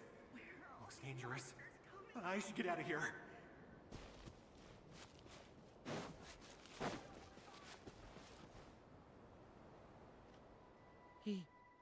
He really left. Ha! We did it! Don't celebrate too soon. Follow him. See what he does next. Monsters approaching from the front. You need to stop them and create an opportunity for him to hide. Damn it.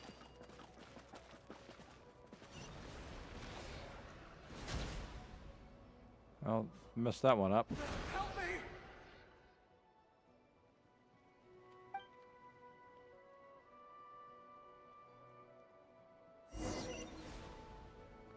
Monsters approaching from the front. You need to stop them and create an opportunity for him to hide.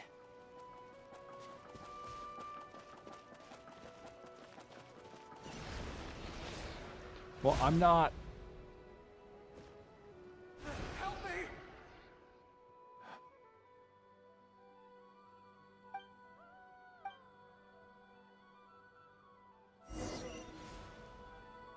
Monsters approaching from the front.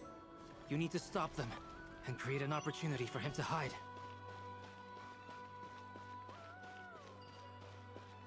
There it is for very...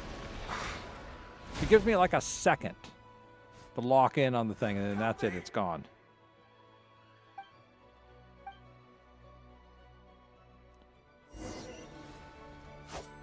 Monsters approaching from the front. You need to stop them and create an opportunity for him to hide. There it is. It's like right there, and then...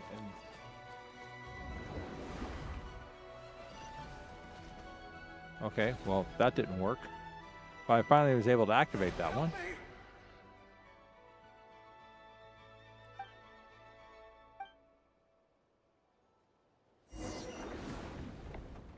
Monsters approaching from the front. You need to stop them and create an opportunity for him to hide.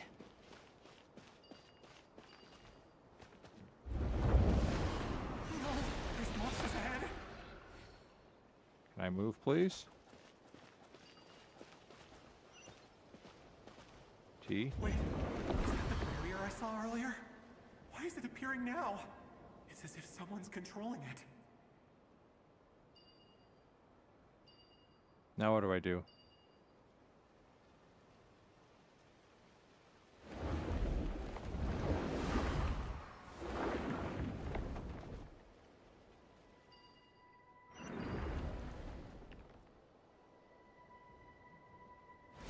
Well, that didn't work.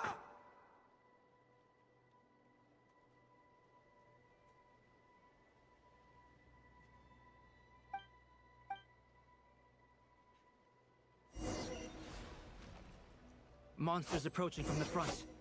You need to stop them and create an opportunity for him to hide.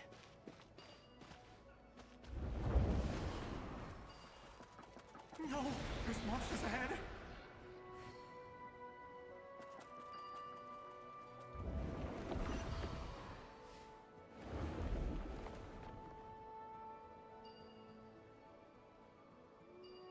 The monsters are gone.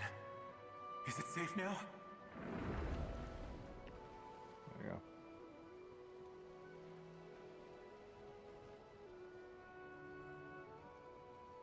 The barrier's gone too. How odd. Anyway, I guess I'll keep going. Quickly, let's keep up.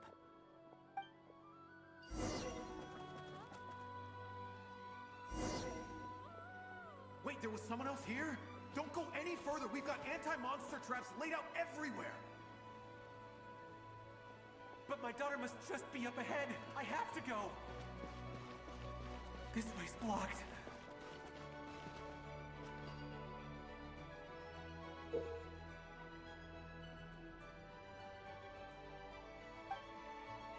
We might be able to use the explosives over there, but we need to take care not to hurt him.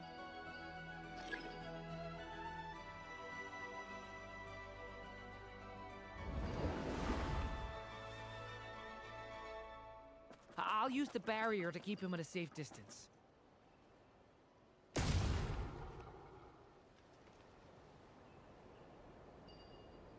This barrier seems to be helping me somehow.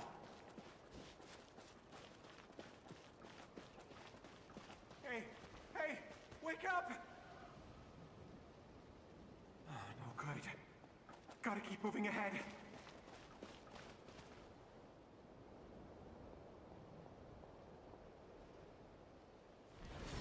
So many monsters!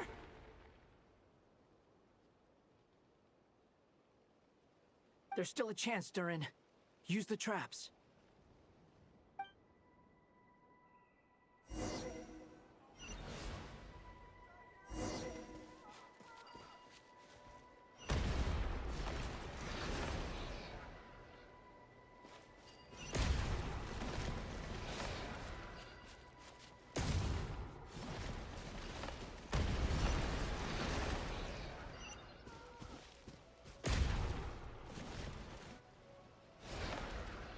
Help me!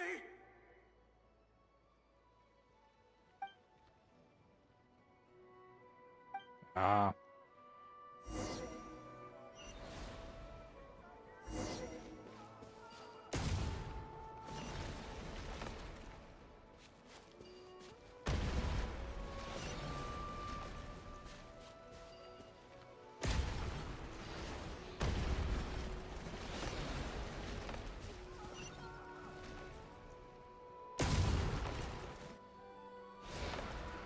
Help me! What? Where are these guys coming from?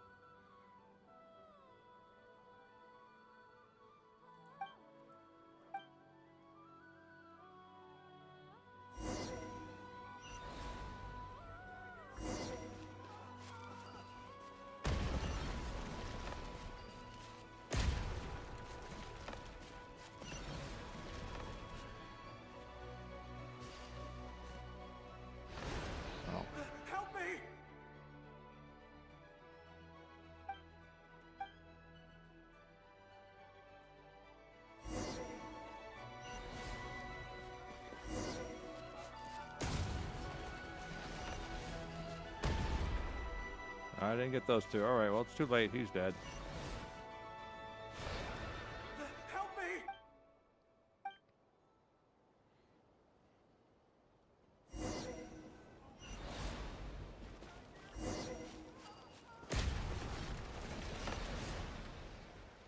We have to wait for them to get in here.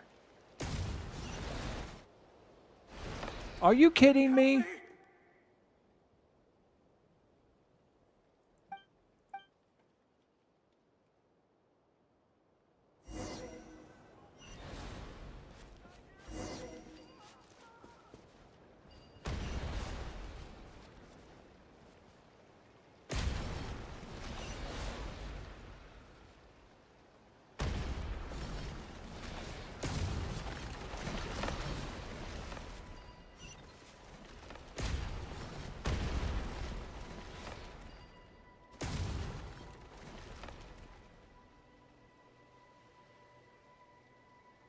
This is a new development. I've never seen this happen before. We might just be able to save this person.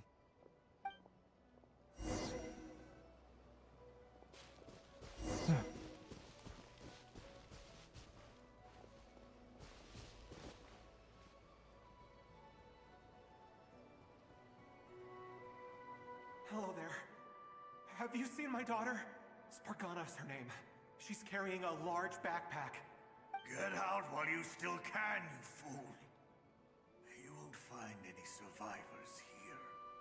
But I can't just leave her here. She must be so scared right now. Sorry. Wish I could help, but I haven't seen her. You'll just have to keep looking. Okay, thank you. If I do find her, I'll get her to shelter and come back for you. Don't bother. I've got nowhere left to go.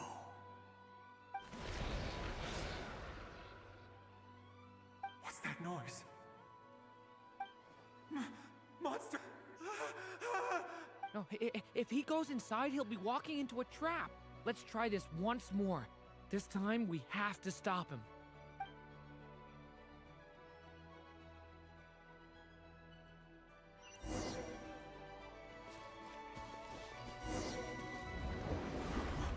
Why? How will I know where Spargana's gone like this? You know what? I'll trust this strange barrier. It's got me this far after all.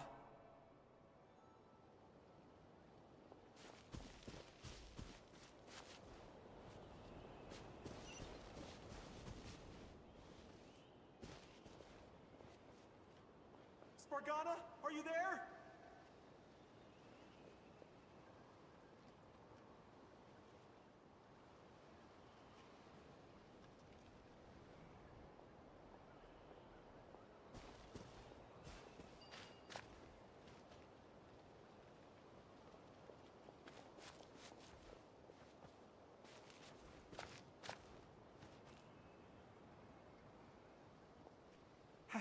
Hello, I'm looking for... Huh? Looking for what? Everything here belongs to me. Get him, boys!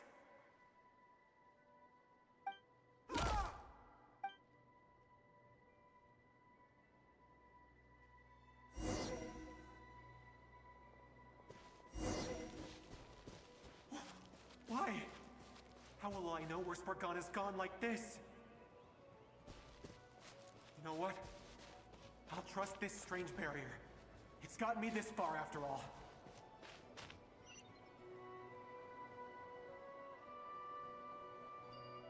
There we go.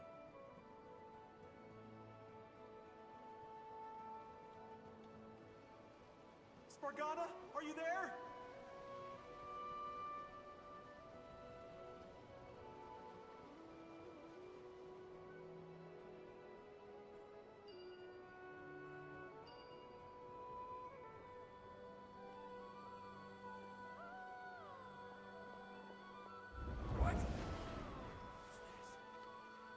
Hey!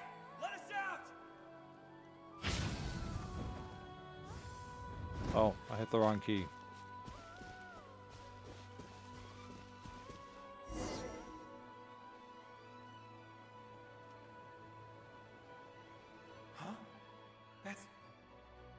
like one of my daughter's books! Thank you. Thank you! Yes, it's one of hers for sure. That's her name on it right there. She left her backpack here.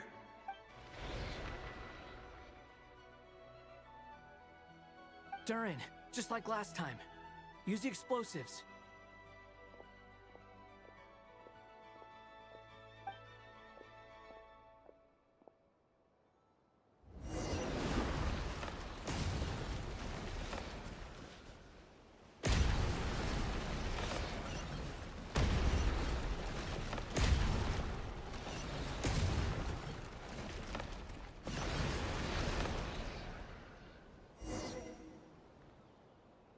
It won't work. There's not enough left. If he makes it in, he'll die. But then, this clue could be the key to him finding his daughter. It might not be the only one. Better he misses that clue than loses his life. I guess so.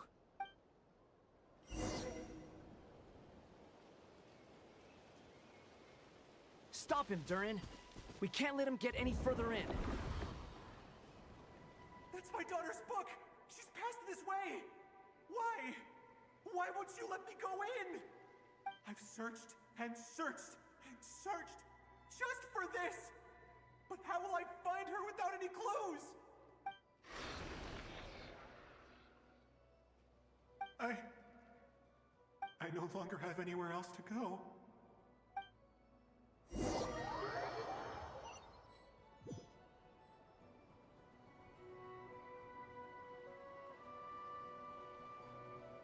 I'm sorry. I'm so sorry. He refuses to go anywhere else. Whether he opens this door or not, all that awaits him now is death. We couldn't change his fate. Albedo? Hat Guy? Let's try one more time. I don't know how we're gonna do this, but I don't want to give up either.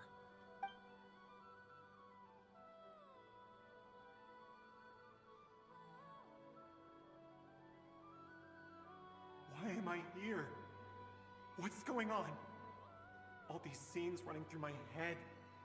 Where are they from? Huh? What's going on? His reactions have changed. How many times have I... What's happening to me? Huh? Wait. Who are you? You can see us now? I feel like I always could, but that I only just realized you were there. I'm sorry, I don't know how to describe what I'm feeling.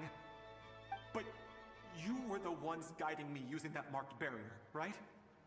I haven't done anything yet, but those monsters, those deaths, they feel like memories. Like things I really did experience. I won't find my daughter. In fact, I'll ultimately die trying to find her. Isn't that right? Well, no, it isn't. Yes, it is. Even so, we're trying to find a way out of this. You've not seen my daughter either, have you? It seems she really isn't here.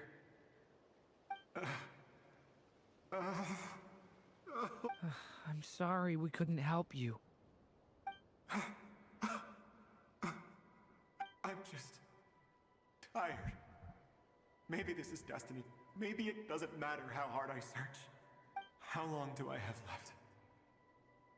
Experience says 15 to 20 minutes. 15 to 20. Thank you for all your help.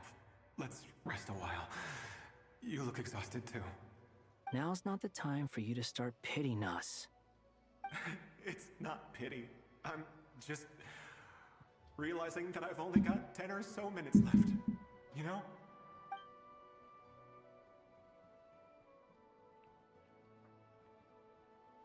You say you're from Mondstadt, yes?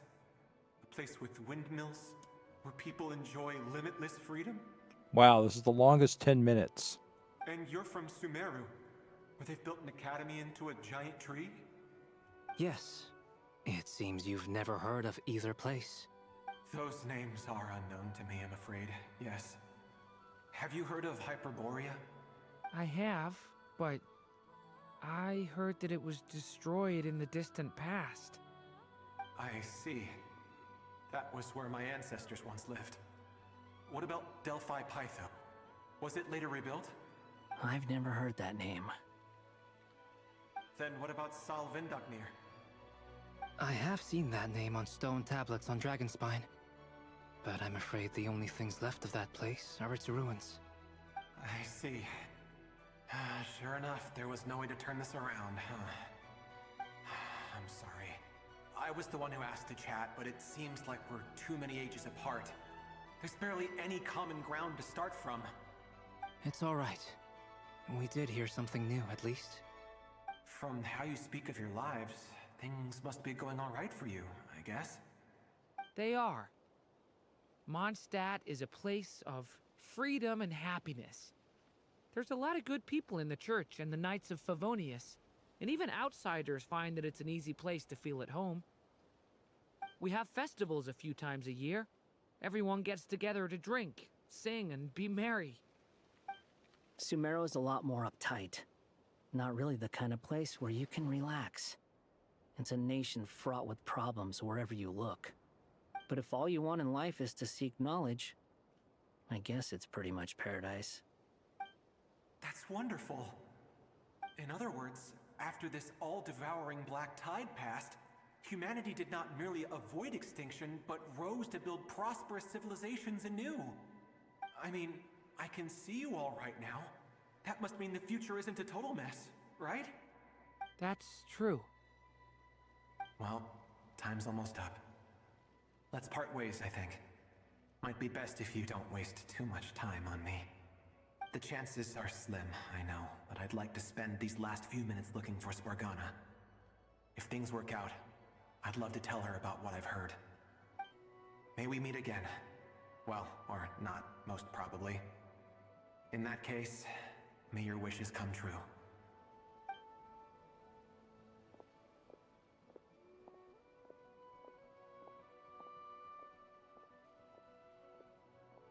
He's gone. In a few minutes, he will meet the end that was his to begin with. The ending of this tale did not change, but I believe that we've just made the most progress we have yet. May your wishes come true. If only it were so simple. Hat Guy, could I ask you a question? You've never talked about your past. It seems complicated, and it weighs heavily on you, too. Would you be willing to tell me about it? I mean, sometimes it's better to get things out in the open. Take that guy we try to help, for instance. At least he said goodbye with a smile, right?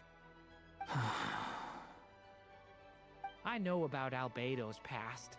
Our experiences are very similar, and he created me. As for you, you're my first friend, and you've witnessed every step I've taken. But by comparison, I know nothing about you. Either way, I mean, we're still best friends. But if I knew more about you, I might understand your thoughts a bit better. I've told you about myself. I'm a student at the Academia. And what did you do before that? Prepared for the entrance exam? Yeah. All right. If you really don't want to talk about it, I won't press you any further. I was a puppet built from the branches of a white tree, using technology left behind by the Conrian schools of mechanical engineering. A white tree? You mean an Irminsul tree? Yes. A branch of Irminsul that was once connected to the main tree. So you had a human creator too? Yeah. But my creator abandoned me after deciding that I was a failure. After that,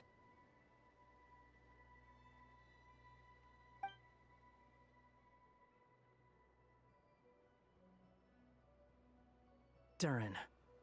Resisting the influence of the Abyss, suppressing the urge to destroy, trying to do the right thing. None of these things are easy. But no matter how hard they are, Trying to rewrite past wrongs is far harder. You asked me if you would create a new tragedy if you failed. I told you there was no point speculating about that. But the real answer is, yes, you absolutely will. That guy. But at least you've got people here to help steer you away from the wrong path. So, just keep aiming towards the light. I will. I promise. All right, break time's over.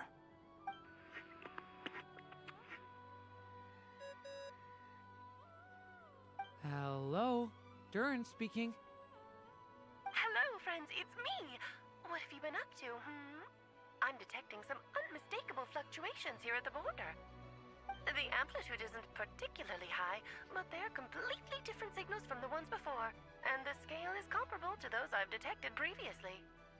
Alice, we were unable to save that person.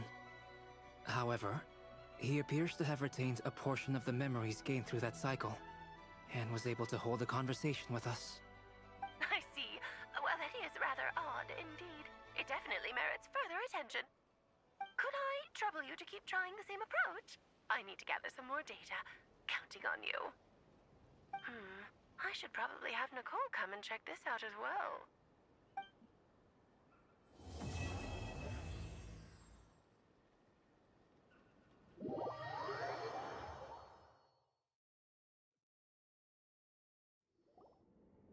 There you are.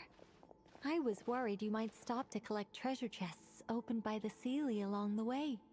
It would have taken you so much longer to get here. Another conversation I cannot hear. I am delighted to see that you understand what takes priority, and that your adventurer's instinct has not swayed your resolve. Really, I must applaud you for it. You should know. Paimon's head. Okay, I'll try and keep it short. My senses are telling me that this is where we shall find the entrance to the ruins. Oh, cool! Well, what are we waiting for? Let's open it up and see! Patience. This was a sanctuary of great importance to the Hyperboreans. A special process is required to open the gate. Oh! Like the place that housed the Eternal Moon's Marrow? Okay, so what's the plan? Need us to do anything? And just the short version, if you can. Ah. Alright then. I was planning to start with some background on the invention of these techniques. Are you sure you don't want to hear it? It's quite informative. Remember what you were saying about priorities? Fine. Simply put, we need 3 human representatives to successfully undergo a process of Kuvaki resonance. Think of it as a test from the 3 moon goddesses to see if the entrants are qualified, with the most recognizable qualification being Kuvaki. Pretty sure Lauma would ace that test. Oh, wait. But we need 3 people. I also have no doubt that the Moon Chanter would be qualified. But we would need 2 other people with the same constitution. Therefore, the most feasible method is not so much to follow the rules, but to figure out how the test functions and find a workaround. I've done some research, and it turns out the mechanism is rather crude. We'll simply need humans to stand before it who have sufficient Kuvaki energy within them. I'm with you so far. How do we get the Kuvaki in them? The easiest way would be transfusion. Take some Kuvaki from Nodcry's soil, put it into the bloodstream, and get it circulating in the body. So we're going to cheat on the test? Precisely. There are other methods, but this is the simplest one. Cheating the system is much easier than trying to hide from it. Huh? Ah! Sorry? Does the idea of cheating upset you, Miss Lauma? No, that's not it. I suddenly had an idea. Ooh, what is it? It's about Moon Prayer Night. I figured out a way for Kutar to join in the festivities. Huh? But as Paimon said, we need to have our priorities straight. Let's get back to the test. I'll follow up with Nefer on the festival arrangements. Oh, okay. Anyway, is this really the best method we have? A Kuvaki transfusion sounds dangerous, no matter how you slice it. Wait, aren't I Kavaki infused? I do have moon marrow in me. If you think that's dangerous, wait till you hear the other methods. I'd be more than happy to go through them if you'd like. There are several. No need, we're good. Let's go with this one. Very well.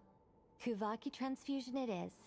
Now, I should mention that the risks can be greater or lower depending on individual compatibility.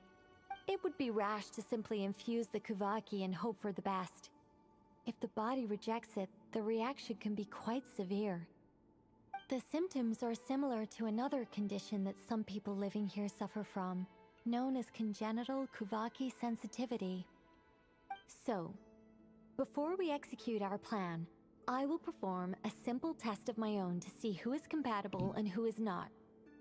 Once that is done, we will have to complete the resonance process as rapidly as possible. The participants must remain stationary while the Kuvaki circulates and bonds with them, and they mustn't eat or drink anything. What? No eating or drinking? That's some hardcore fasting. They'll all be monks by the time they're through. 3 days. Oh, that's so long! And we still need to find 2 more people who are not just compatible, but also willing to volunteer. Fasting? What are they talking about? Really? Don't you want to think this through? Haha, count me in too. 3 days without food? I can handle that. Miss Nicole has made it clear that this is the easiest way. The way I see it, there's nothing else to discuss. It's time to step up.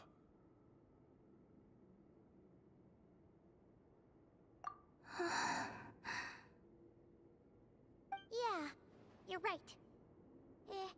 In that case, Paimon volunteers to be Captain of Logistics. She'll keep the fires lit and grab some spare clothes to keep you comfortable. Then we'll start with you first, Traveler. Please step forward.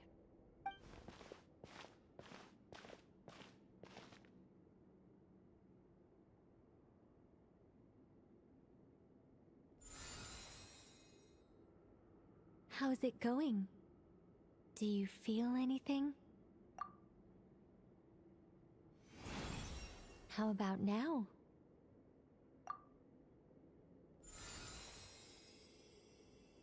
And now?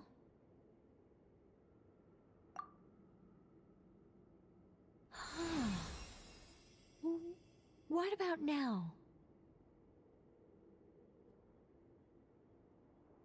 You guys, it's not a competition, you know. All right, I'm officially impressed. Even as a descender, you can withstand far more than I imagined. That's because I'm not just the descender. I am the anime protagonist. Hero of this story, and built with unlimited plot armor. You may stare in awe at my sexy midriff. It's like I summoned a giant stone titan to arm wrestle you, and your arm hasn't even moved an inch.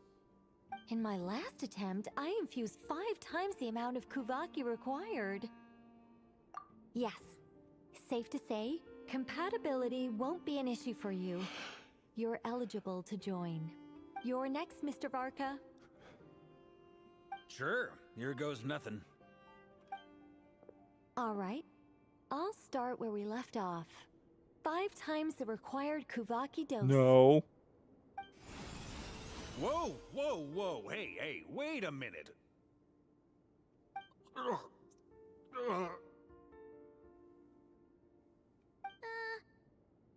it going? Ooh, no, not great. I kind of want to puke. Feels like I've been drinking too much.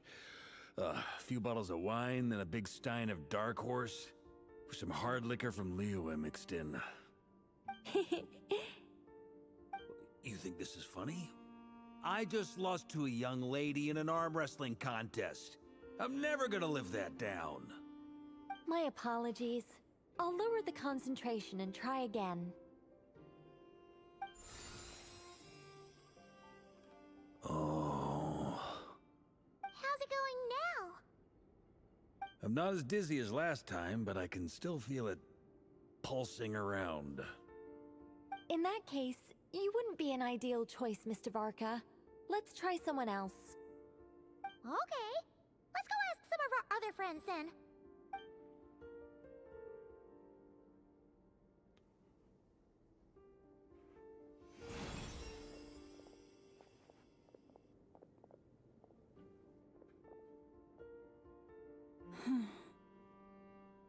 No surprises here, Miss Moonchanter.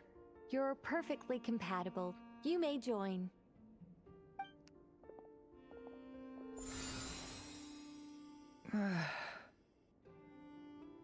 I'm getting a slight headache. Shame. You were so close. Whoa! I'm itching all over! Allergic reaction. We can't have that. Huh? I know! Yes, I know. Well, are you gonna start a what? The Hexenzirkel is an organization that cares for and protects children. We will not have them do dangerous things. Not even tests. Ah.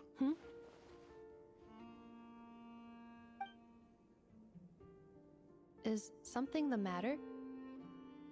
The candidates have to be human. I guess that rules me out too. Huh.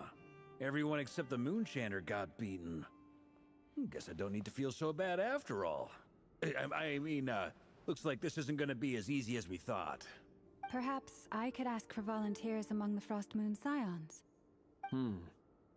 I'll see about talking to some trusted Lightkeeper colleagues. Itlua springs to mind. In fact, I think we had some former Frost Moon Scions join our ranks recently. Can you give me the scientific explanation for how the test works? I can probably make some kind of test bot. Then we can just zip through Nasha Town, going up to people and pressing a button to check their status. Wouldn't that be way easier? No. Wow! No elaboration for once. How about I contact the Knights of Favonia's garrison in the Wave Chaser plane? Shame that Lohan's already left. And that guy's even tougher than I am. Strange. The moon goddess is clearly revered by many people. So why is she on the brink of disappearing? She mentioned that the world has rejected her from the very beginning. And when we fought the Rakier of Salnari, it seemed like she exhausted her power for our sake. Also, Paimon's not sure revered is the right word for how people feel about her. Gratitude, certainly. For my part, anyway. It's basic reciprocity. She helped us, so she deserves our help in return. Yeah. Even though she looked like she didn't care, she still saved a ton of people, including me. A review of the relevant data leads me to conclude that Miss Columbina is a good person. Yep, you bet! They really think so? I'm super surprised that Columbina isn't her actual name, though. I think it really suits her. It's light and graceful and... yeah, just a really pretty name. I know, right? Unfortunately, that's not our decision to make. Columbina. That was the code name the Fatui gave me. But it also came up in the song I heard when I was born. But... is that really all there is to it? What do I truly think of my own name? Is there anyone left who will still call me by that name?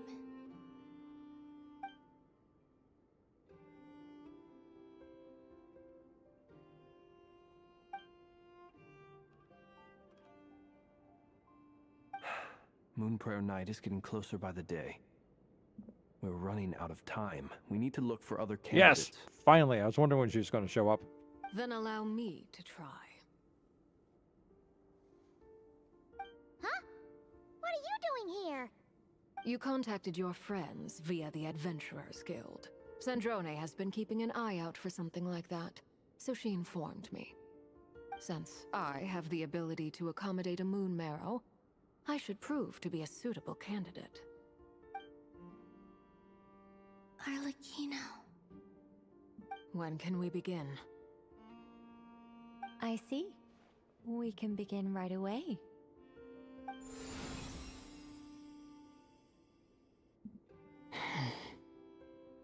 How was it? Did you feel any discomfort? Not at all. Liar. Then it seems we shan't need to look for additional candidates after all. She lied. Cool. Alright, like Paimon said, the rest of us can take turns making sure the three of them stay warm and comfy.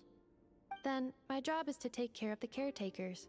I will ensure everyone receives food and accommodation. I'm ready as well.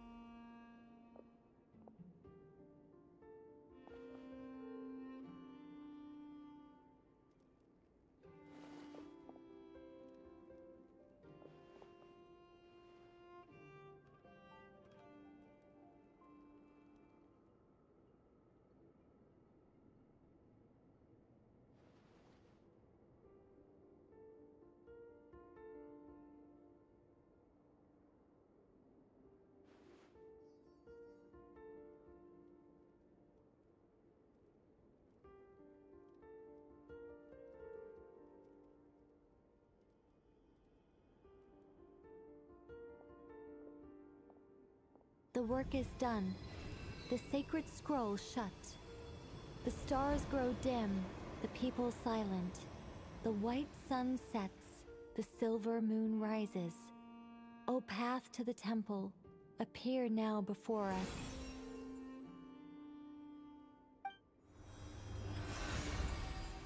Wow! It really opened! So that's what all this is about. They've been trying to open this gate. Come, let us enter. It might be best to eat something first. Take care to chew properly and swallow slowly. It will give your body time to readjust to the digestion process. They will head in soon. They will need to enter this gate.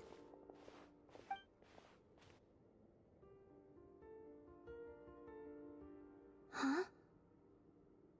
I cannot pass through. Is it because I have no physical body? It has been 3 days. My strength has all but completely faded. Can I really hold on until Moon Prayer Night?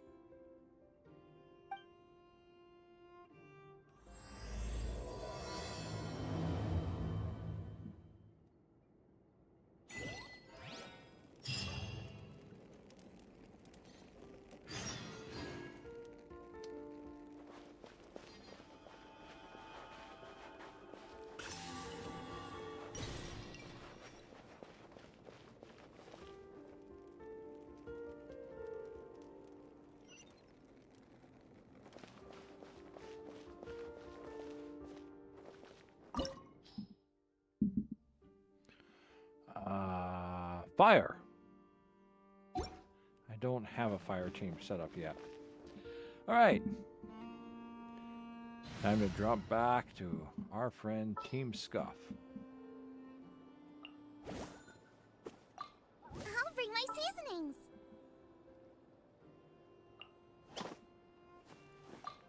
I won't hold you back. Much.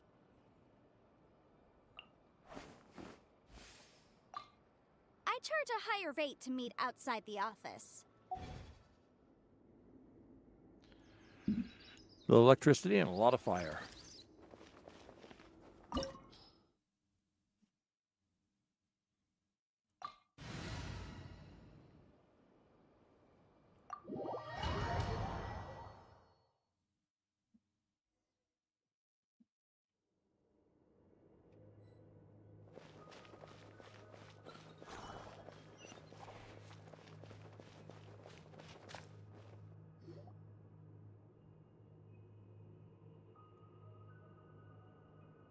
Are these people...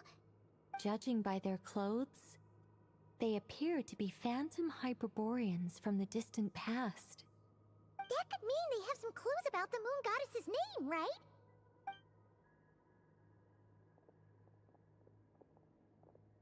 Hey there! Could you tell us what the moon goddess's name is? Sorry. That's probably a weird question, huh? How do we explain this? The moons are long gone, and their goddesses are dead. Their names no longer mean anything. When a new moon goddess is born, we will surely know her name. We have used every last resource at our disposal. All that remains is to wait, patiently and quietly.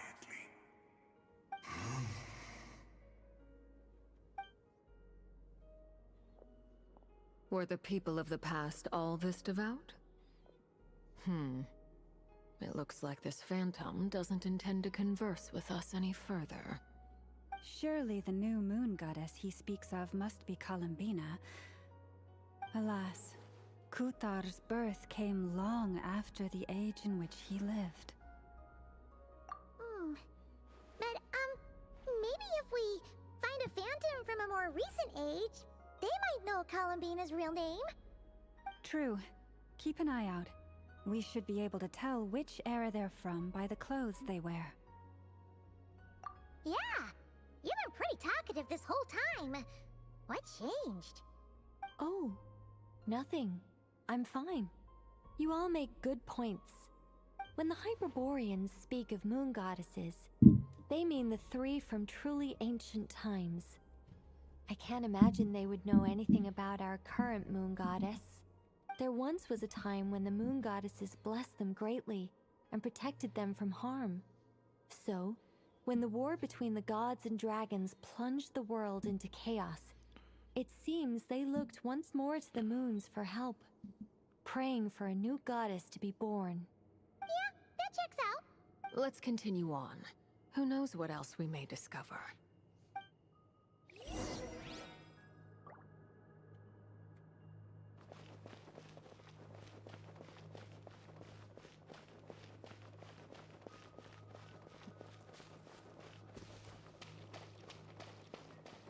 There's a door blocking this path. Not a problem. Try this.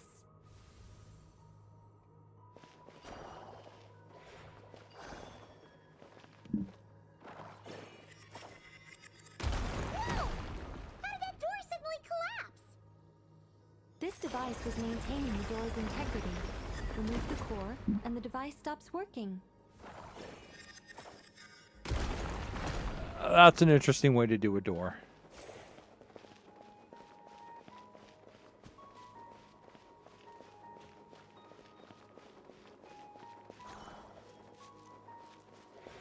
Is this our destination? Impressive. More precisely, this is a device that will help us reach our destination. Let's go. We still have a long distance to cover.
Interesting.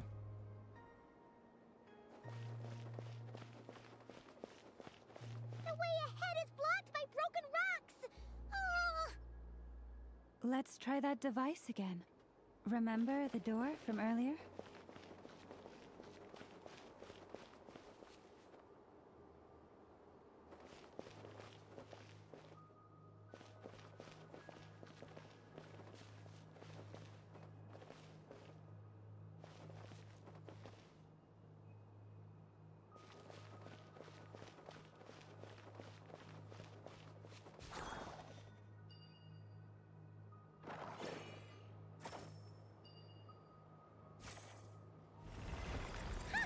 So it works in reverse, too!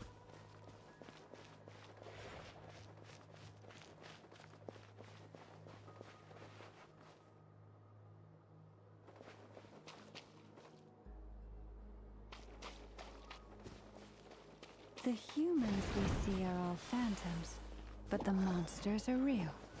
What a fascinating place. There'll be plenty of time to admire it later!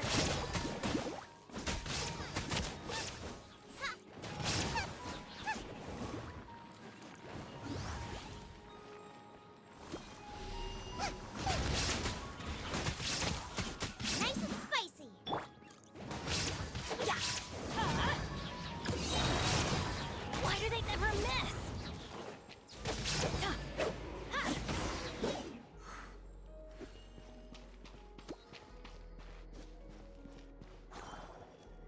Oh, we're being attacked by candles! There's no defense! There's a whole bunch of artwork in here. Seems pretty old. Nicole, this is probably your area of expertise. What do all these paintings mean? Well, it means that somebody had a lot of time on their hands. Let me see. 3 moon goddesses.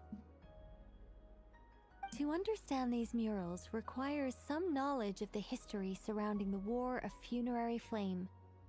I shared a little of this with Lauma before. Yes, I think I follow.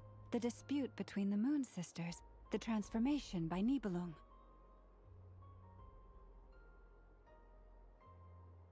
Oh no, it's no trouble. I'd be delighted to share the tale again. Alright then.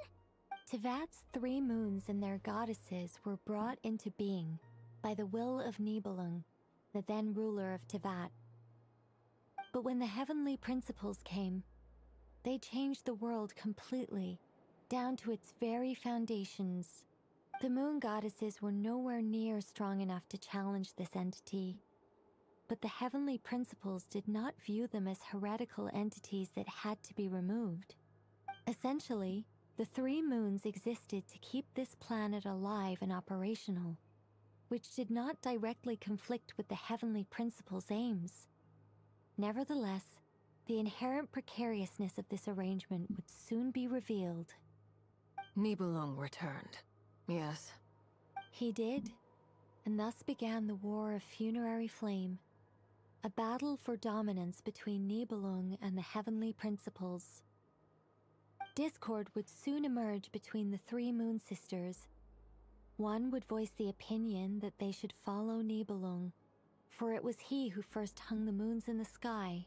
Another would argue that taking sides in the conflict would only bring the world closer to ruin. There was no telling where it would lead, especially since their creator had returned, bearing the perilous power of the abyss. Nibelung would eventually discover their disloyalty. He had all 3 imprisoned before transforming the moons into weapons with which to fight against the heavenly principles. What? Weapons? Yes. The very moons that had once defended the planet became instruments of death and destruction, striking terror into the hearts of all living things. And although the heavenly principles and the 3 moon sisters had once been at peace, it now seemed that the moons posed an unacceptable threat to Tevat. It is possible that the heavenly principles did not know of the goddess's imprisonment. If so, the weaponization of the moons would surely have been viewed as an intentional breach of the peace agreement. Regardless of who knew what, when, the heavenly principles shattered 2 moons and flung the other beyond the skies. Whether the goddesses managed to escape Nibelung's captivity after his fall, nobody knows. But this much is certain. From that day on, the moons no longer belonged to Tevat. The rejections slowly drained their power until eventually they passed away. So that's the full story. You say the moon ceased belonging to Tevat from then on. Why then would Columbina be born here? That is perhaps due to the lingering connection between the Frost Moon, which was not shattered, and this world. You could see it as the three sisters' dying wish. They never desired war. All they ever wished for was to protect this land. I see. If the final fate of the three goddesses is as you say, then Columbina faces the same grave danger. Our investigation has yet to bear fruit. We must hurry. Yeah, you're right. Let's keep going. Oh, wait.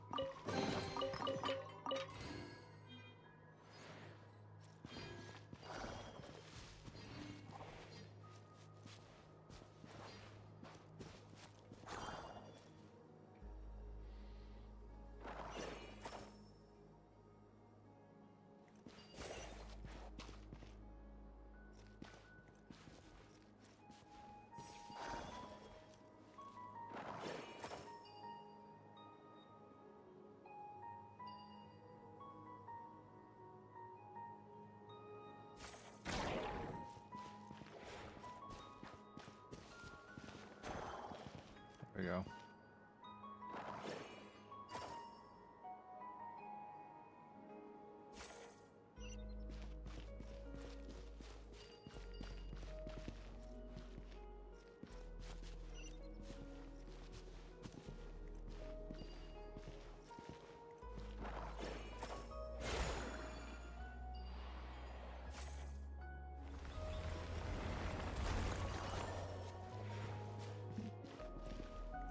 Cool. Welcome back, Rio.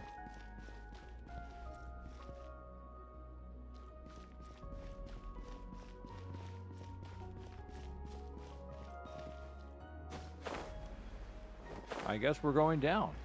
The air wall tells me this.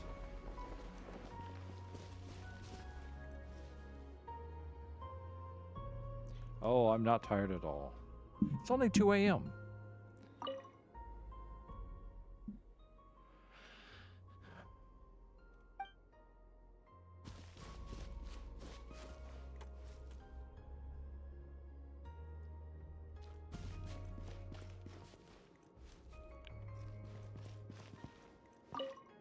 Should we trust him to keep his promise? We have to. There's nothing else we can do.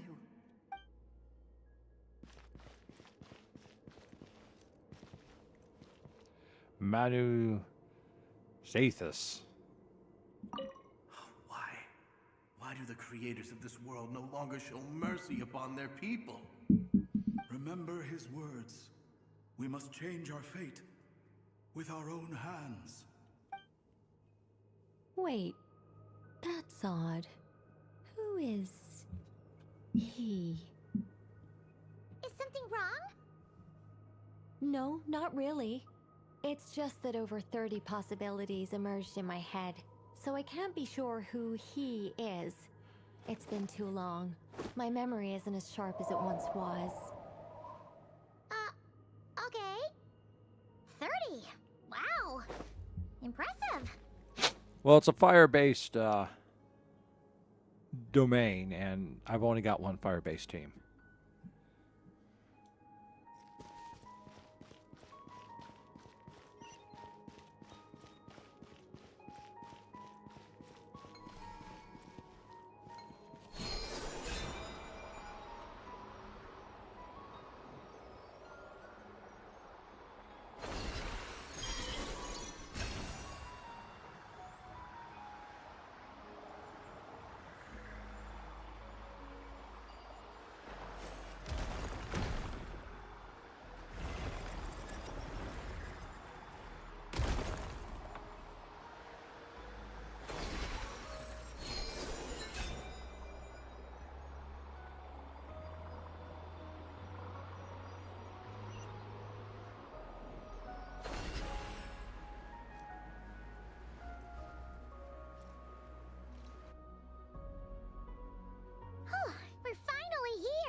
Indeed.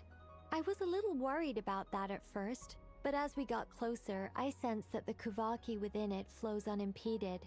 It should be functioning normally. The only issue is how to activate it. It's looking a little worse for wear. What about the cores from some of the other devices we've seen? Can we repair it using those? In all likelihood, yes. I imagine that would have been the Hyperborean's backup plan. Let's look for some cores.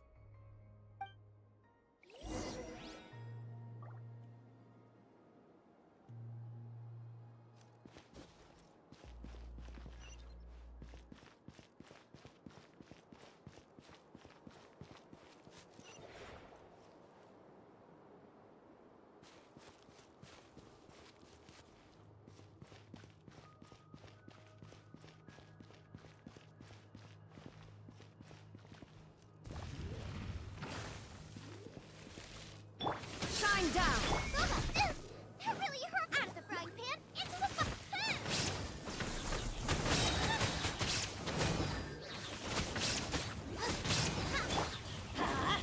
Damn it, missed. Off we go! Let's light it up!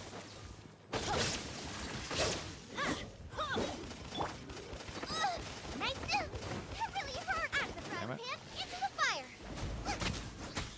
Oh, this is the second one. Okay. That really hurt! Oh, hadn't I finished you off?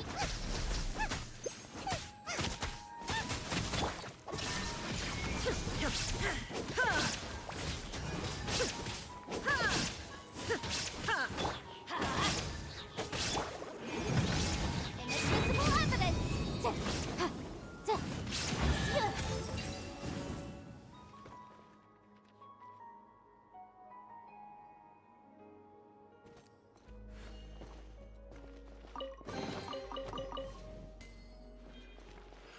All right, let us. Oh, I can't configure the party. All right, well, let's do it this way then.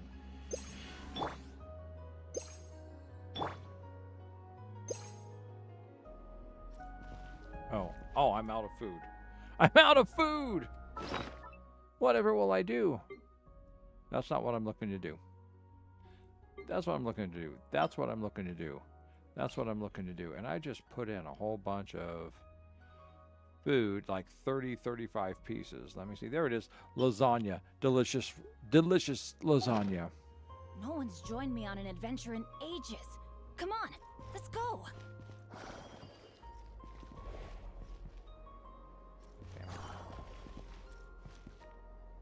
Key.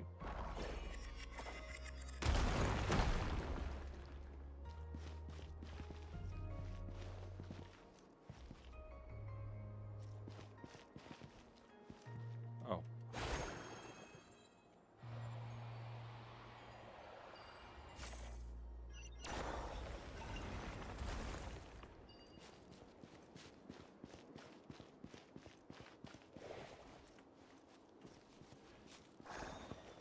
Yeah, but if I pull this down now, it's going to drop everything back down there.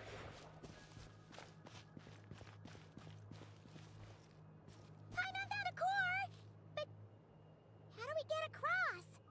Walk up, then jump down.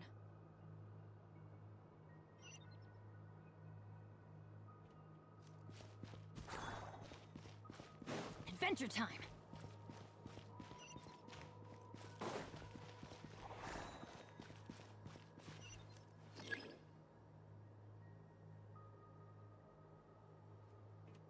Okay. Anything over here of interest? No. Okay.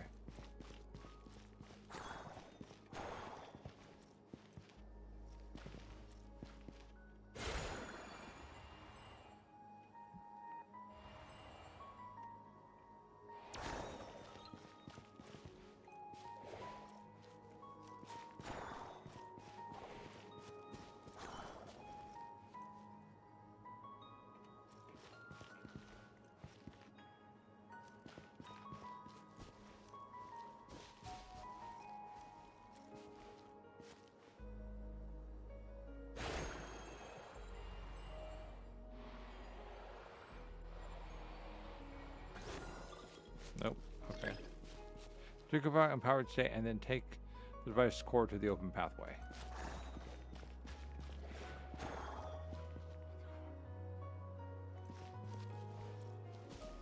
Where's the device's core at, though?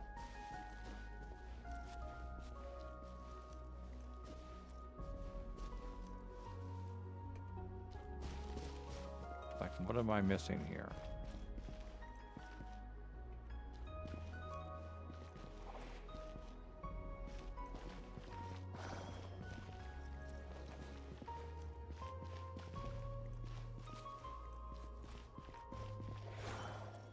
Can't even get a direct line on it.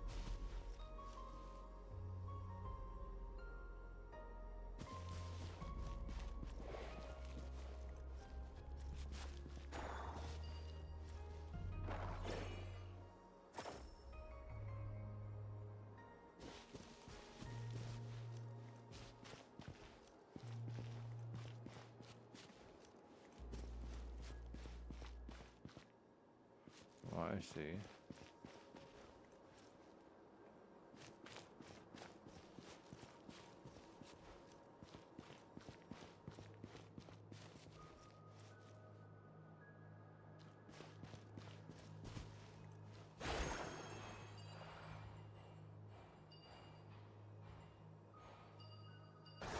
Damn it. There we go.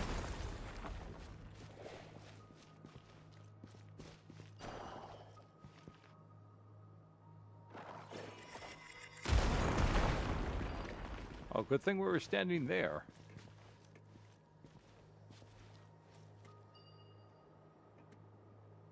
I guess we jumped down. Huh, that should be enough cores. Let's head back.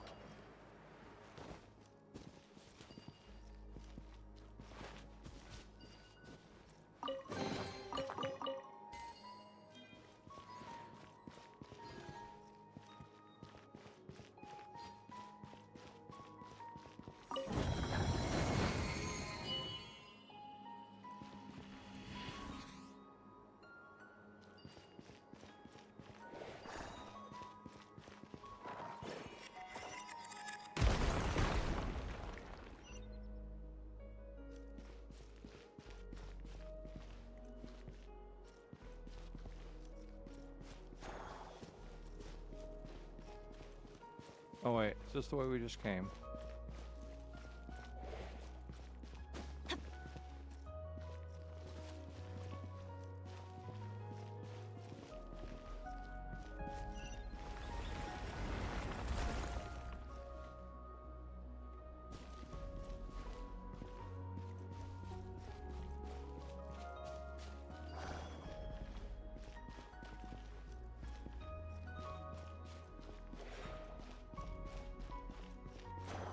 Was I supposed to bring these with me?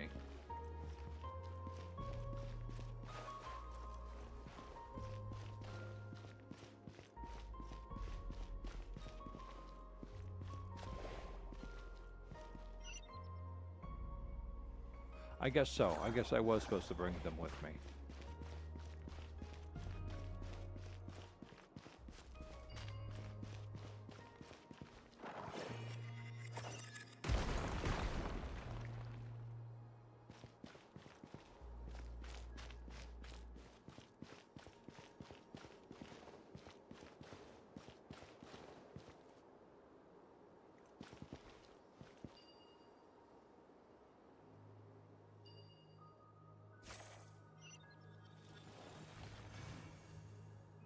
All right.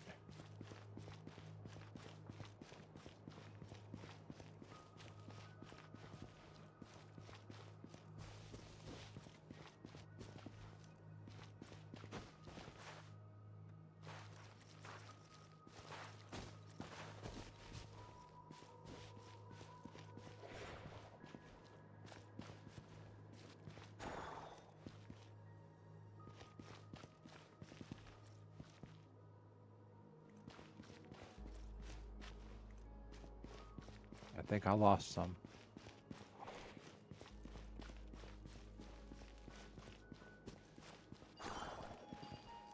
No, don't take that one yet. There's one upstairs I think I need to go back and get.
Nope. Okay.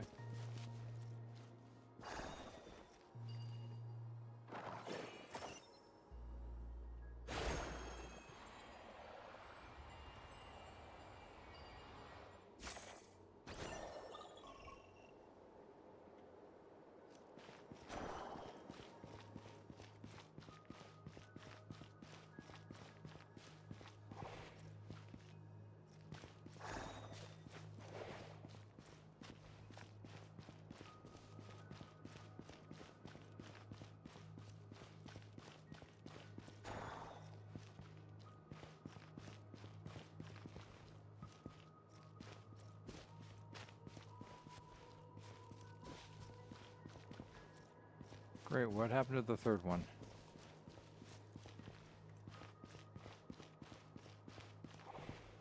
I think I really messed up.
Off we go!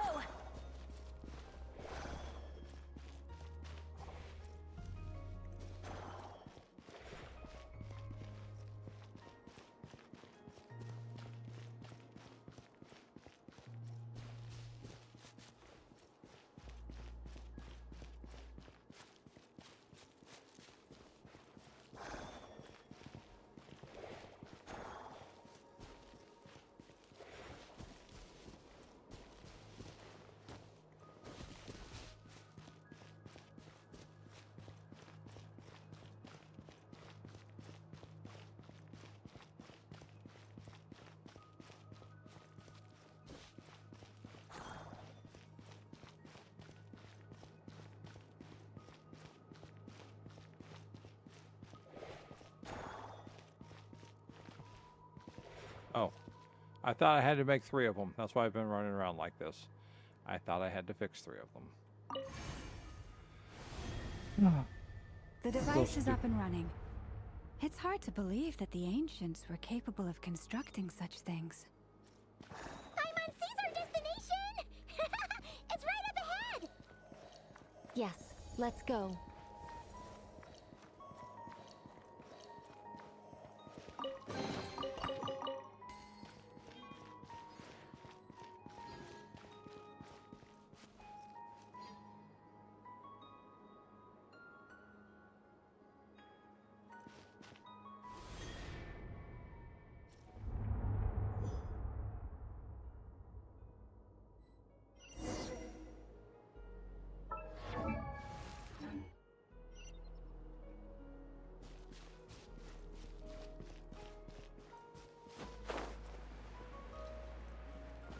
Adventure time!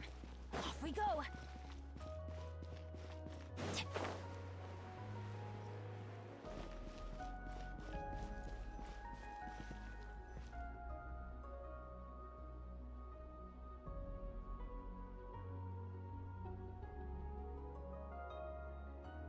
This is where the people of Hyperborea communicated with the moons.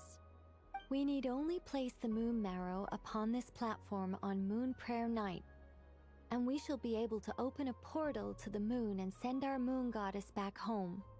The assumption being, of course, that we can find her first.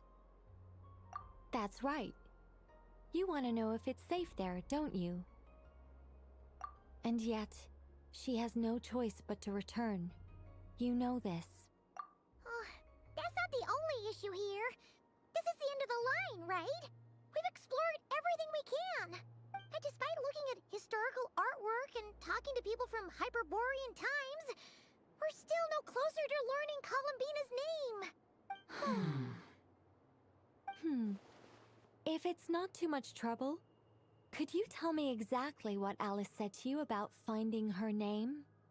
Oh, sure. What she said was... Then your first job is to find it. As a moon goddess, I'm sure she must have a name she identifies with.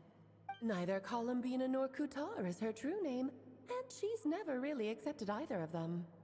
Is it not also possible that she has never had a true name? Not at any point in history?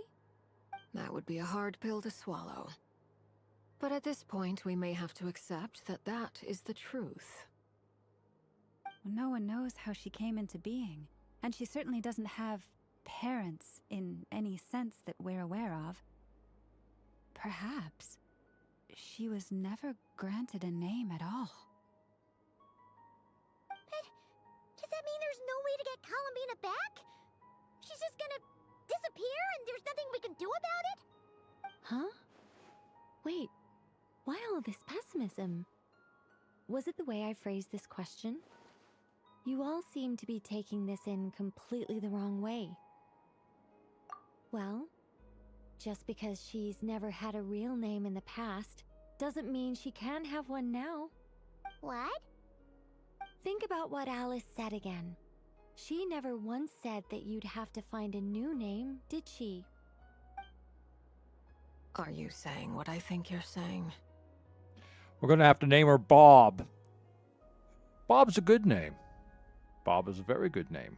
She could become Bob. There are no Bobs yet in this game. We could name her Bob. Yes.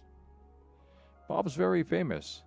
Why, even the oldest story in existence, it goes like this. In the beginning, all was darkness, formless and void. And Bob was there too.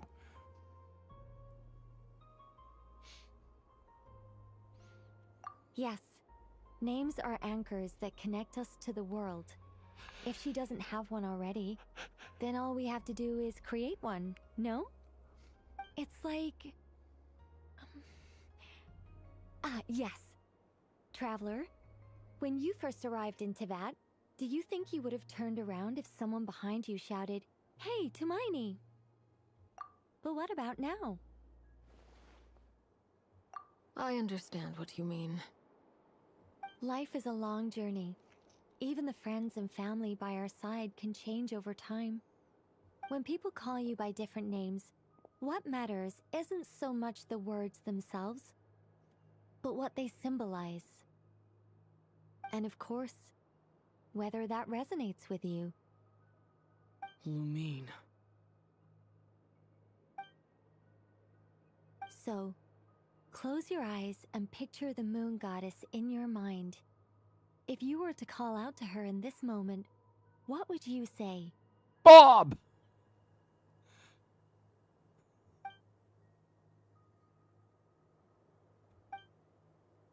Columbina. Columbina. Paimon would call her Columbina too. Bob! She has long forsaken everything that Kutar represents. I think from now on I should call her Columbina too. Well, it sounds to me like you found your answer. Are you sure? Is it really that simple? We haven't found her this whole time, and not for lack of trying. For a journey like this, the process is every bit as important as the outcome. All right, I've asked this many times, but what is it with this strange arm position that they always use where they draw one arm across the chest and like rest the elbow on the other and raise the hand up, but it doesn't rest on anything, it just kind of floats out in front? What is this? What is this arm position? Everyone does it. Had you not searched far and wide, rejecting every other answer you were offered? How could you have come to an answer you felt was finally correct? Oh, it all makes sense now. This has Alice's fingerprints all over it. Are you suggesting that Mage knew from the start that Columbina never had a real name to begin with? I can't say for sure. But I can definitely imagine her chuckling in satisfaction somewhere right now, saying, "Ah, what fun." Llama! Your antlers! You should hurry. The festive moon has begun to rise. Do not worry, for when you called the name Columbina just now, I could sense that the power within was enough to summon back the moon goddess. The power within what? The name? Yes. So, the thing is... What's wrong now? This is so annoying. I really want to explain how that whole thing works. Starting from the founding principles of Teyvat and... Oh, I could talk about this for hours. But... Deep breaths, Nicole. Deep breaths. You're an angel. A sober, sensible, solemn angel who has her priorities straight. Okay then. Sorry for asking. Clearly a bad call on Paimon's part. Anyway, you all need to hurry. Last thing, remember how it felt when you called out that name. Then it is agreed. By the name Columbina, we shall find her. Then we'll throw her the best Moonprayer Night party ever! And at last, we will send her home. After informing your friends, everyone splits up to look for Columbina by calling her name. You choose to visit the place you first met. I can barely move anymore. My consciousness is fading away. Have they come back out? I'd love to see them one more time.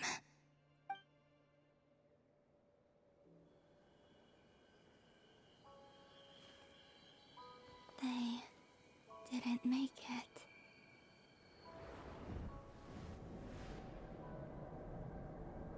Could you tell me your name? My name is... Columbina!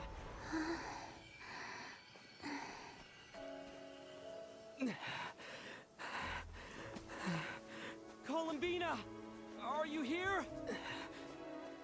Columbina! That's the name you gave when we first met. And it's what I've called you ever since. Columbina. It's a fine name. I have many fond memories of Columbina. And Rex so do is all of your friends. Rex is now hoping for some ship going on here. A traveler Columbina kiss. If you like this name...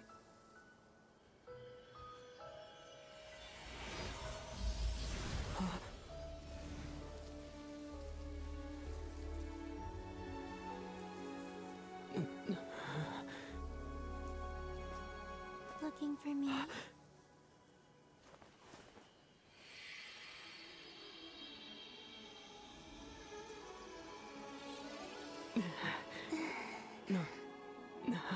I like it. You can carry on using it. My name is Columbina Hyposelenia.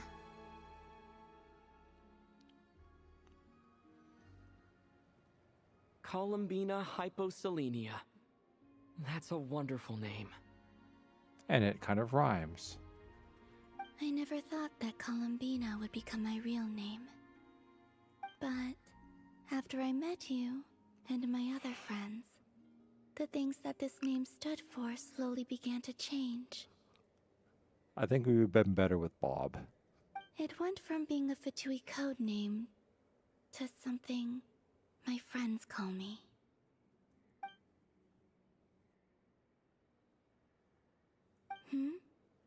What is it? Why aren't you saying anything? I'm just so happy for you. Thank you. So, where's everyone else? We can go and meet them very soon. Everyone went to different places to try calling your name. Great. I'd like to thank them as well. Everyone's done so much for me. Searching for my name, entering those ancient ruins. Huh? Wait, so you were... Yes, I was there. Not physically, but my consciousness was still holding on. I followed you the whole way. Starting from when? You turned around and called out my name while you were in Nasha Town. Do you remember?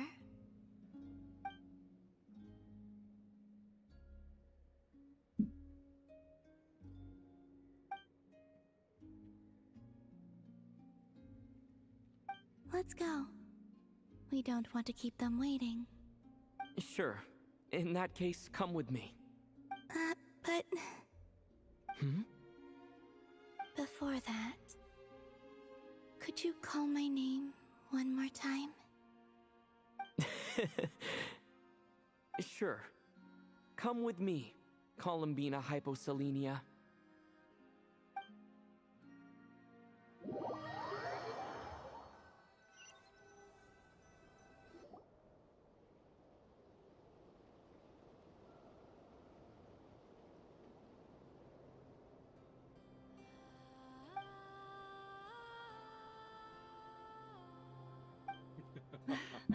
Columbina. Oh, this truly is wonderful. Llama, I can't breathe. Ha ha! Just in time for Moon Prayer Night. It's good to have you back, Miss Columbina. Yeah, we were worried sick. Thank you, my friends. With your help, I now have a name that belongs to me. Columbina Hyposelenia. Where's the second half from? You added it yourself? That's right. It means... Born beneath the moon.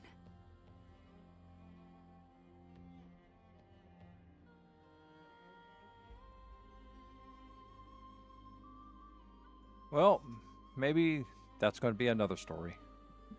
Rex, maybe that'll be another story. Yes. And by extension, it can also mean born beneath this world. A fine name. Now, as much as it pains me to interrupt this beautiful reunion, I feel obliged to remind you that the Moon Prayer Night celebrations in Nasha Town have already begun. Don't you want to enjoy the festivities? There's so much to see and do. And some of the ambient lighting and entertainments were sponsored by the kind souls in the Hexen Circle. Nicole? Why have you turned into Dodoko? So you're Miss Nicole. Thank you for helping us, and for helping me find my name. It's nice to finally hear your voice. You're quite welcome. Guiding lost people to hidden treasure is what we Seelie do. And if you ask me, spiritual treasures are far more precious than material ones. Chests are all well and good, but this was what it's all about. Ah, so satisfying. Anyway, I had to go help Alice. It seems like she ran into some trouble. That's why I couldn't be here in person. But don't worry, we're with you in spirit. We'll be celebrating right along with you. Keep an eye out for the Hexen Circle's festive stalls in Nasha Town. I think you'll like what we came up with. Alice said she even managed to rope B in this time. The Frost Moon Scions have also prepared various attractions. I believe Aino and Effa and their crew are setting things up as we speak. On that note, Nefer, about that request I made. It's all in hand. Yehoda is on site to ensure that everything goes off without a hitch. Wonderful. In that case, Traveler? Huh? Come on, Columbina. It's time to celebrate the best Moon Prayer night ever.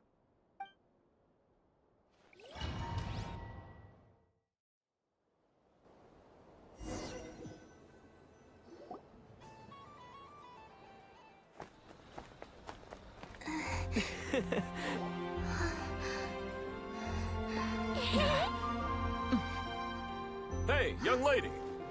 Would you like some Moon Prayer Night candy? Happy Moon Prayer Night. Oh, yeah. I almost forgot to say. Welcome home, Moon Goddess.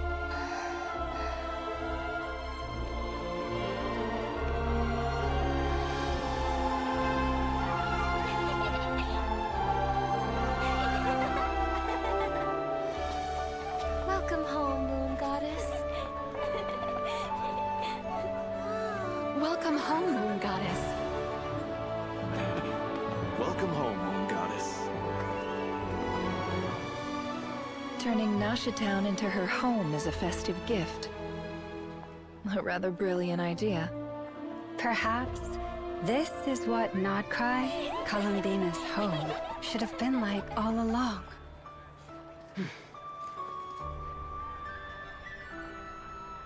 Thank you for the gift. I like it a lot.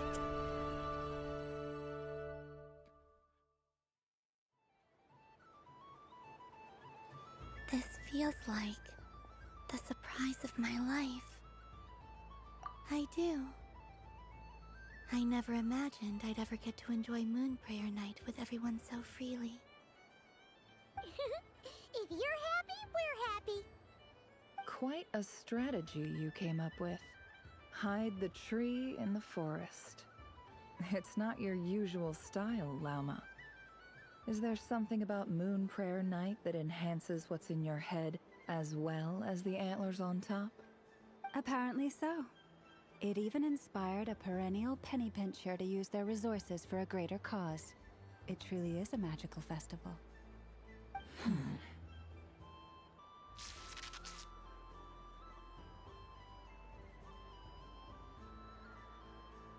I see it now. This bickering is actually a sign of a strong relationship. Huh? What's everyone doing here?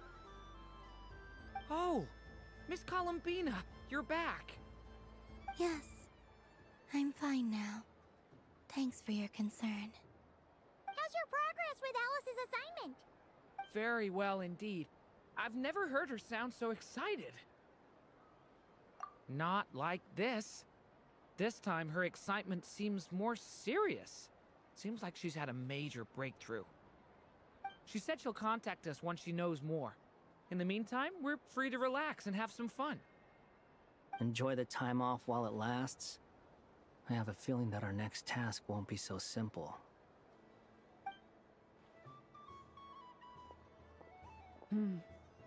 I should go. I still have a few things to attend to at the Frost Moon Scion stall. And I think I'll take a look around. With any luck, this once-in-a-year festival will come with once-in-a-year opportunities. Hold up a second. Where's Varka? Getting drunk? I believe he made a beeline for the flagship the moment he entered Nashatown. All right. Ah, that's Mondstadters for you. They know what they want when festivals roll around. Goodbye for now, Columbina. I hope you have a wonderful night. I will.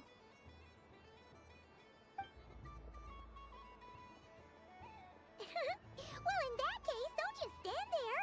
Get out there and have some fun. You'll definitely get a warm welcome at every stall. Oh, also, take this map with you. It's a guide to the festival.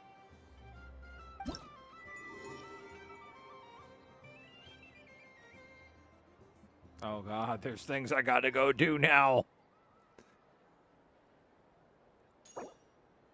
Oh, with rewards. 20, 40, 60, 81. 20, 40, 60, 80. Okay.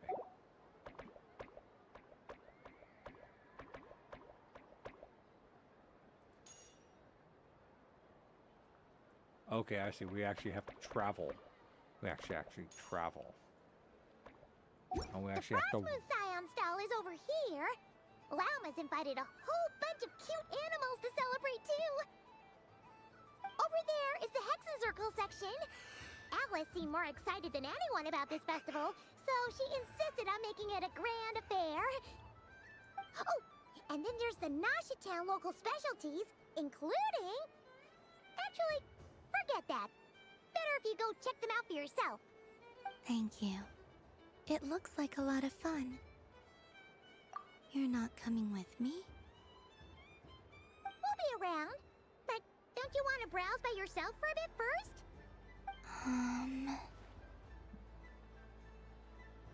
Yep. If you find something you like and want to try it out together, just give us a shout. We'll be right with you. Ah, look. Cosplayers. Cosplayers.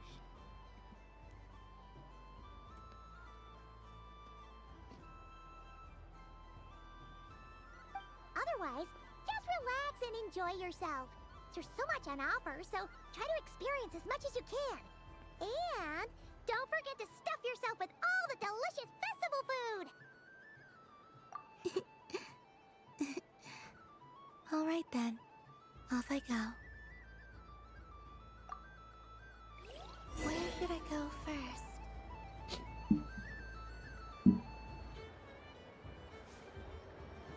So this is the Frostmoon Scions area. It feels very familiar.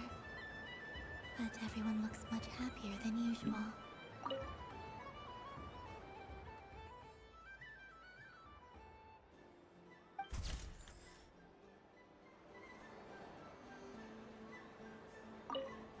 Why not do them all? And done! Here, take a look! I think it looks quite funny. Well, Paimon thinks it's super cute. It looks like a silly chic badger and a rhyme-horn deer that's about to fall asleep. Maybe I'll stand on the Sheik Badger's side instead. It looks like we've attracted the attention of quite a few animals. Let's make room for them.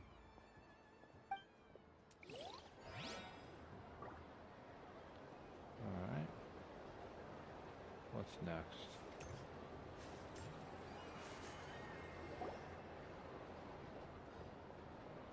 Dodoco's Whirligig! Come check out Dodoco's Whirligig! Ah, welcome home, Moon Goddess. Might I ask what this is? Ah, it's a very special amusement sponsored by the great mage herself. Ride on a soft and furry Dodoco and embark on an unforgettable adventure. I say that, but I'm just following a script here. Who is this mage, anyway? And what the heck is a Dodoco? I'd like to ride. No problem. But, are you by yourself? Is that not okay?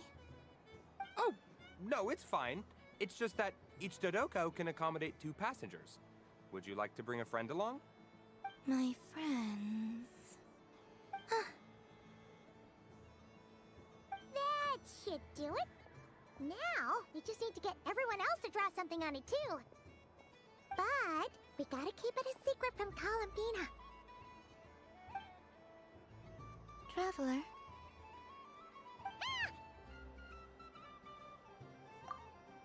I want to go on that ride. Will you join me? Let's go then. Don't worry. Paimon will do the rounds. You go have fun.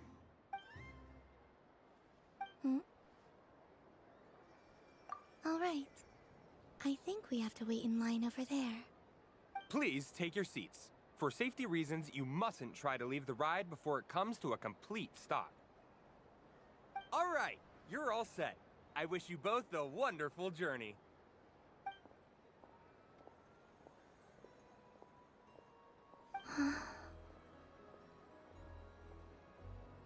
Not bad. It reminds me of riding a moon lane. Sometimes, the Kuhenki circle around me like this, playing their beautiful melodies. Yeah, I'm going to miss them.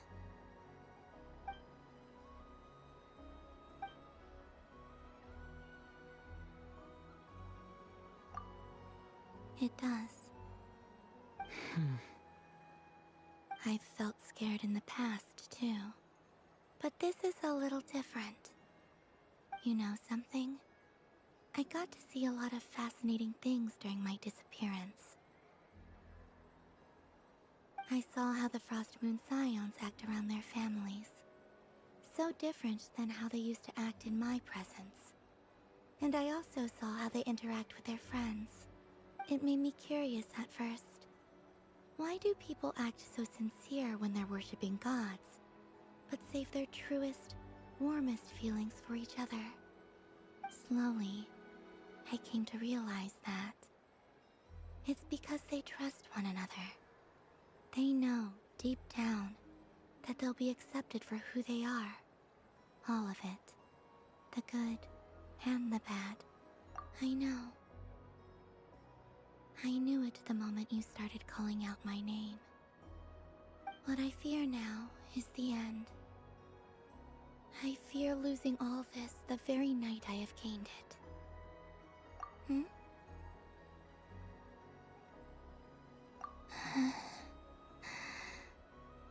Thank you for this conversation. Thank you for listening to me. Don't worry. This fear I have, and the unknown that awaits me, they cannot hurt me. Not when I possess a treasure far greater. I just want you to remember this version of me. The real me. On this final night together. Dear passengers, Dodoko's awesome adventure has come to a close. Please leave in an orderly fashion, and we look forward to seeing you again in the future. Don't want the journey to end, huh? Don't worry, you two. There's always another adventure waiting just around the corner.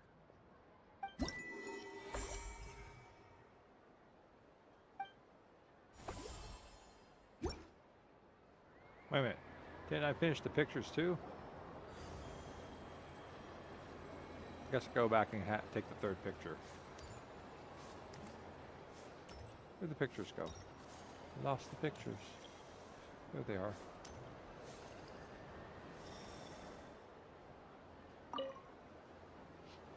If this were any other day, I'm sure it would make for a great photo opportunity. But Moon Prayer Night has rendered my antlers uncomfortably large. Doesn't it look like this rhyme-horned deer has 2 sets of antlers?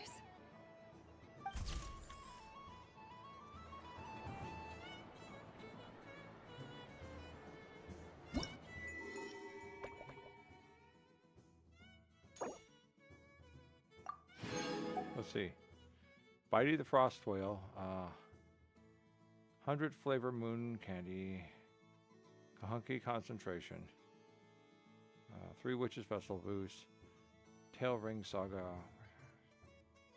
No. I guess not. Okay.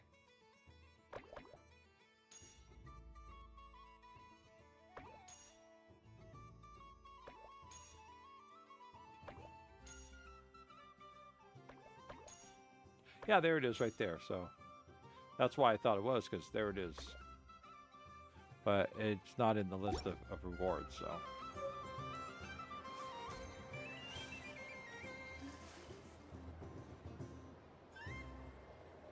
Wow, the Frost Moon Scion stall looks kind of plain, but it's pretty cool once you get into it. I don't go to Hisi Island much, but it's got that, like, old world cultural feel.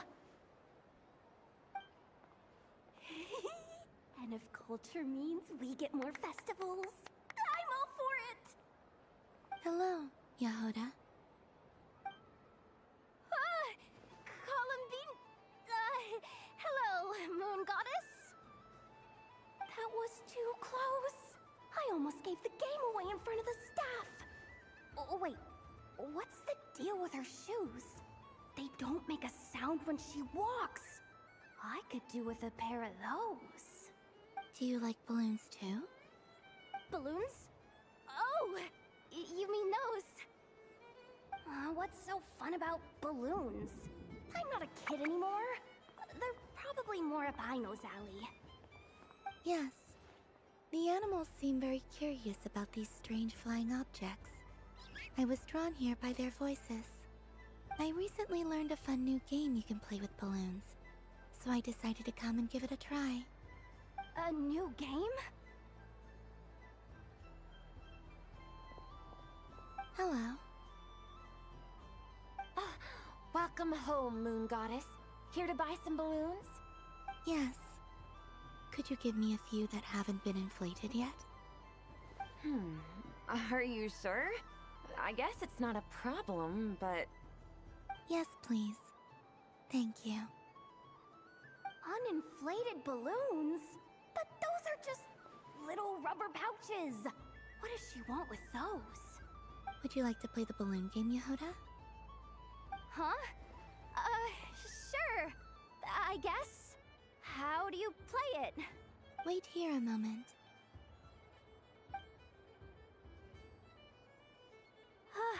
Oh. This is so weird. What have I got myself into now? I thought I saw Columbina nearby. Uh-oh! That's the fourth Harbinger! Although she's helped us out quite a bit, she's good people, right? Is she looking for Columbina? Oh, guess that's my ticket out of here. I'm not sure my heart can take being sandwiched between two Harbingers.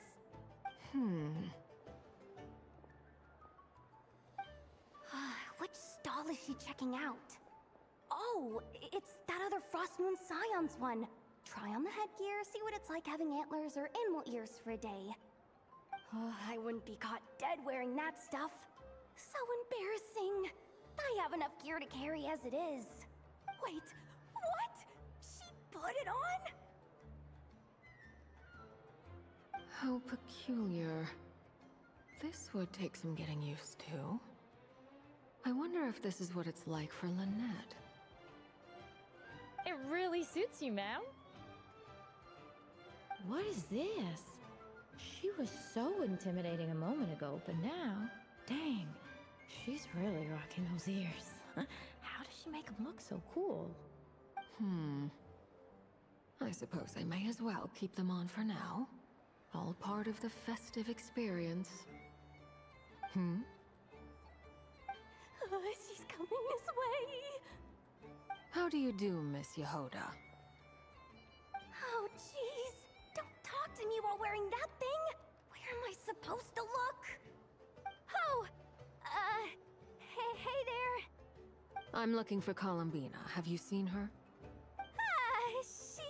She just... Huh?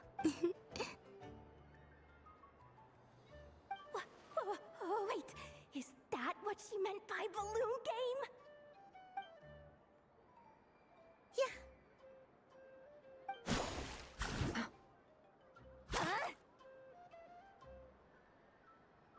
No fair! How come I get caught in the crossfire? An ambush from the rear? Is this a declaration of war, Columbina? Would you like to play too, Arlecchino? Seriously? Are they gonna start some beef right here, right now? Gladly. That said, I believe there is another who would like to join. Boss Nev! Thank goodness! You've gotta get me out of here! Things are kicking off big time! Hello there. I'd like 10... no, make that 20 balloons, please. Uninflated.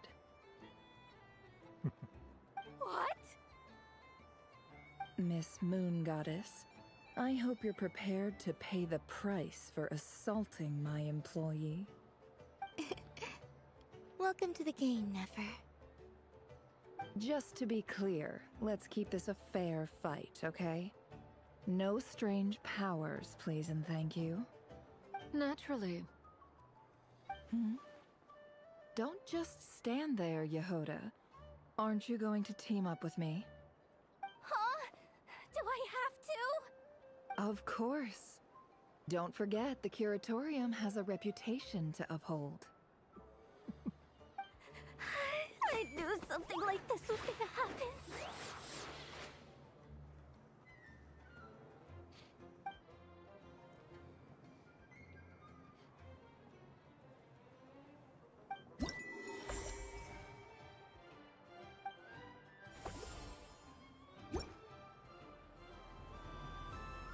That was pretty cool.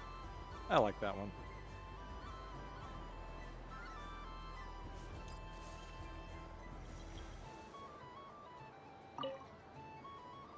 I've seen Linny and the other children play this game before. It would seem that it's not a bad way to relax, once in a while.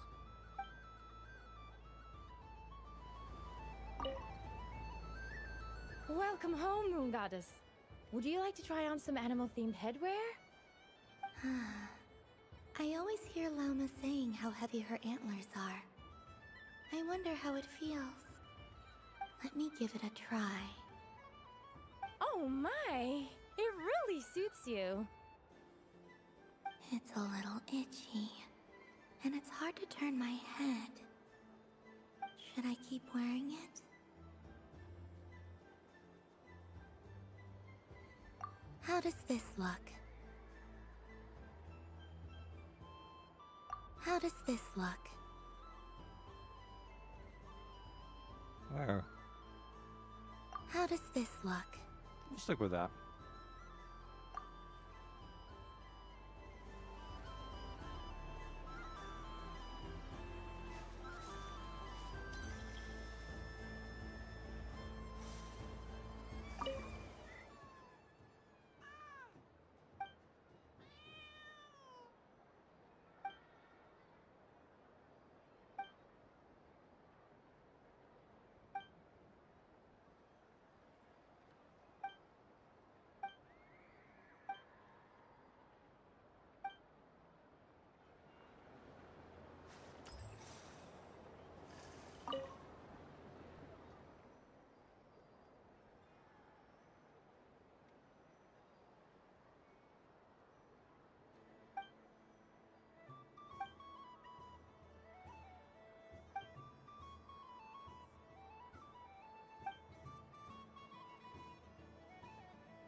That was fun. It's a shame Ashru doesn't like playing with water. Or I'd have roped him in as well. What's this? Should I give it a try?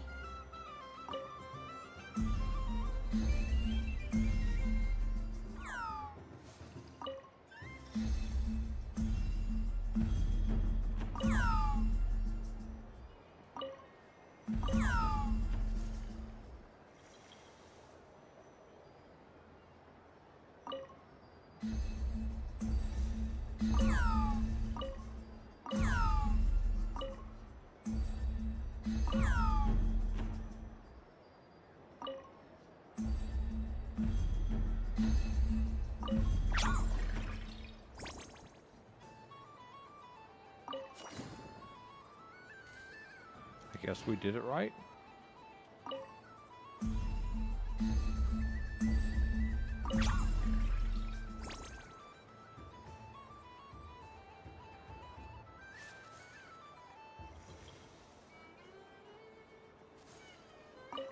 found Yehoda again.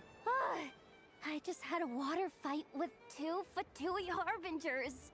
Pretty scary, but also surprisingly fun.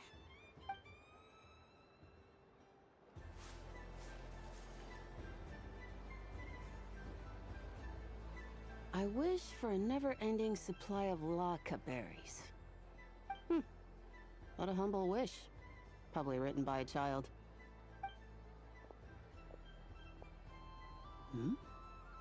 Is that Lauma the Moon Chanter?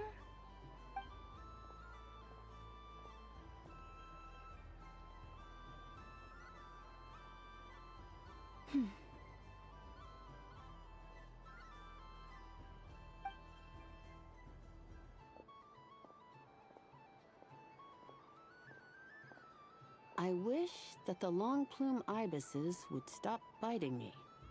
Oh dear, poor Lauma.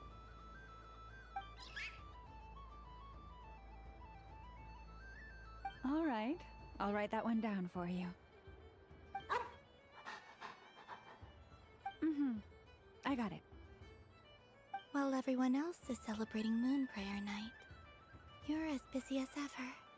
I don't mind. It's rewarding work. A good kind of busy. My antlers are at their heaviest tonight, and the Kuvaki waves are especially strong. But as I help these dear friends hang their wishes up, I feel a great peace within myself that is hard to describe. You see, they are all such beautiful wishes, and they are ones that we can fulfill by our own strength. Do you blame me, Llama?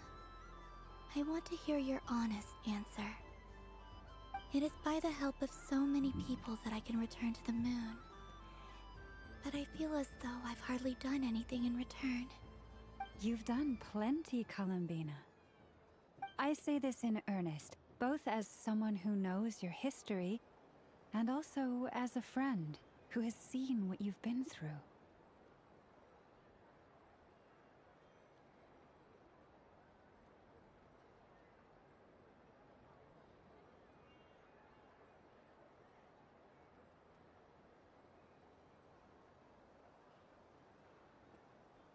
What about as a moon chanter? I feel proud to honor our moon goddess's wish. And I'm sure any moon chanter in history would have felt the same way. Thank you for your kind words, Llama. But... Since you asked for my honesty, I won't lie to you. My feelings are mixed right now. Besides pride, I also feel, I suppose it's a reluctance to let go. Once you return to the moon, we will be far apart and separated by a false sky. I'm sure those of us left behind will gaze up at that sky, yearning for the moon once in a while, just as you used to do. I will miss you, Llama. I will miss you all. I hope to stay in touch. I will try and find some way to send messages down from the moon.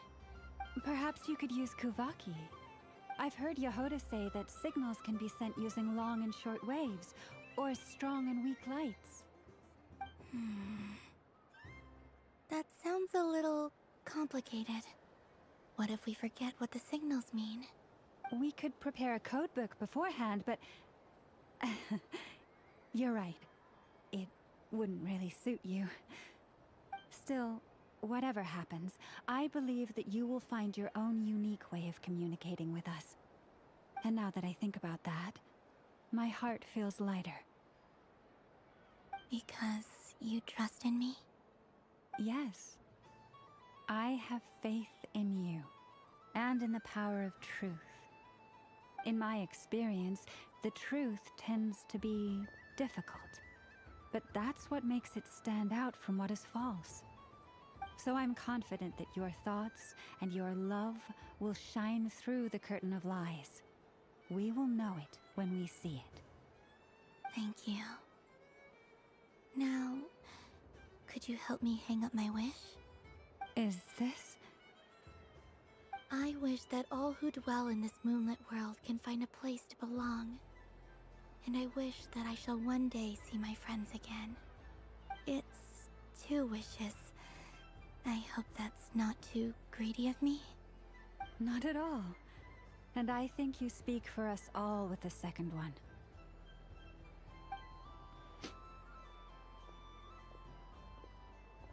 I shall continue to pray until the day that all of these wishes come true.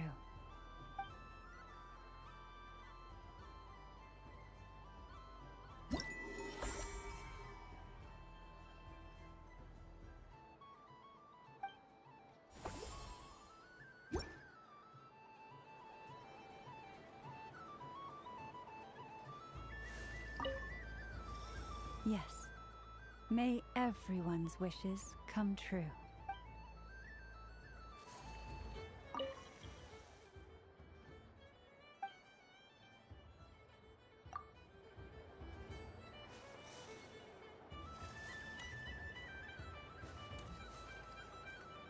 Sunny days! I prefer sunny days. Ah, well, you are as warm as the sun itself, Moon Goddess. Very well. I believe your spirit animal has to be this most adorable chic badger. Wow! Thank you, Mr. Talking Magic Lamp. Have a very happy festival, Moon Goddess.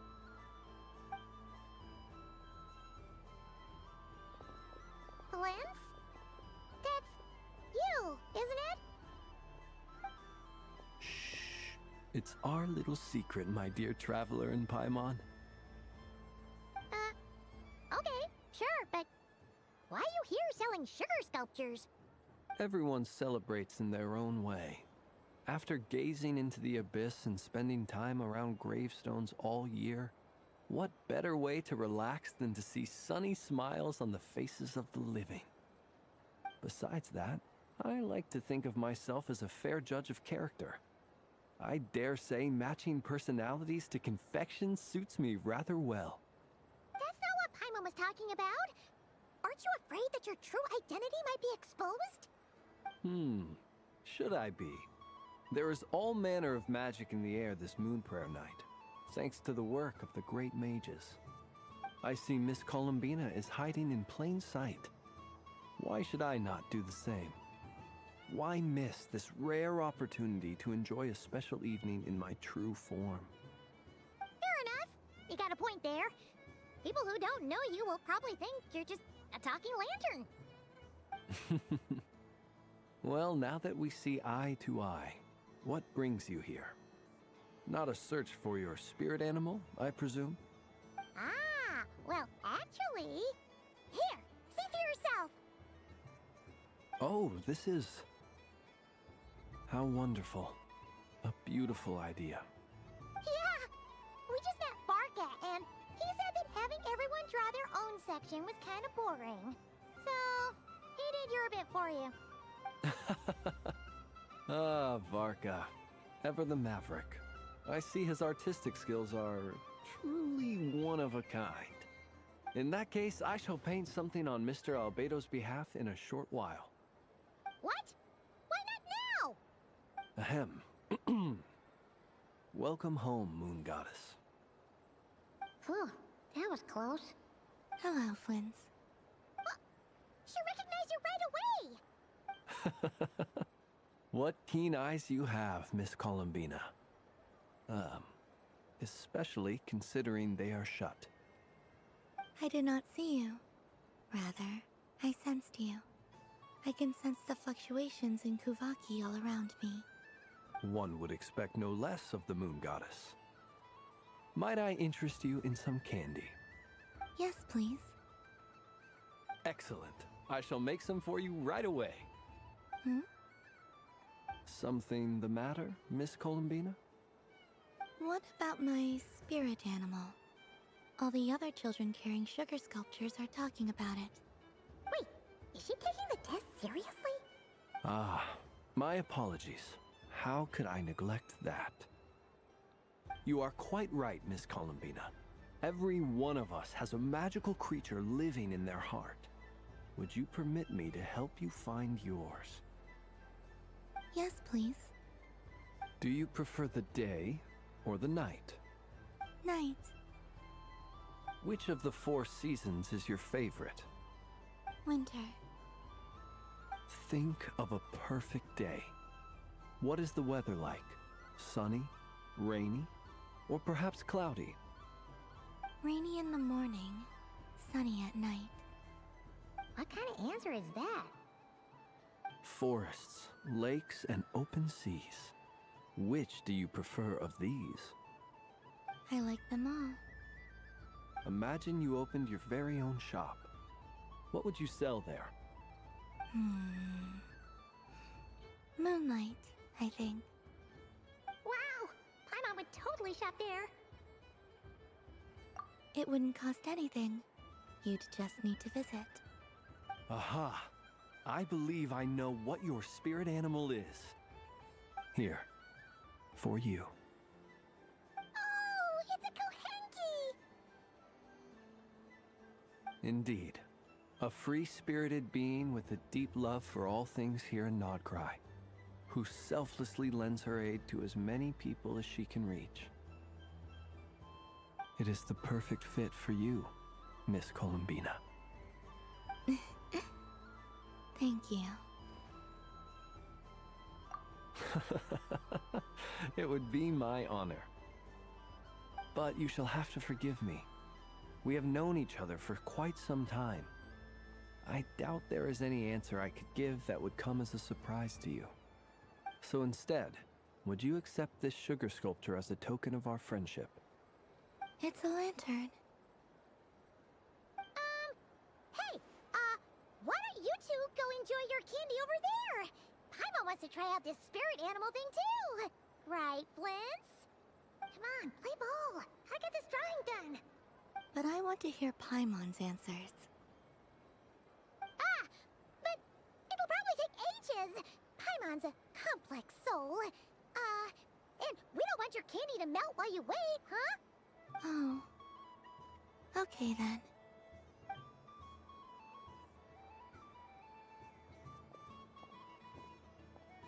Phew. Nice excuse, Lady Paimon. That was some quick thinking.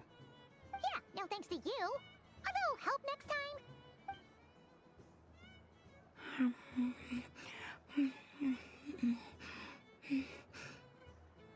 It's sweet. Is that Lockaberry? I wonder what flavor the traveler got. This way, this way!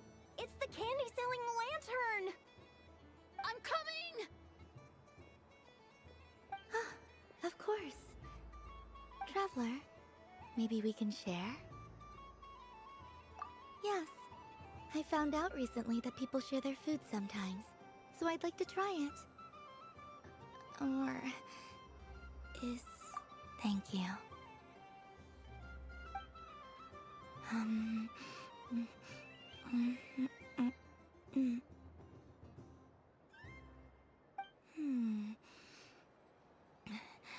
Yours is a little more sour than mine. Here, you try it. Amazing. My sugar sculpture has shrunk, yet my heart is filled with feelings of sweetness. I will remember this feeling. Sure.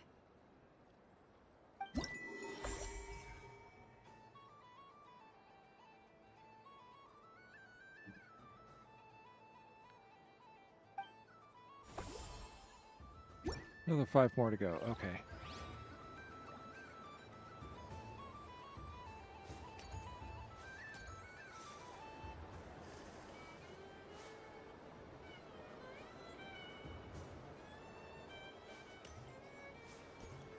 This must be the mage's stall. It feels like I've entered a fairy tale. Ah, how lovely.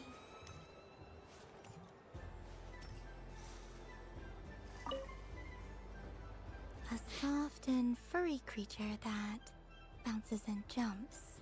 Welcome home, Moon Goddess. This one talks too. Allow me to introduce myself. I am a Dodoko from a distant archipelago, the most mischievous of all my Dodo brothers and Dodo sisters. When the going got tough, I powered through, and when I met obstacles, I boomed them away. That sounds like a lot of fun. Doesn't it just? Oh, but then the trouble started.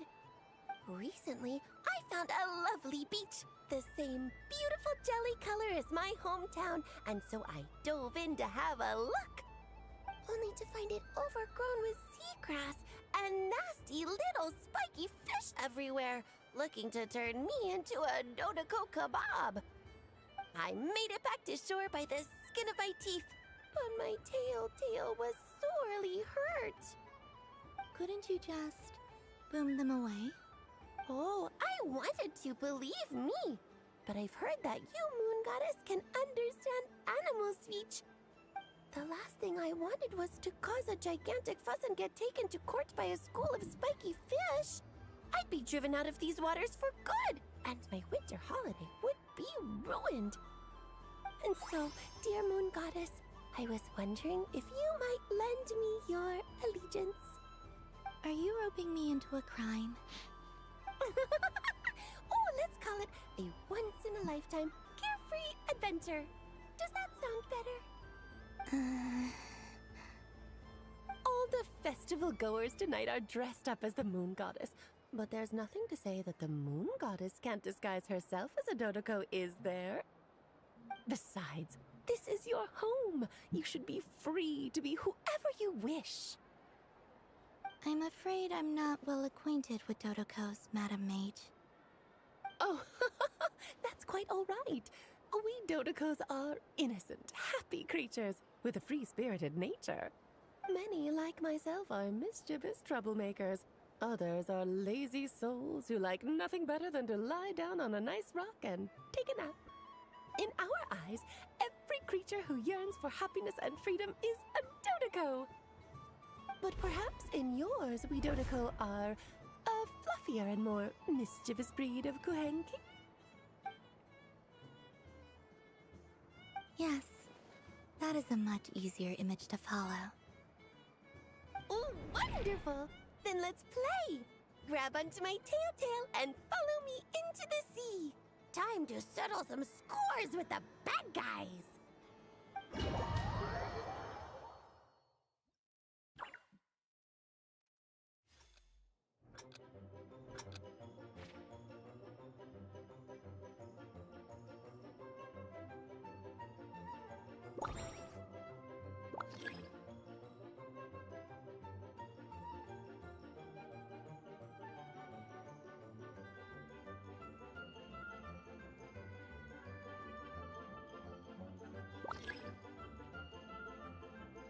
Well, the bomb needs to...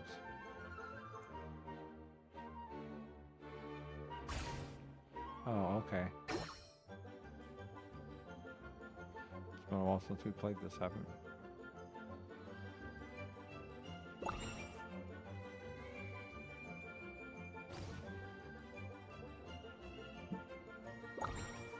That's not. There we go.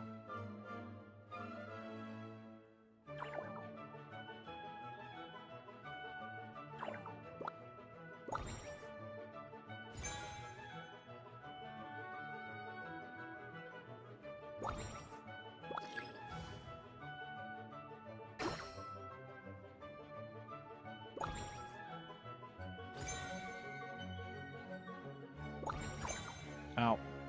Didn't mean to do that. I hurt myself.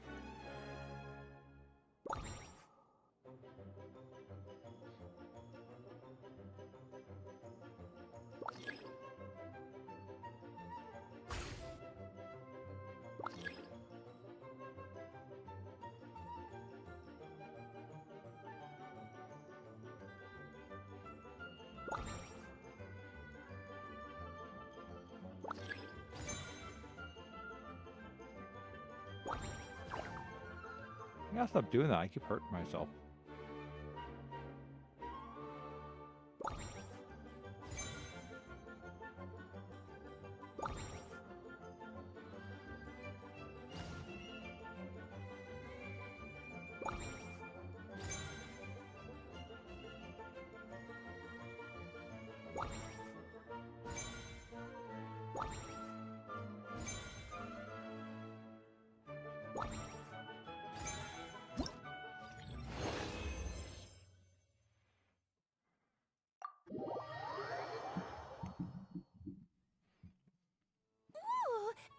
remarkable talent. So, what do you make of it? The use of Jumpy Dumpties doesn't come as naturally to me as Kuvaki. But their unpredictability makes it fun. I think they call this... novelty? Indeed! And how did it feel blowing those pesky nuisances away? Not bad. Any guilt? Hmm? What do you mean? Oh, wonderful! Lovely answers to all 3 questions. You've passed the safety test. Now I can give this special bomb to you as a souvenir. Remember, if you find any meanies living on the moon, you can use this to boom them into oblivion. I will.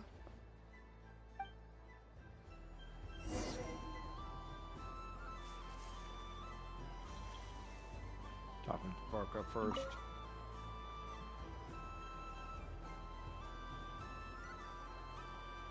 I wouldn't say it's unfair, exactly. I mean, your voice goes right into people's heads. How would you explain that to the kids? You can't just explain it away as magic. Is something the matter? Ah, Miss Columbina! No, nothing you need to worry yourself about. Ah, impeccable timing. Stick around for a second, Miss Columbina. I need your input on something. This self-proclaimed Knight of Justice has yet to give me a satisfactory answer. I, for one, would like to hear your verdict on the matter. Hey, now, I left the flagship just to help you out, Miss Nicole. What's going on? So Alice and I are both using long-range remote control spells that work on similar principles, allowing us to attend this festive fair in Dodoco form. Sorry, let me backtrack a little. While similar, there are some key differences. Alice, being a great mage, wanted her Dodoco to reflect something of her own charm and mystique. So she adjusted the way its tail moves when it spins around. An entirely gratuitous move, in my opinion. I hardly see how anyone is going to notice that. If anything, I'd say that anyone who stares intently enough at a Dodoco's tail to notice such a small detail is someone we ought to be highly concerned about. I only say this to emphasize that my question has nothing to do with tails. Now that we're clear on that, why is Alice's Dodoco permitted to interact directly with the children celebrating Moon Prayer Night, while mine is not? Your voice speaks directly into people's minds. See? Exactly what I said. Miss Nicole? Ugh, I can't stand it. I know that probably makes me sound like a whiny child acting out in front of their parents. And it's a little embarrassing now that I think about it. But hey, I've said it now, I can't take it back. That would be even more embarrassing. Also, don't go reading too much into that analogy. It was off the top of my head. I'm actually an awful lot older than either of you. Miss Nicole, are you saying that you'd like someone to play the game you've prepared? I'm not so invested in that. It's just something cobbled together using items I borrowed from Alice. She probably didn't even make them herself. The point is, I want to know everyone's thoughts after they receive their prizes. But as you've said, I can't just ask. I've been biting my lip for so long, and I've had no one to vent my frustrations on. I thought this was going to be a nice, straightforward festival where I'd get the chance to guide people to treasure. Well, can I play? I can't guarantee that I'll win a prize, but... You will?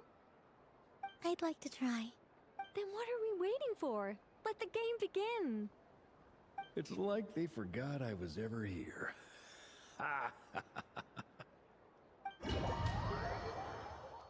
Let's see what's going on now. Ah! Pinball! Ah! Ah! Yes.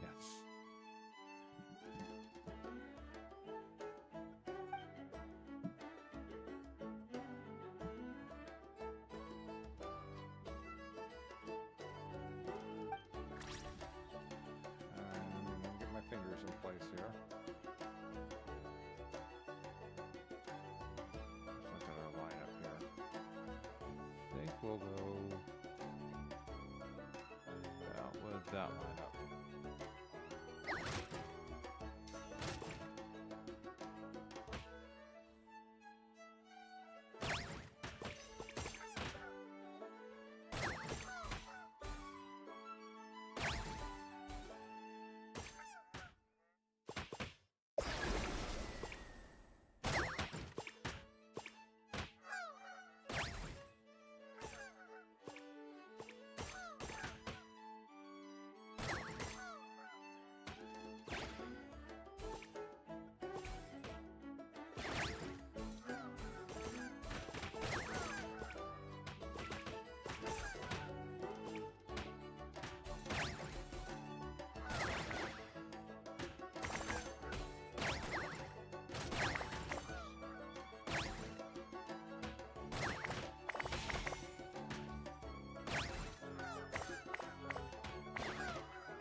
Good, I got that last coin.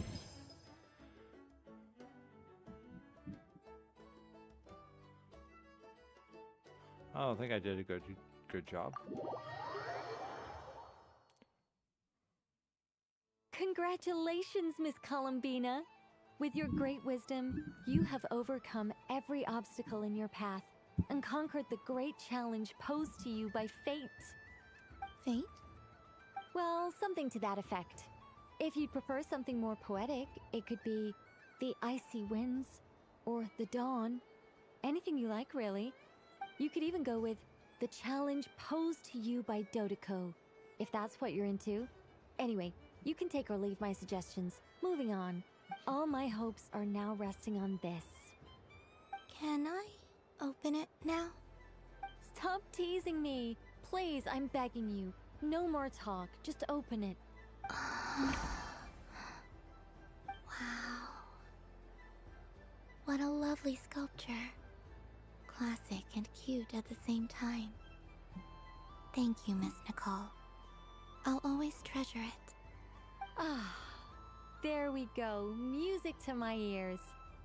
You have my sincerest gratitude, Miss Columbina. Thank you for sharing your precious time with me and fulfilling my wish. Don't mention it. You've all done much to help me. And still, I'm the one receiving all these gifts.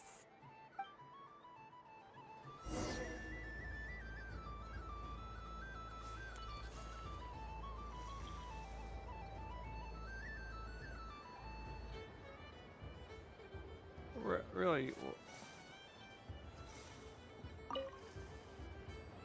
What makes you say that? Which fetish would that be? Oh, you're the genuine article. Alice was right. This moon prayer night was worth watching after all. Another one that talks. Greetings. Pleased to make your acquaintance. I am the Hexenzirkel member they call B. Barbeloth Trismegistus. Columbina Hyposelenia.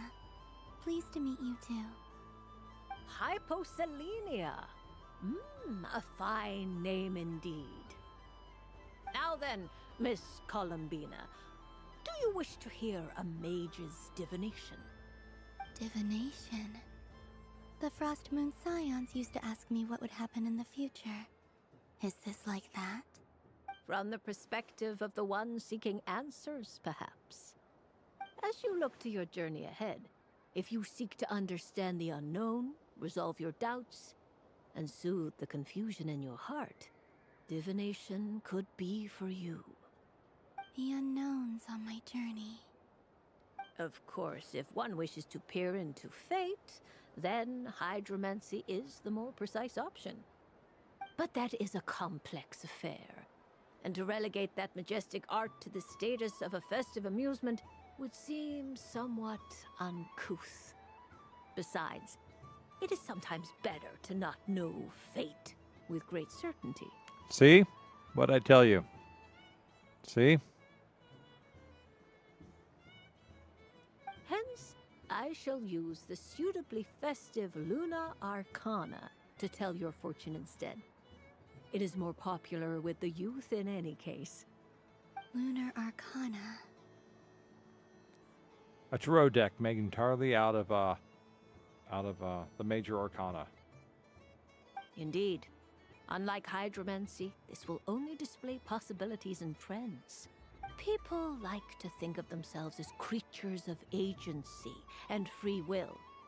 Peering too far and too clearly into the future is detrimental to both body and soul. See? See? She knows. She knows. Listen to the old Dodoko. I'd like to give it a try. Of course you may. Come then, take a seat, Miss Columbina. Before we begin, are there any specific questions you would like to ask? Let's stick to general possibilities and trends. For 200, like you please. suggested. Ah, very well. Then I shall use the basic Lunar Arcana deck. Now, try to relax. Cast your mind upon the things you have experienced and the things you are soon to experience. I will shuffle the deck. Quite a feat, having no hands or fingers. Would you like to cut the cards yourself? You do it. No problem. Now then, to make things easier for the seeker, that is to say, you, I shall decipher the cards from your perspective. Thought divination.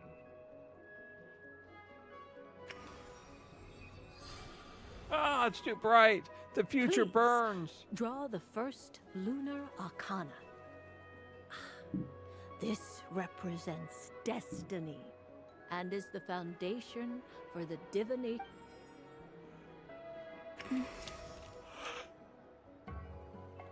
Now, draw your second card. This will stand for the past, the sum of all your experiences that have come before. And now the third arcana. This is the present, your interpretation of the current moment. Finally, the last card. This shall speak of the future, which... Oh.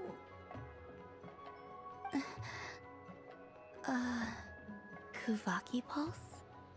Fascinating. I've never encountered this before in my role as a diviner.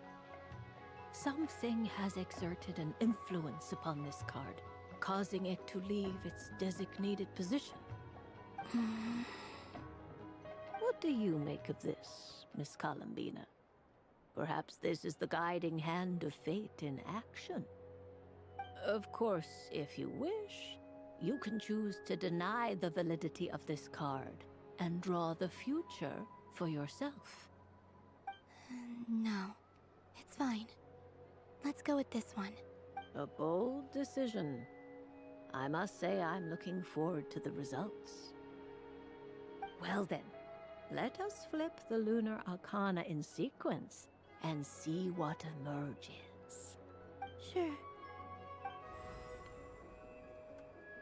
First, Destiny. No surprises here. The card that represents yours is the moon. The moon. Indeed. The moon can represent the truth at some times, but deception at others.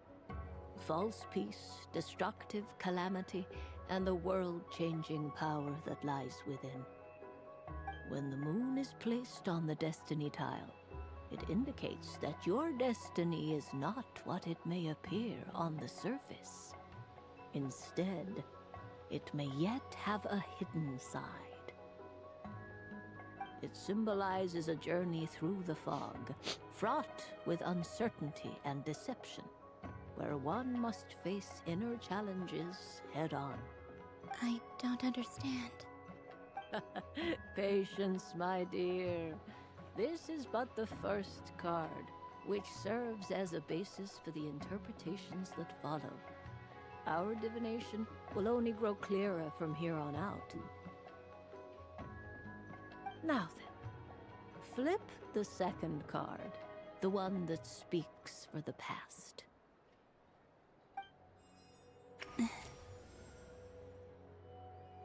Ah, the Hermit, but inverted.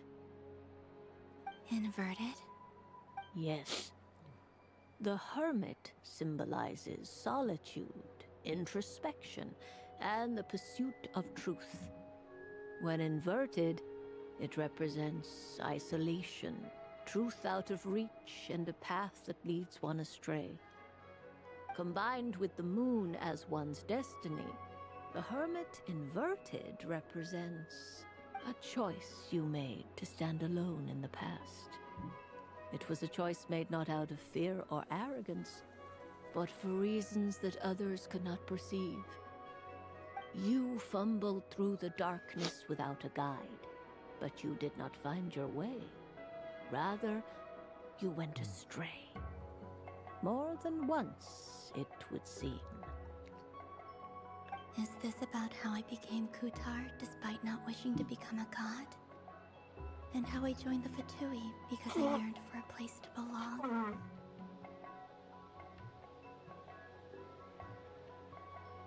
I suspect only you know the answer to this question. All is not lost. The past is in the past, and so it shall remain. Shall we look into the present now?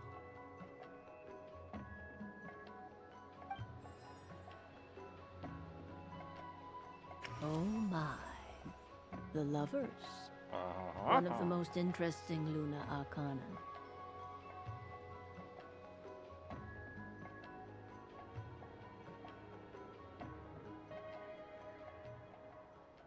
What does this one mean? This means that you have had an unprecedented emotional experience. The joy of finding your soul becoming intertwined with that of another. A precious and wonderful thing indeed. It's true. I've made a lot of friends recently, and they are very good to me. I like them a lot. That sounds lovely. I am most delighted for you. The Lovers can also represent important decisions, perhaps related to a parting of ways. Now, if I were to guess... Yes. My return to the moon. I understand. Parting with friends is never easy, Columbina. But rest assured, this is not the end of your journey. There is always another story waiting to be told. The future always lies ahead. The future. Well now, it's finally time to flip this most mysterious of cards. Why did it appear? And what does it wish to tell you? I'm ready. Very well. Flip this card and see what lies on the other side. Oh. Miss Barbeloth? What is it? This card is death. Woo! Death. Not the bad card everyone always makes it out to be. Death represents change. The bad card is the Tower. That doesn't sound very good. It depends on how we interpret it. It is true that it can represent an agonizing death, a complete and utter end, but at the same time, It can also represent rebirth. Do not forget that your destiny card is the moon. That lends your future many different potential meanings. If death spells the end, is it unavoidable? Also, all prophecies are self-fulfilling. As I have said, divination can only display general trends. It is a rough guide, but it does not show predetermined outcomes. Allow me to summarize it for you. In the past, you may have lost your way, but now you have gained new connections and new strength. You now face an important decision, one that may bring about a great change in what is yet to be. This change might, in turn, be the end of all things, or their beginning. And now, in technicality, both. For as one thing ends, another begins. But remember, everything is subject to change because of the moon present in your destiny. You must see the truth clearly and face your innermost thoughts. The truth. My innermost thoughts. Thank you, Miss Barbeloth. Don't mention it. Some people dislike divinations, for fear of glimpsing an ending to their story that they wish was not so. But I can see that you're different. The result of this divination will not sway your decision.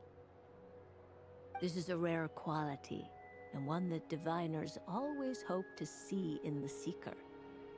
We are here merely to guide, not to exert undue influence. I understand. Go then and illuminate your future, Miss Columbina. The moonlight that shines from you now is most captivating.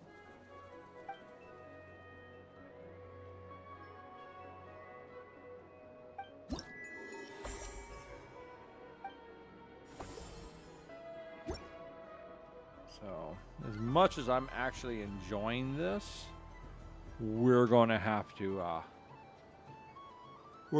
pause this here. Oh, good. I'm glad my rambling babblings actually formulate it into something sensible. Sometimes it's hard to tell what makes sense and what doesn't. But thank you, Rex. Thank you. But yeah, we're going to pause here.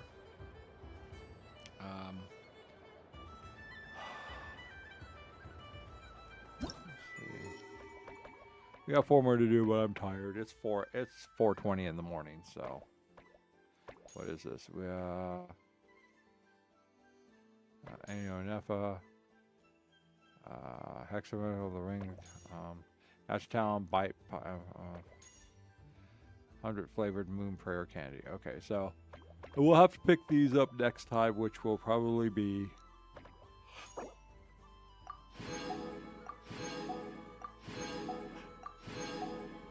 oh, look, we're almost done. 1, 2, 3, 4. Yeah, that's how many are left. Bitey the Frosted Mail, flavored moon candy, Kohinki Connection, and Hex and Wrinkle, the Tail Ring Saga. But that's going to be at least another 45 minutes, so I'm going to have to call it. Probably pick it up tomorrow sometime. What I'll do is, tomorrow's Minecraft, so we'll be doing Minecraft. But if I get enough people on of the regulars, we can pause the Minecraft, hop back over here. I'm going to have to hop over here anyhow and get the daily stuff done. So it'll be a combination of things tomorrow.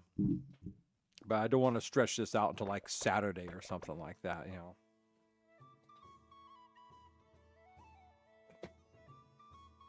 So that'll be it. So escape all of that.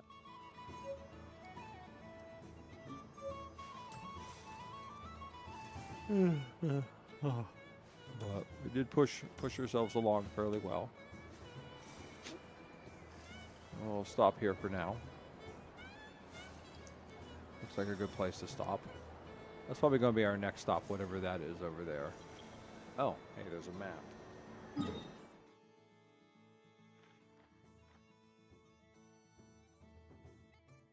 So it looks like 1, 2, 3, 4 maybe? Yeah, 1, 2, 3, 4. Probably that. Because we've done all these 1, 2, 3, 4, 5. So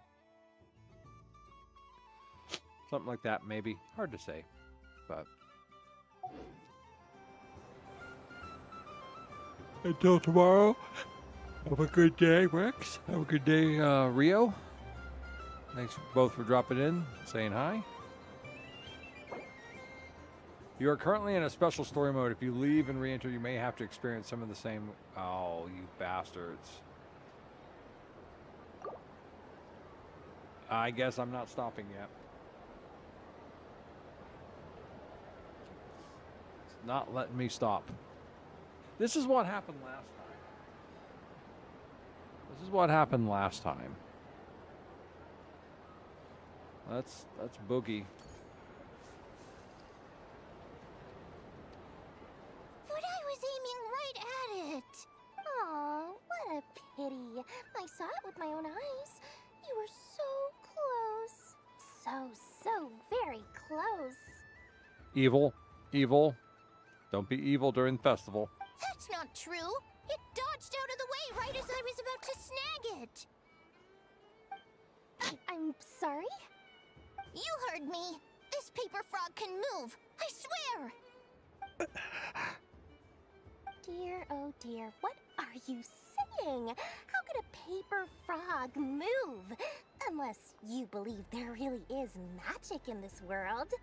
But even if I, the mere humble merchant that I am, knew such magic, surely I would not use it on a paper frog. I'd sooner give Mora legs, so he could walk right into my purse. My dear, dear customer, why not have one more try? This time I'll give you 12% off, a very generous discount for one of my most regular customers. Just think about how much experience you have under your belt now. You're sure to win the next one. Darn, I used up all my coins. I'll be right back. Just gonna fetch some more from my house. Take your time, but don't take too long. This event is Moon Prayer Night only. Miss it, and you'll have to wait a whole year before I'm back. Next customer, please. Welcome. Hello. Whoa, what's this big one doing over here? How do I tell my employees not to go running around this time? Shooting them a glance won't work. I haven't known them long enough. Dory? Why, hello there, Miss Columbina. Would you like to play my ring toss game? The rules are very simple, and it's easy to get the hang of. How much for a round? Oh, first time's free. Not a single mora. After that, well, we can cross that bridge if and when we come to it. But with your sharp sharp skills, I'm sure you'll win all the prizes in one fell swoop. That was an obvious enough hint for them, right? Right?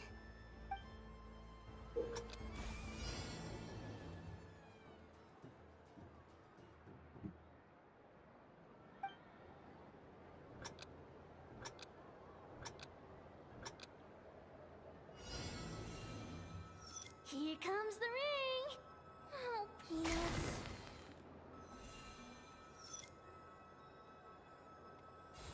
Change tracks. Roselle, should we move or not? Just a tiny bit. All right, then I'll... Oh, sugar plums, not the clock hands. How do I move the legs again? I guess that one doesn't count. Stop it! Stop dodging! Can't get this one up there.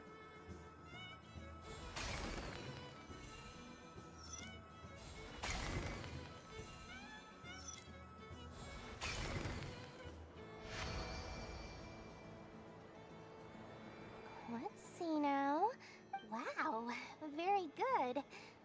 highest score we've had all night. And here's your prize. Now, how about another round? As for the cost... Happy Moon Prayer Night, Miss Columbina. Happy Moon Prayer Night, Durin and Hat Guy. Are you here to play the game? Yes. You said we were just coming here to say hello. I did, but then I recognized a few more people as I got closer. Do my eyes deceive me? Is that... It's our little dragon! He's all grown up! Someone's popular. Well now, since you came all this way, why don't you try out this lovely game we have going? First try is free! He'll have a go. I'll pass. It's only one free try per customer. You can't give your try to him. I'm aware. How has Elder Almond been lately? He's in great shape. He goes for a run in the forest every morning to stay fit and healthy. He tried to go boat racing with Firecracker a while back, but he couldn't even make it onto the Lotus Leaf. Firecracker was in fits of laughter. How about you, little dragon? Can you still fly? Yes, I can. But you've become less chatty. Has growing up been tough on you? We call that maturity. You know, the thing people sing about. The knight wields a sword of stone to defend those hearts that are made of gold. Stone is very heavy. That's what keeps them from talking too much. That's awesome! I want to be a knight when I grow up too. Ring, here I come! Ah, the hat-wearing man. I never thought I'd see you again. You seem more determined than when I saw you last on the train. If you say so. Oh, I do say so. The people you once helped see it clearly. It's because you are once again on the right track. May the engine in our hearts propel us to the station of our dreams. Something popped up there. What was that? I can move! I can move now, Roselle! What are they doing? Running into the rings like that? You got them all so quickly! Oh, thank you, Rex. Thank you. I'll have to actually see what that was later. It like popped up for a second just as I was clicking on the next thing and it was like, oh, gone. I have never seen anything like this in all my travels. Is this guy actually an old friend of theirs? But how? They're origami animals and clockwork people from a fairy tale. Getting to know them would be quite an arduous task, unless they share a hometown? I have to get to the bottom of this. Next time I see the Great Mage Alice, I shall demand answers. Thank you, Dory. I had a lot of fun. Now for your prize. Where did I put it? Give me a moment to dig it out. Oh, sweet grand prize. How I wish I didn't have to let you go. Good thing I've already turned a profit from the customers earlier in the night. Otherwise, I'd have wasted all my hard work. Okay, I'm back. What? I leave for 2 seconds and someone's already claimed the grand prize? Oh, well, these things happen, you know? Perhaps you'd be interested in one of the other prizes instead. We've got all kinds of wonderful goodies here. Is this the thing you wanted? Here, you can have it. Huh? But... Don't worry about it. It will be happier with you. Oh, thanks so much, miss. Moon Goddess. Oh, goodness gracious, Columbina. Give me strength. How am I supposed to make any more money from this child at this rate? Daddy, look! That's the game I was telling you about! Forget it. She is the Moon Goddess after all. I'll think of some other way to swing this. Maybe I can try to hook this new kid. Huh? Oh, someone already won the grand prize. You can take mine if you want. What? Why? Why are all these bleeding hearts coming here to ruin my business? Happy Moon Prayer Night, everyone. Happy Moon Prayer Night.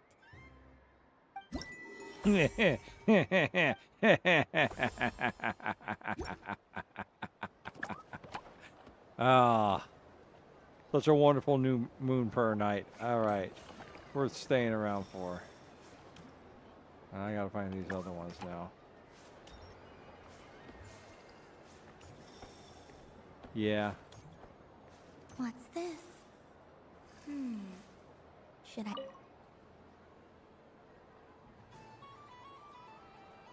Come on, Citrus. One more round. Just one more. But my neck. Oof. It's acting up again. You should take a break. Health comes first. Yeah, don't push yourself. We'll find someone else. Hey, don't look at me. I'm the referee. What are we gonna do then?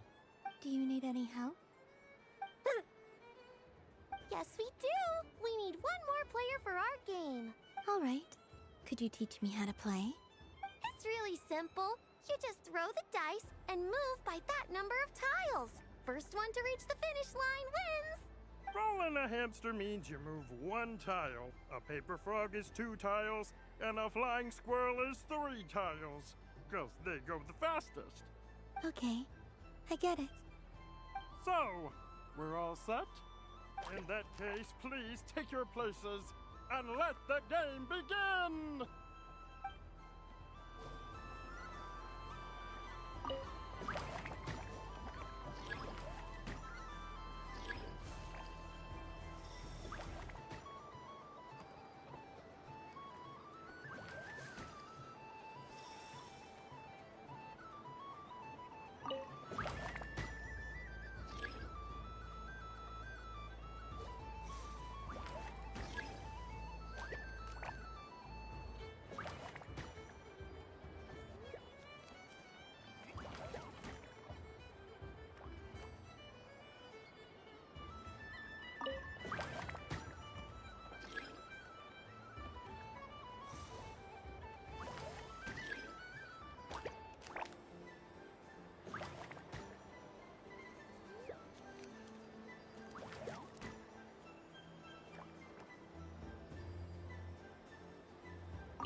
And the winner is the Moon Goddess! Congratulations!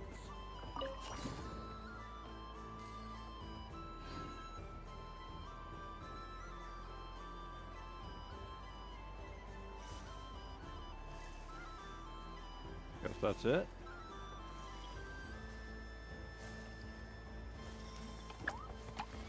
That's not one of the ones we needed.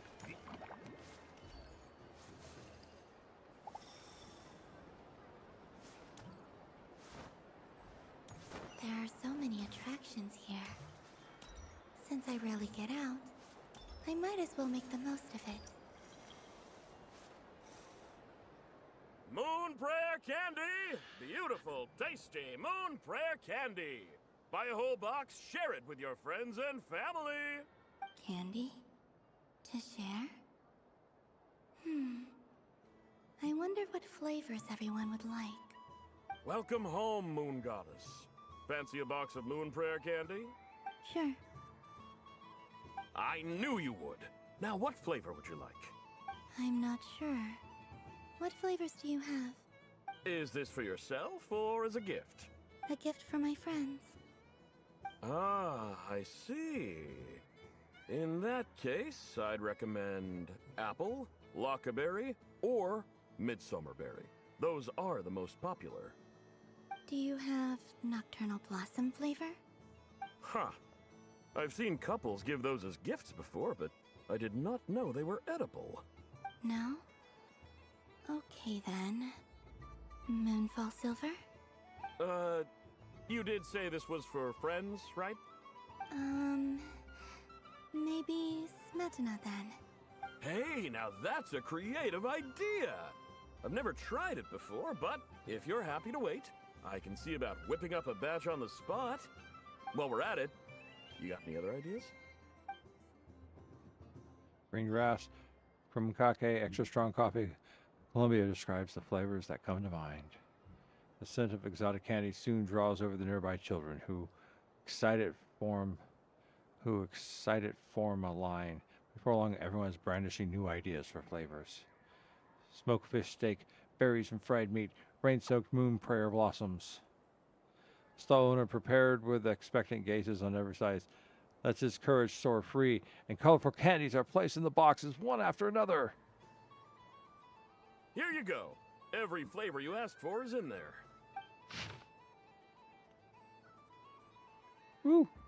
Thank you. I should be the one thanking you. You brought me a whole bunch of new business. It's like a genuine blessing from the moon goddess. I hope you and your friends have a lovely night.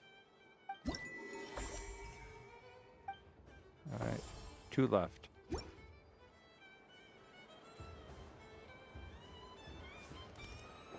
Oh, what's this?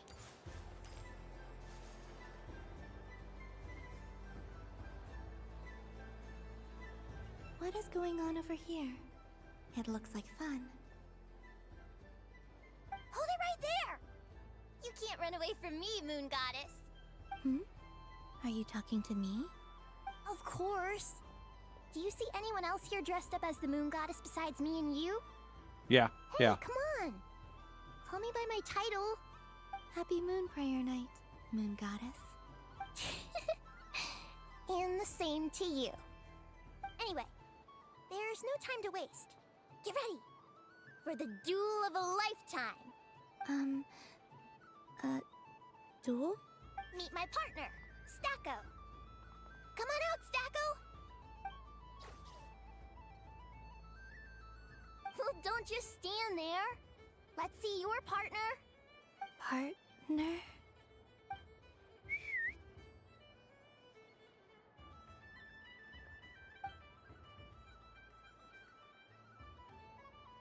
Hmm? So I need to select a partner and command them in battle. Partner. I need a partner.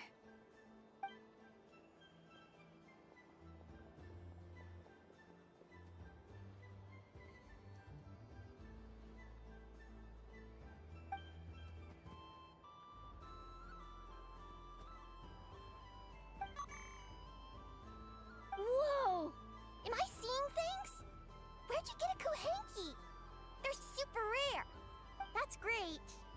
But you can only bring one partner to battle against me and Stacko. No ganging up allowed. They all look so eager to be picked. Which one should I choose? This one usually lives in Nasha Town. She likes falling asleep to the sound of striking hammers. And I bet she's quite familiar with robots' weak spots.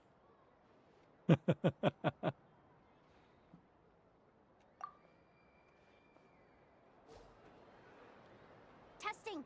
Testing! Oh, this is an emergency broadcast! An exciting battle is about to take place right here at the Nasha Town Special Arena! In this corner, we have the Moon Goddess and her robot partner. And in the other, we have the Moon Goddess and her Kuhanki partner. Only one Moon Goddess can be victorious in this ultimate battle of destiny! But who will it be? There's only one way to find out! Now, without further ado, let the Battle of the Moons begin! I don't care who we're up against.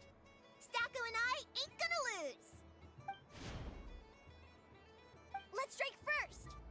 Stacko, formation shift. Ho ho ho! The robot has kicked things off with a change of formation. But how will this affect the battle? Nobody knows! the other team throws out a Lockaberry! Maybe a way of building rapport between teammates? Or something? This is supposed to be... Okay then. Stacko, maintain formation and enter your empowered state. Empowered state! There we go! Now we're talking!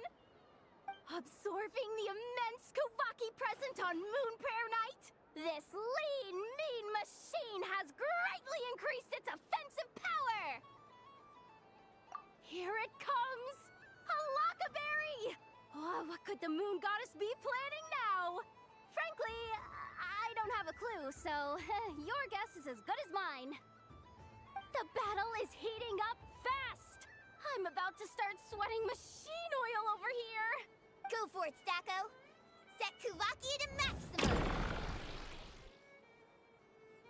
Can their opponents withstand this blow? And what will this Moon Goddess do? Don't be afraid. Fight however you wish. It's a Moon Lane! A deft use of a Moon Lane allows the Kuhenki to dodge the blow! And now it's spiraling around its foe in circles! One loop, two loops! The robot's screen is bugging out! It's getting dizzy!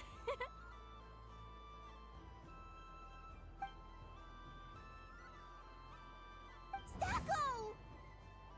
Oh, Stacko is down for the count! Our winner is the Moon Goddess! The slightly taller one, I mean. You did your best, Stacko. I'll take you to Inos for a checkup right away, don't you worry. Well, you beat me fair and square, I guess. Honestly, I underestimated you. Won't make that mistake again. I think my partner deserves most of the credit. Just you wait. When I'm a little bit older, I'm gonna come back a whole lot stronger. Be ready for a rematch.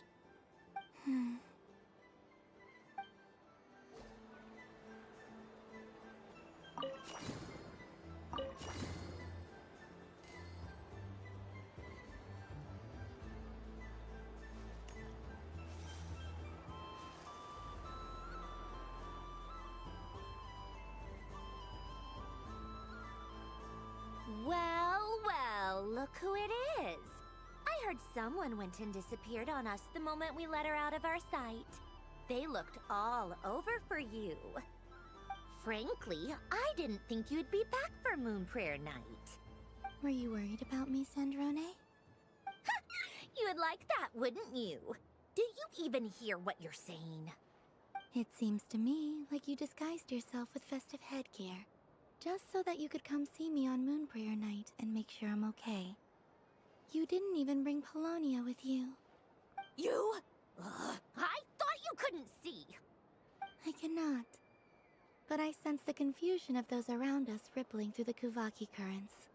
Based on what I know about you, let me guess what you're wearing. Is it cat ears? Shut up! I'm only here to protect the Fatui's interest in this territory. Running into you was pure bad luck. Really? But you were the one who asked Arlecchino to help everyone find my name. Columbina! Ugh! Just one more word, and I'll unscrew your vocal cords. It's Columbina Hyposelenia now. Tell someone who cares. I've missed you, Sandrone. The whole time I was gone, I was thinking. I hope I get a chance to say some ugly words to you. Is that supposed to be a joke? Anyway, let's go play that game. What? You mean that frostfin whale? Yes. It's some kind of game where you get bitten if you step on the wrong tooth. Seems... Who in their right mind would wanna... Because you're not a scaredy cat. Fine! You wanna play? Let's play. Don't complain when I kick your sorry butt. Lovely. You old geezer! I'm gonna beat the pants off you! Just you watch! I almost forgot. Sandrone? What is it now? You'd better not lose, or I'm going to beat your head in. What? Allow me to demonstrate since I'm feeling so nice. You just step on the teeth, like this.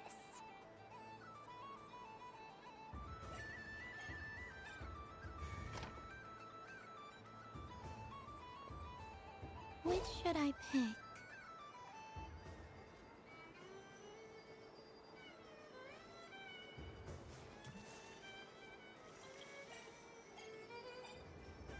Your turn, Sandrone.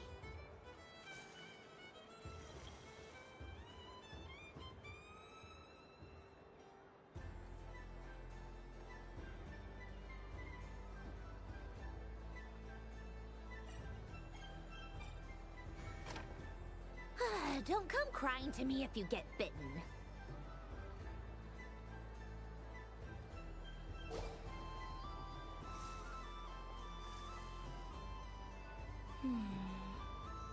I'm getting a bad feeling from this one.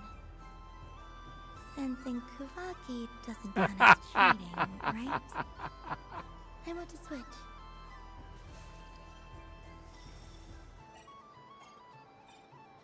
There are less and less teeth remaining.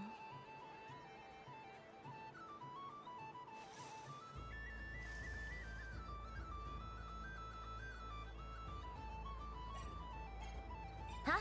What's that noise?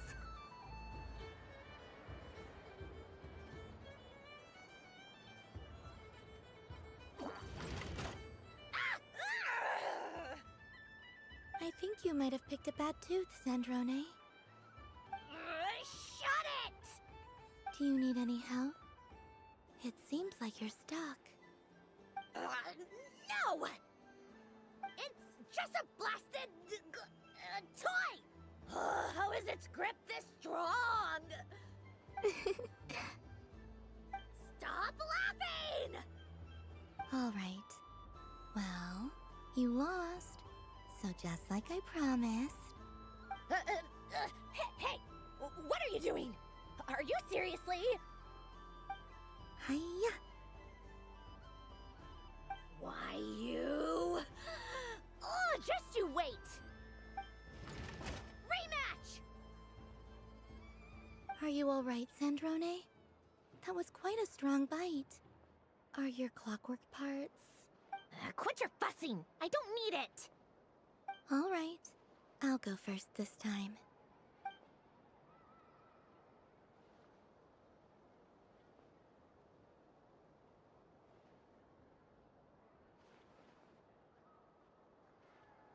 I see it now.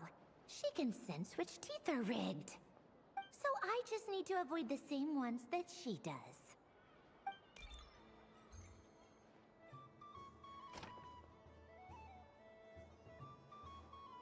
This one... Seems fine. She avoided that one then? Now I've got you. All right, my turn.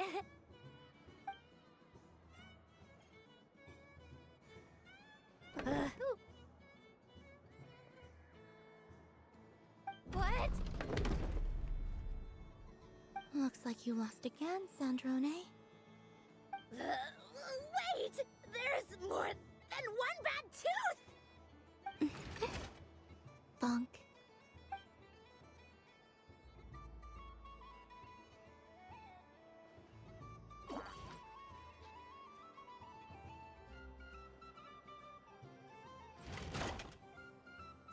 Stupid game! What idiot came up with this?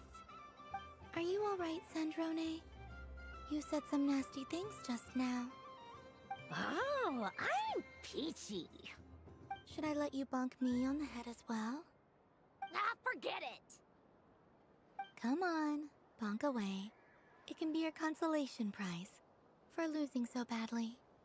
I told you, forget it! Gah, you've always been so annoying. Singing right outside my door, inviting yourself to my tea parties, going AWOL. And now you're off to the moon or something.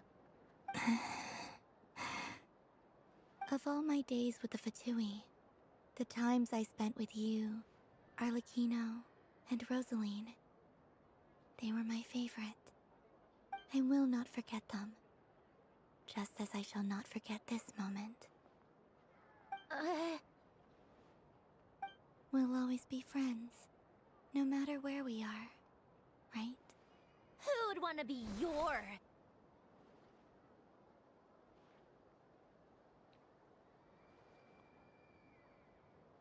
I'll miss you, Sandrone.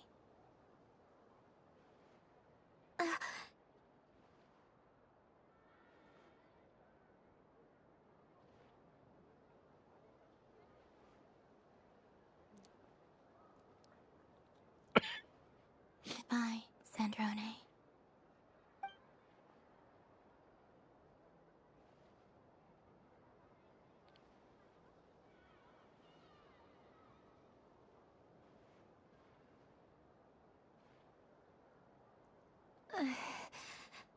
I'll miss you too, Columbina. Sorry, what was that? Yeesh! No need to freak out. What's wrong? We've been looking everywhere for you. What do you want? Oh, nice ears.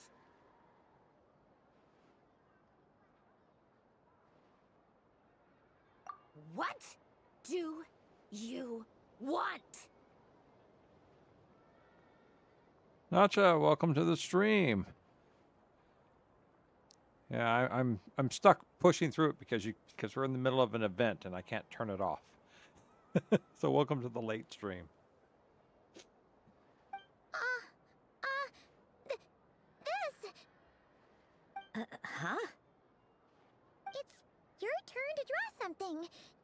You're one of her friends too, aren't you?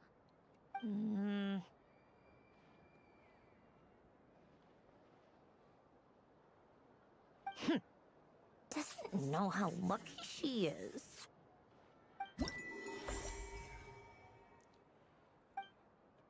All right, we just got to find this one.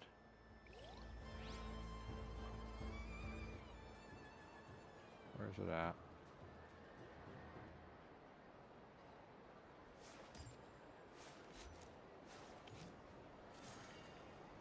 I guess.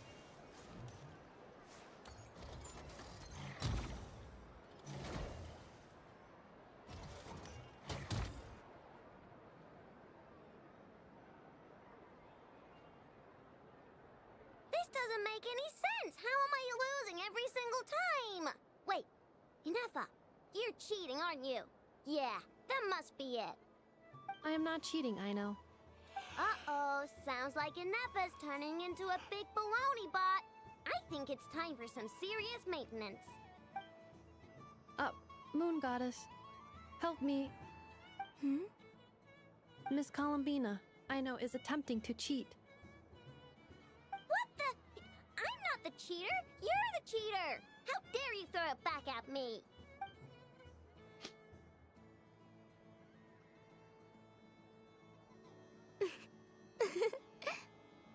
Alright, fine. Let's all laugh at Aino. Just you wait till I get home, because I'm gonna make a game bot that can win 100% of the time. Let's see you laugh when I come back and beat your butts.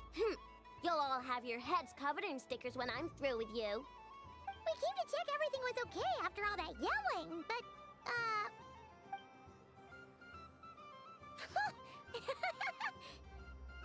Whatever it is, it sounds like cheating is allowed. Kuhenki concentration. Each player starts with differently colored kuhenki. Each round, they draw one kuhenki from their opponent. When a player has two kuhenki of the same color, they make a pair and can be discarded. Any that can't form a pair must be kept. The round ends when a player can't form any more kuhenki pairs, and that player gets a sticker. ooh, can 4 people people play as well? That is fine, so long as the turn order is fixed beforehand. Alrighty then. In that case, the two of us will join as one team. Okay, but if you lose, you're both getting stickered. I don't want to hear any excuses. Sure. And if we win? If you win, only one of you gets to sticker someone else. I have taken to calling this. I know logic. Hey, lay off me, alright? Okay, so we're starting the game from scratch again, which means all my stickers so far don't count. Looks like Luonatar is the Kuhenki of honor for this game. Anyway, let's go clockwise, starting from Inafa.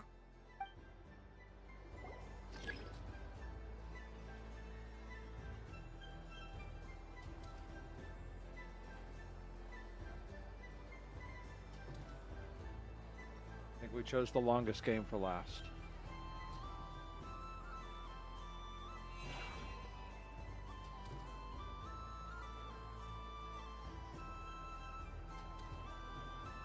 Nice! That's a pair!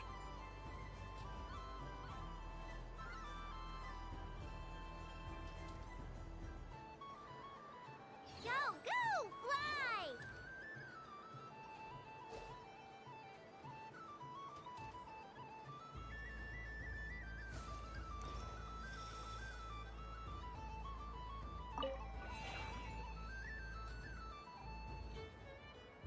Go on.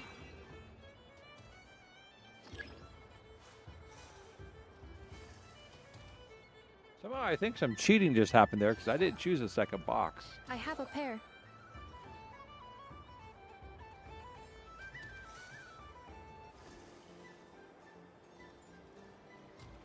Uh-oh! We gotta pick up the pace!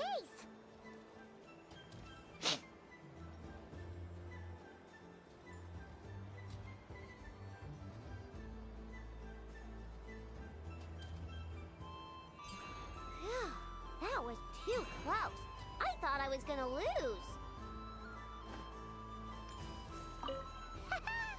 Let's see who's gonna be the unlucky one.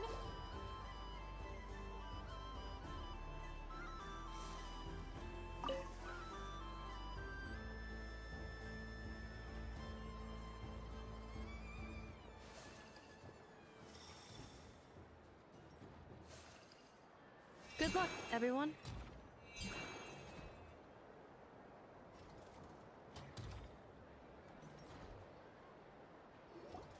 I guess I lost. Let me pick a good one. What's it gonna be? You're looking very pleased with yourself there.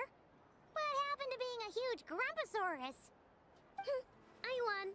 Duh.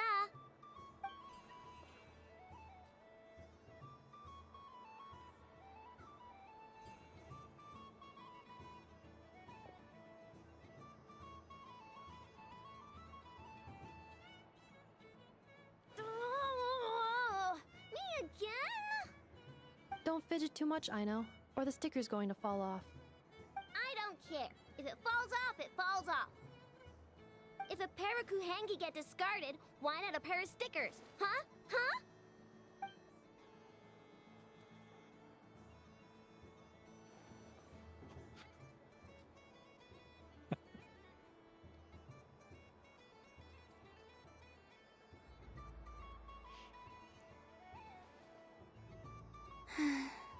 I've lost. Sticker, sticker, sticker!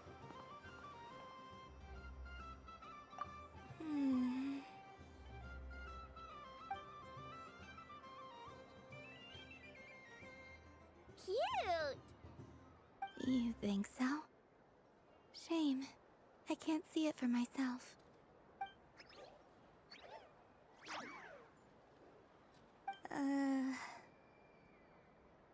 What did Luonatar say? She said it looks so cute that she wants me to lose a few more rounds.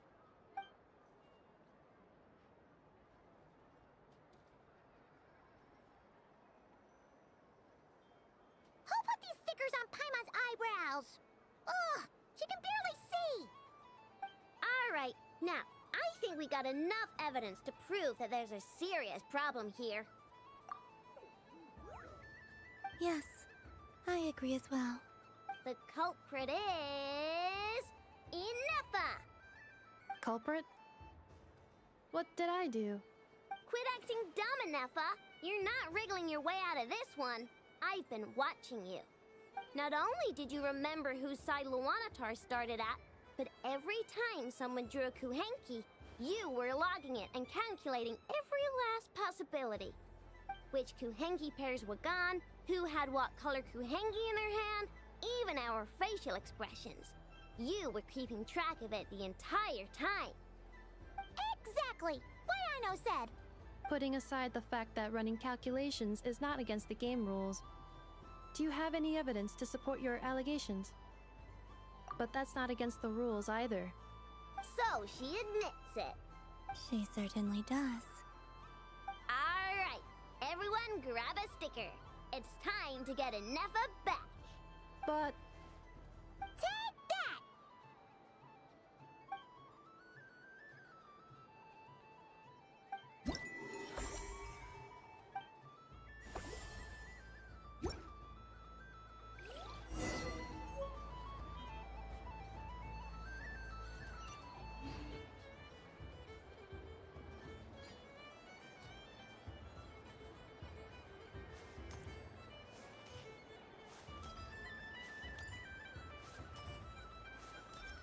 Hit escape? Nope. Still can't stop, not yet.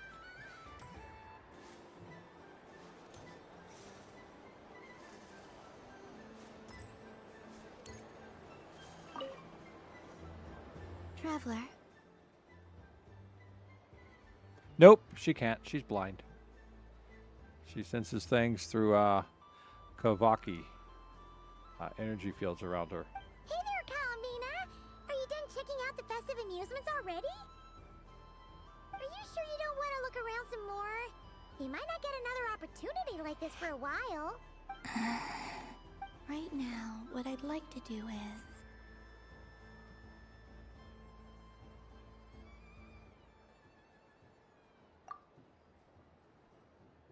Oh! Candy for us? Thanks a bunch, Kalamina! Don't mind if we do! Whoa! This one's intense! But it's so tasty! What about you, Traveler? How does yours taste? Oh, sounds good! Paimon's drooling now! Are there any more Smatna candies in the box? Yes, I believe so. Okay, gotcha! Let's see...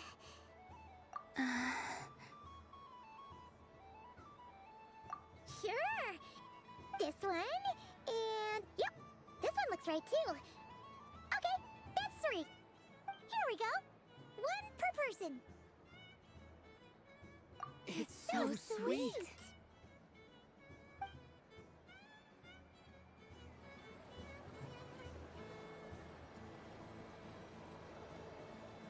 Oh, Paimon, I'm just tired. I don't think I can go through this anymore. Paimon. Kalamina! Finished with the festival already? I think I've had my fill. Really? You're sure you don't want to have a little more fun out there? Yes, I am sure.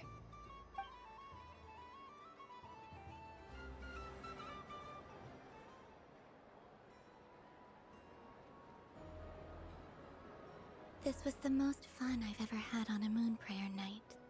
Everywhere I went, people were saying, "Welcome home," and there were friends at every turn.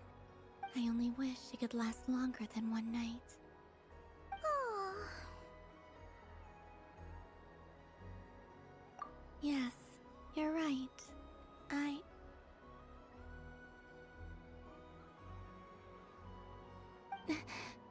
The moon prayer blossoms.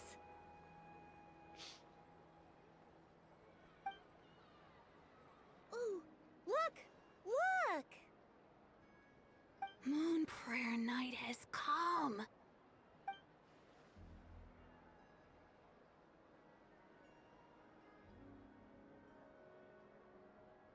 The moon. It's so beautiful. Happy Moon Prayer Night, dear. Happy Moon Prayer Night. Happy Moon Prayer Night.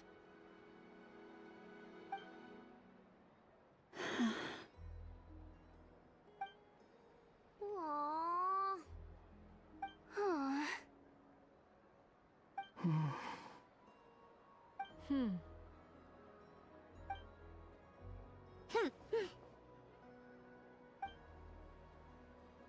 Time flies when you're having fun.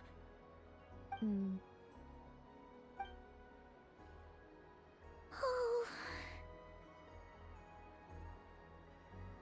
Looks like the time has come. Columbina. You're heading off then? Yes, to the ruins you mentioned. And from there, back home to the moon. Wait! I know? At least... Take one of our craft shop's crumb cookies up to the moon with you. You know, for a snack. Sure. Why not? The Curatorium of Secrets believes in proper farewells. No story should be left without a satisfactory endnote. Never. Farewells are an important affair for the Ratniki, too. We never know when we might meet again.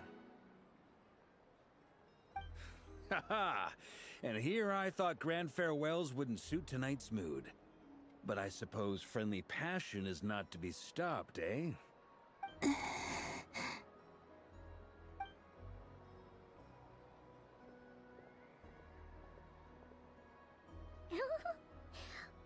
made a little something for you, Columbina.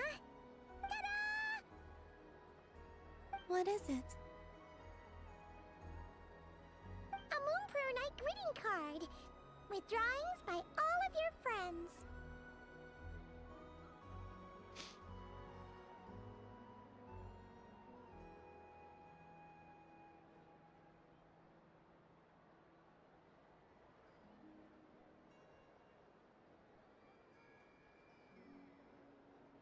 You did mention that you'd like a portrait done, so I took the liberty of creating one for you.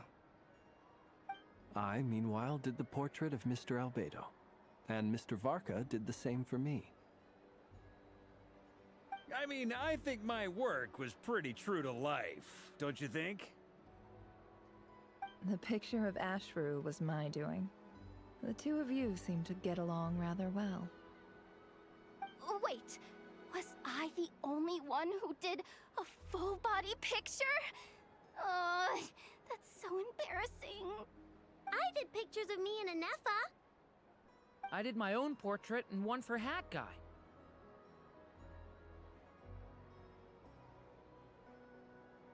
Plus, there's the two mages, Arlecchino and Cendrune. So, if you ever miss us, just flip the card open and we'll all be right there with you.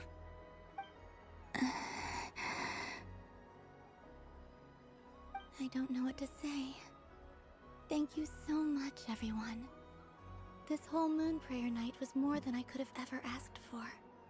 It is the greatest gift I have ever received. Llama, I figured it out.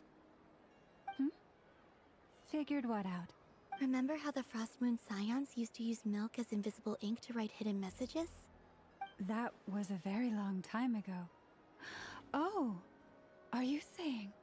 Yes. When I miss you all, I shall use moonlight in the same way, to write words that only you can see upon the moon itself. Wow, that sounds lovely. Quite. But how will we see them? Simply open your windows on nights when the moon shines bright, and the moonlight will naturally flow towards the words I have written.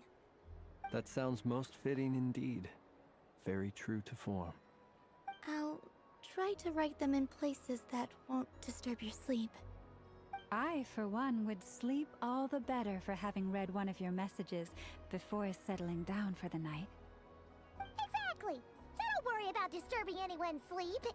Just promise you'll write to let us know you're okay, alright? All right. I promise.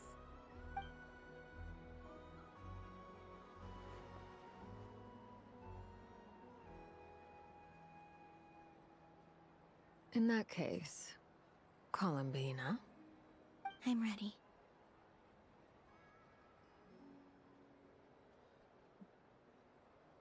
Very well. Let's go.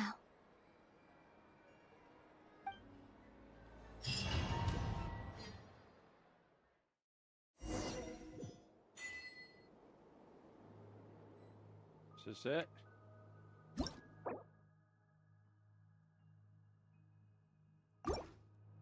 I guess this isn't it. In just a few moments, I will be gone.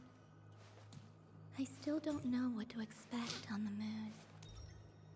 Will I really be able to send messages to my friends? The Kuhenki, the animals of Not Cry. I'll never get to see them again. I wonder where I'll be when the next moon prayer night. Oh, just jumped that. Oh, that's because I walked into the cutscene.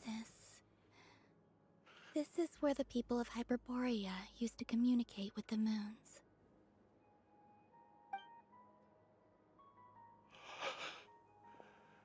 Eternal moon, frost moon, iridescent moon.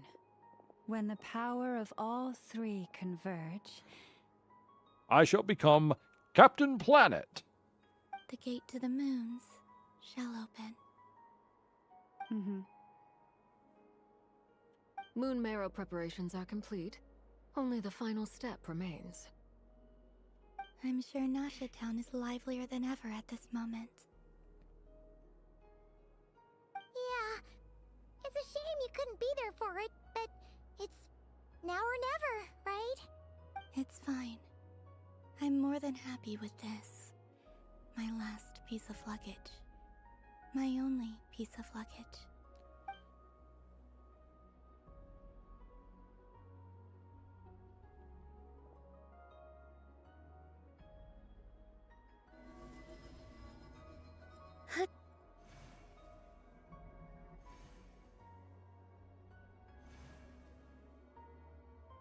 I can already feel the moon calling to me.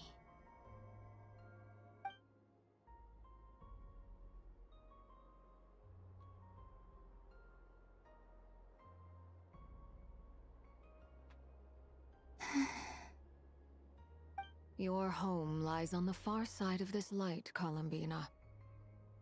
from now on, we will at last have a reason to pray to the true moon. Columbina. Yes? I'm listening. Be sure to come back and see us when you get the chance.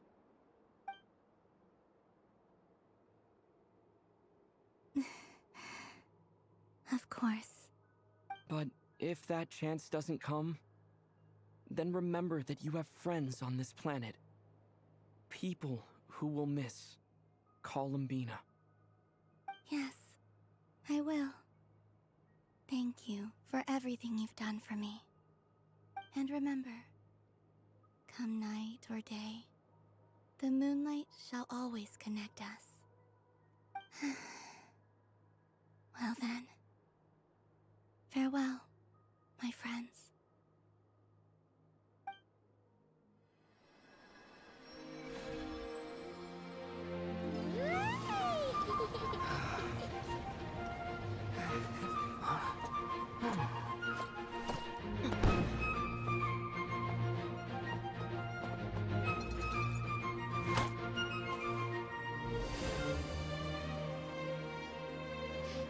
Thank you. This was my happiest night in Tevat. Farewell, Columbina.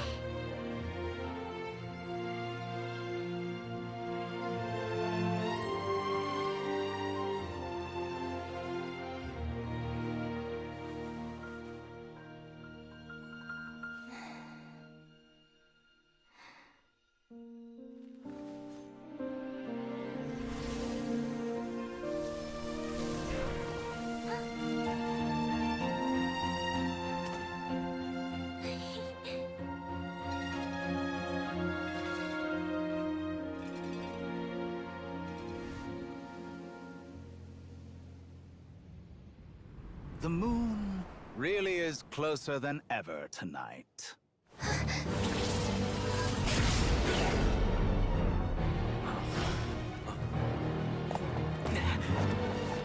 Columbina. All 3 moons in one place. Time for one final experiment. Reason, life, death, time and space. They all believed I would fail.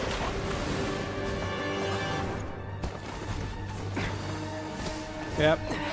Kind of saw this coming. Didn't know how, but saw this coming. But Tevat's primordial power never did belong to the throne of heaven. And now, they are mine.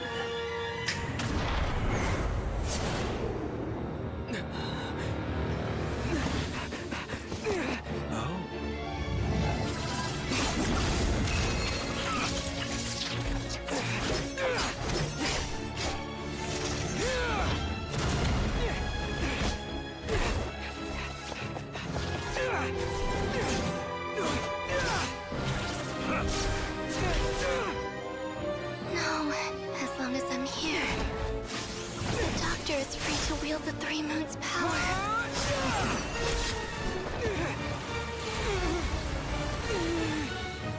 It's the only way.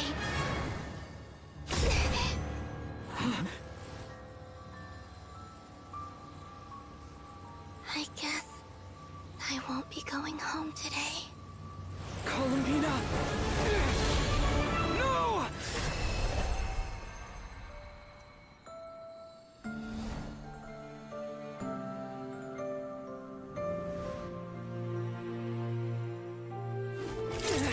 Yeah, so basically the world rejects her as one of the moons and it's draining her power. If she doesn't go back, she'll die.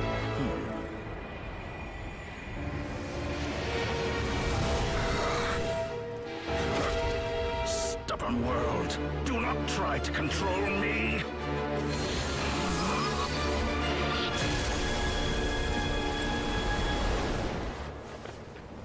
Columbina.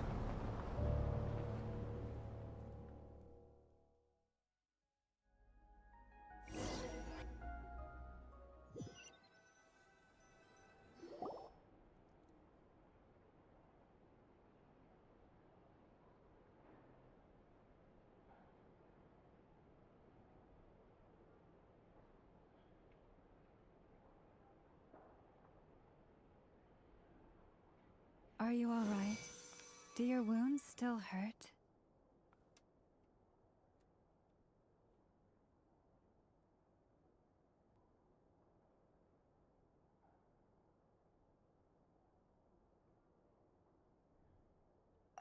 I had someone prepare a little medicine that could prove effective. Take it if you need to.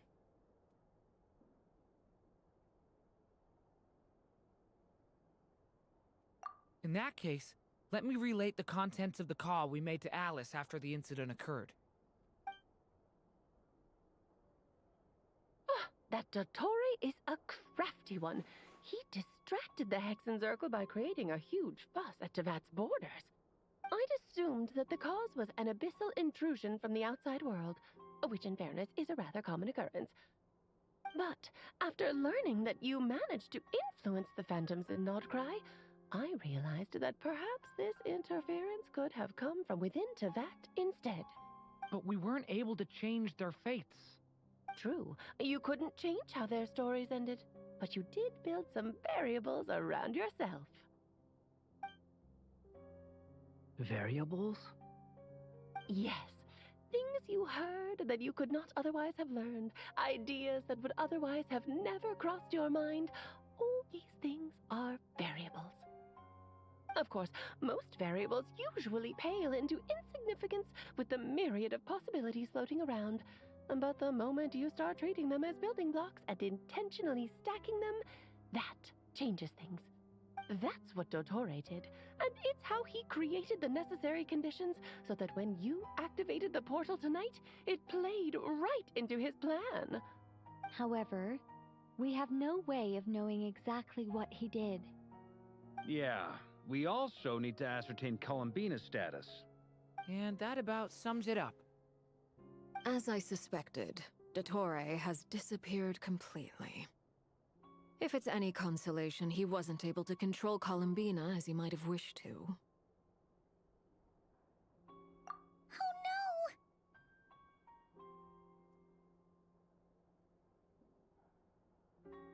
What? She did what? All we saw was Dottore appeared and used some kind of power. The next thing we knew, he and Columbina were gone and you were falling into the sea.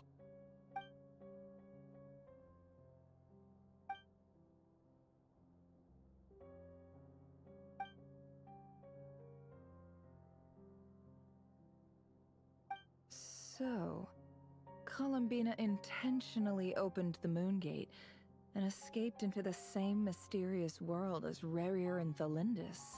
Sounds like bad news.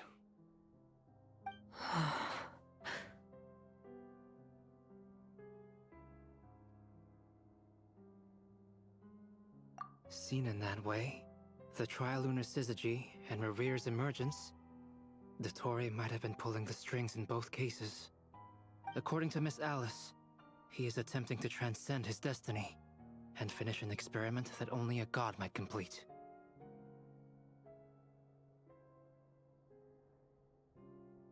An utter lunatic. Wait a sec, where's Hat Guy? Seems like he'd want to be here for this. He took off with the Dodo communication device after we spoke to Alice. He said he had a hunch that he wanted to investigate by himself. The look on his face was terrifying. I've never seen him like that before.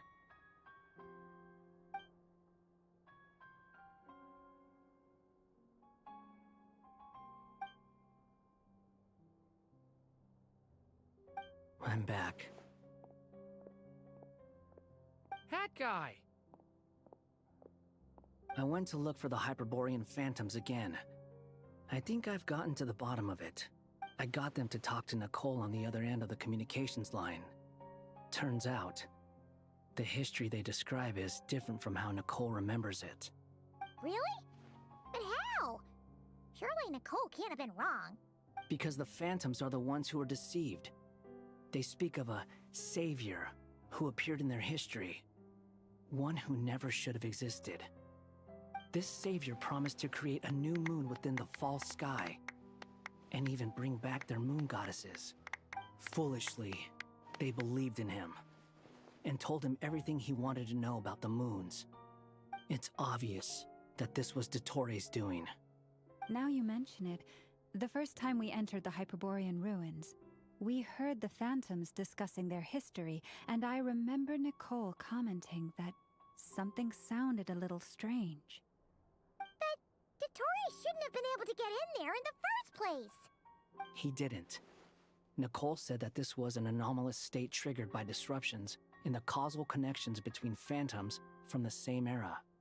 The variables that Dottore put in place were substantial enough that they even affected phantoms that he never met. So it's not that their memories were unclear. They'd been tampered with. That's exactly the possibility Dottore was trying to manufacture. He turned these variables into knowledge and engineered the situation so all that knowledge would fall into his hands. Then, he harnessed that knowledge on Moon Prayer Night to truly create a false moon. How is that even possible?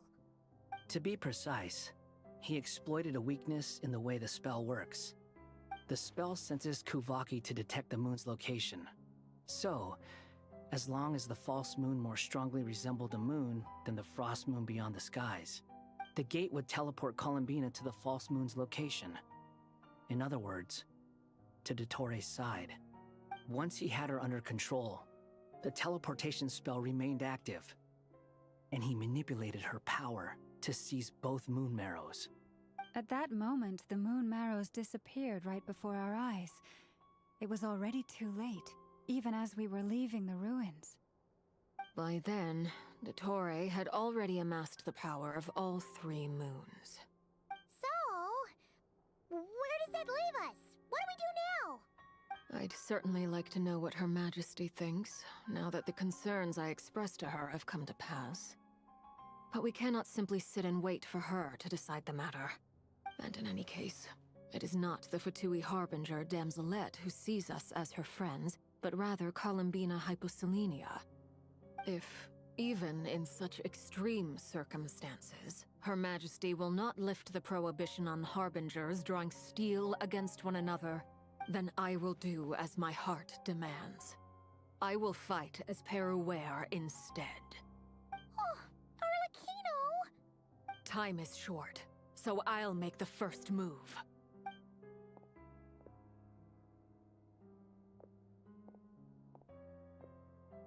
Whew.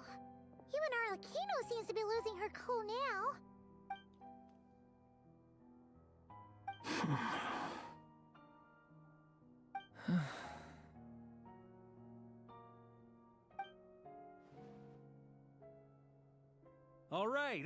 All right.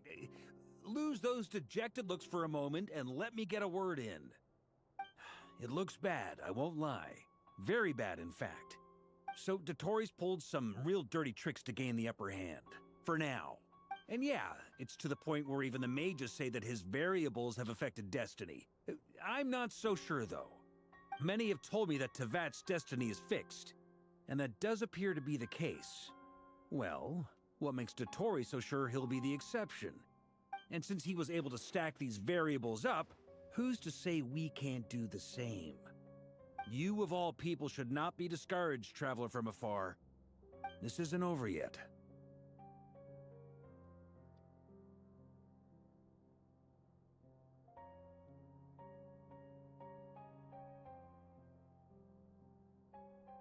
And you're not alone in that. Everyone here does, whether they've spoken thus far or not. But none of us are the type to sit back and wait for the sun to shine again. That's exactly how a knight should roll. If they knock you down, you get back up and get back in it. Don't forget, Honorary Knight, you're a legitimate member of Mondstadt too. Mark is right. This is far from over. Dotori's already way overdue a butt-kicking given his past shenanigans. And after this, he's earned himself a double dose. That's what I'm talking about. How's everyone else feeling? I'll use Kuvaki to investigate Columbina's whereabouts. I am not ready to give up either. Leave the intel gathering to me. Whatever happens within Nodkrai's borders, when the Curatorium of Secrets wants to be in the know, we always find a way. Aino and I will do all we can to support you. We will attempt to reverse engineer Dotori's actions and seek a breakthrough that way. Alice and Nicole are busy dealing with an emergency at Tevat's borders, so they can't return just yet. But they're both very angry about this. They've asked Albedo and me to act on the Hexen Circle's behalf and do everything in our power to fight back against Dotori. Are you ready then? We're going to have to conduct a lot of research, even in the early stages. I'll do my best. As for me, I'm pretty familiar with Dotori's way of doing things, so I can try to predict his next move. I'll help with your investigation. Nice! Looks like we have our basic division of labor. I'll get in touch with Flints and Itlua, get them to have a chat with their Starshiner. It couldn't hurt to bring the Lightkeepers on board as well. At the same time, I'll pass on instructions to the Knights present in Nodkrai to assist the Lightkeepers and other organizations in ensuring the safety of those living here. Yeah! We'll show him! That's it then. Good luck, everyone.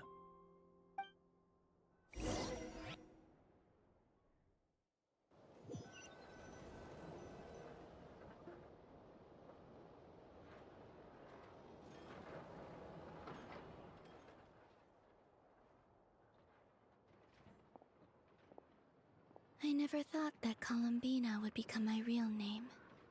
It went from being a Fatui code name to something my friends call me. And remember, come night or day, the moonlight shall always connect us.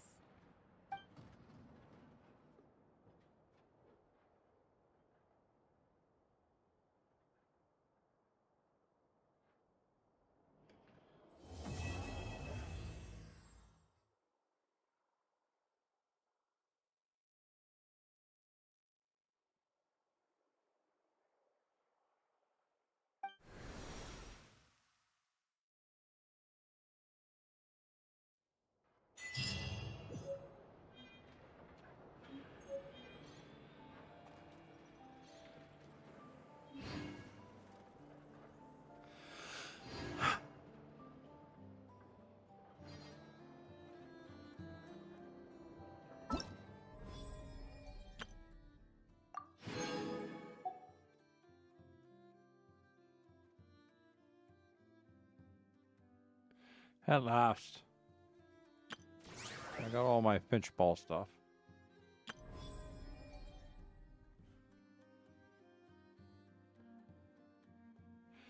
Thank you. Thank you for the gift, too. I'll have to see if there's any other rewards I haven't picked up yet. Tomorrow.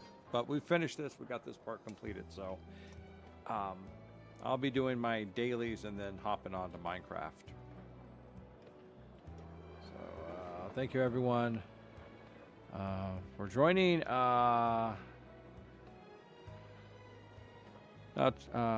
Nachan.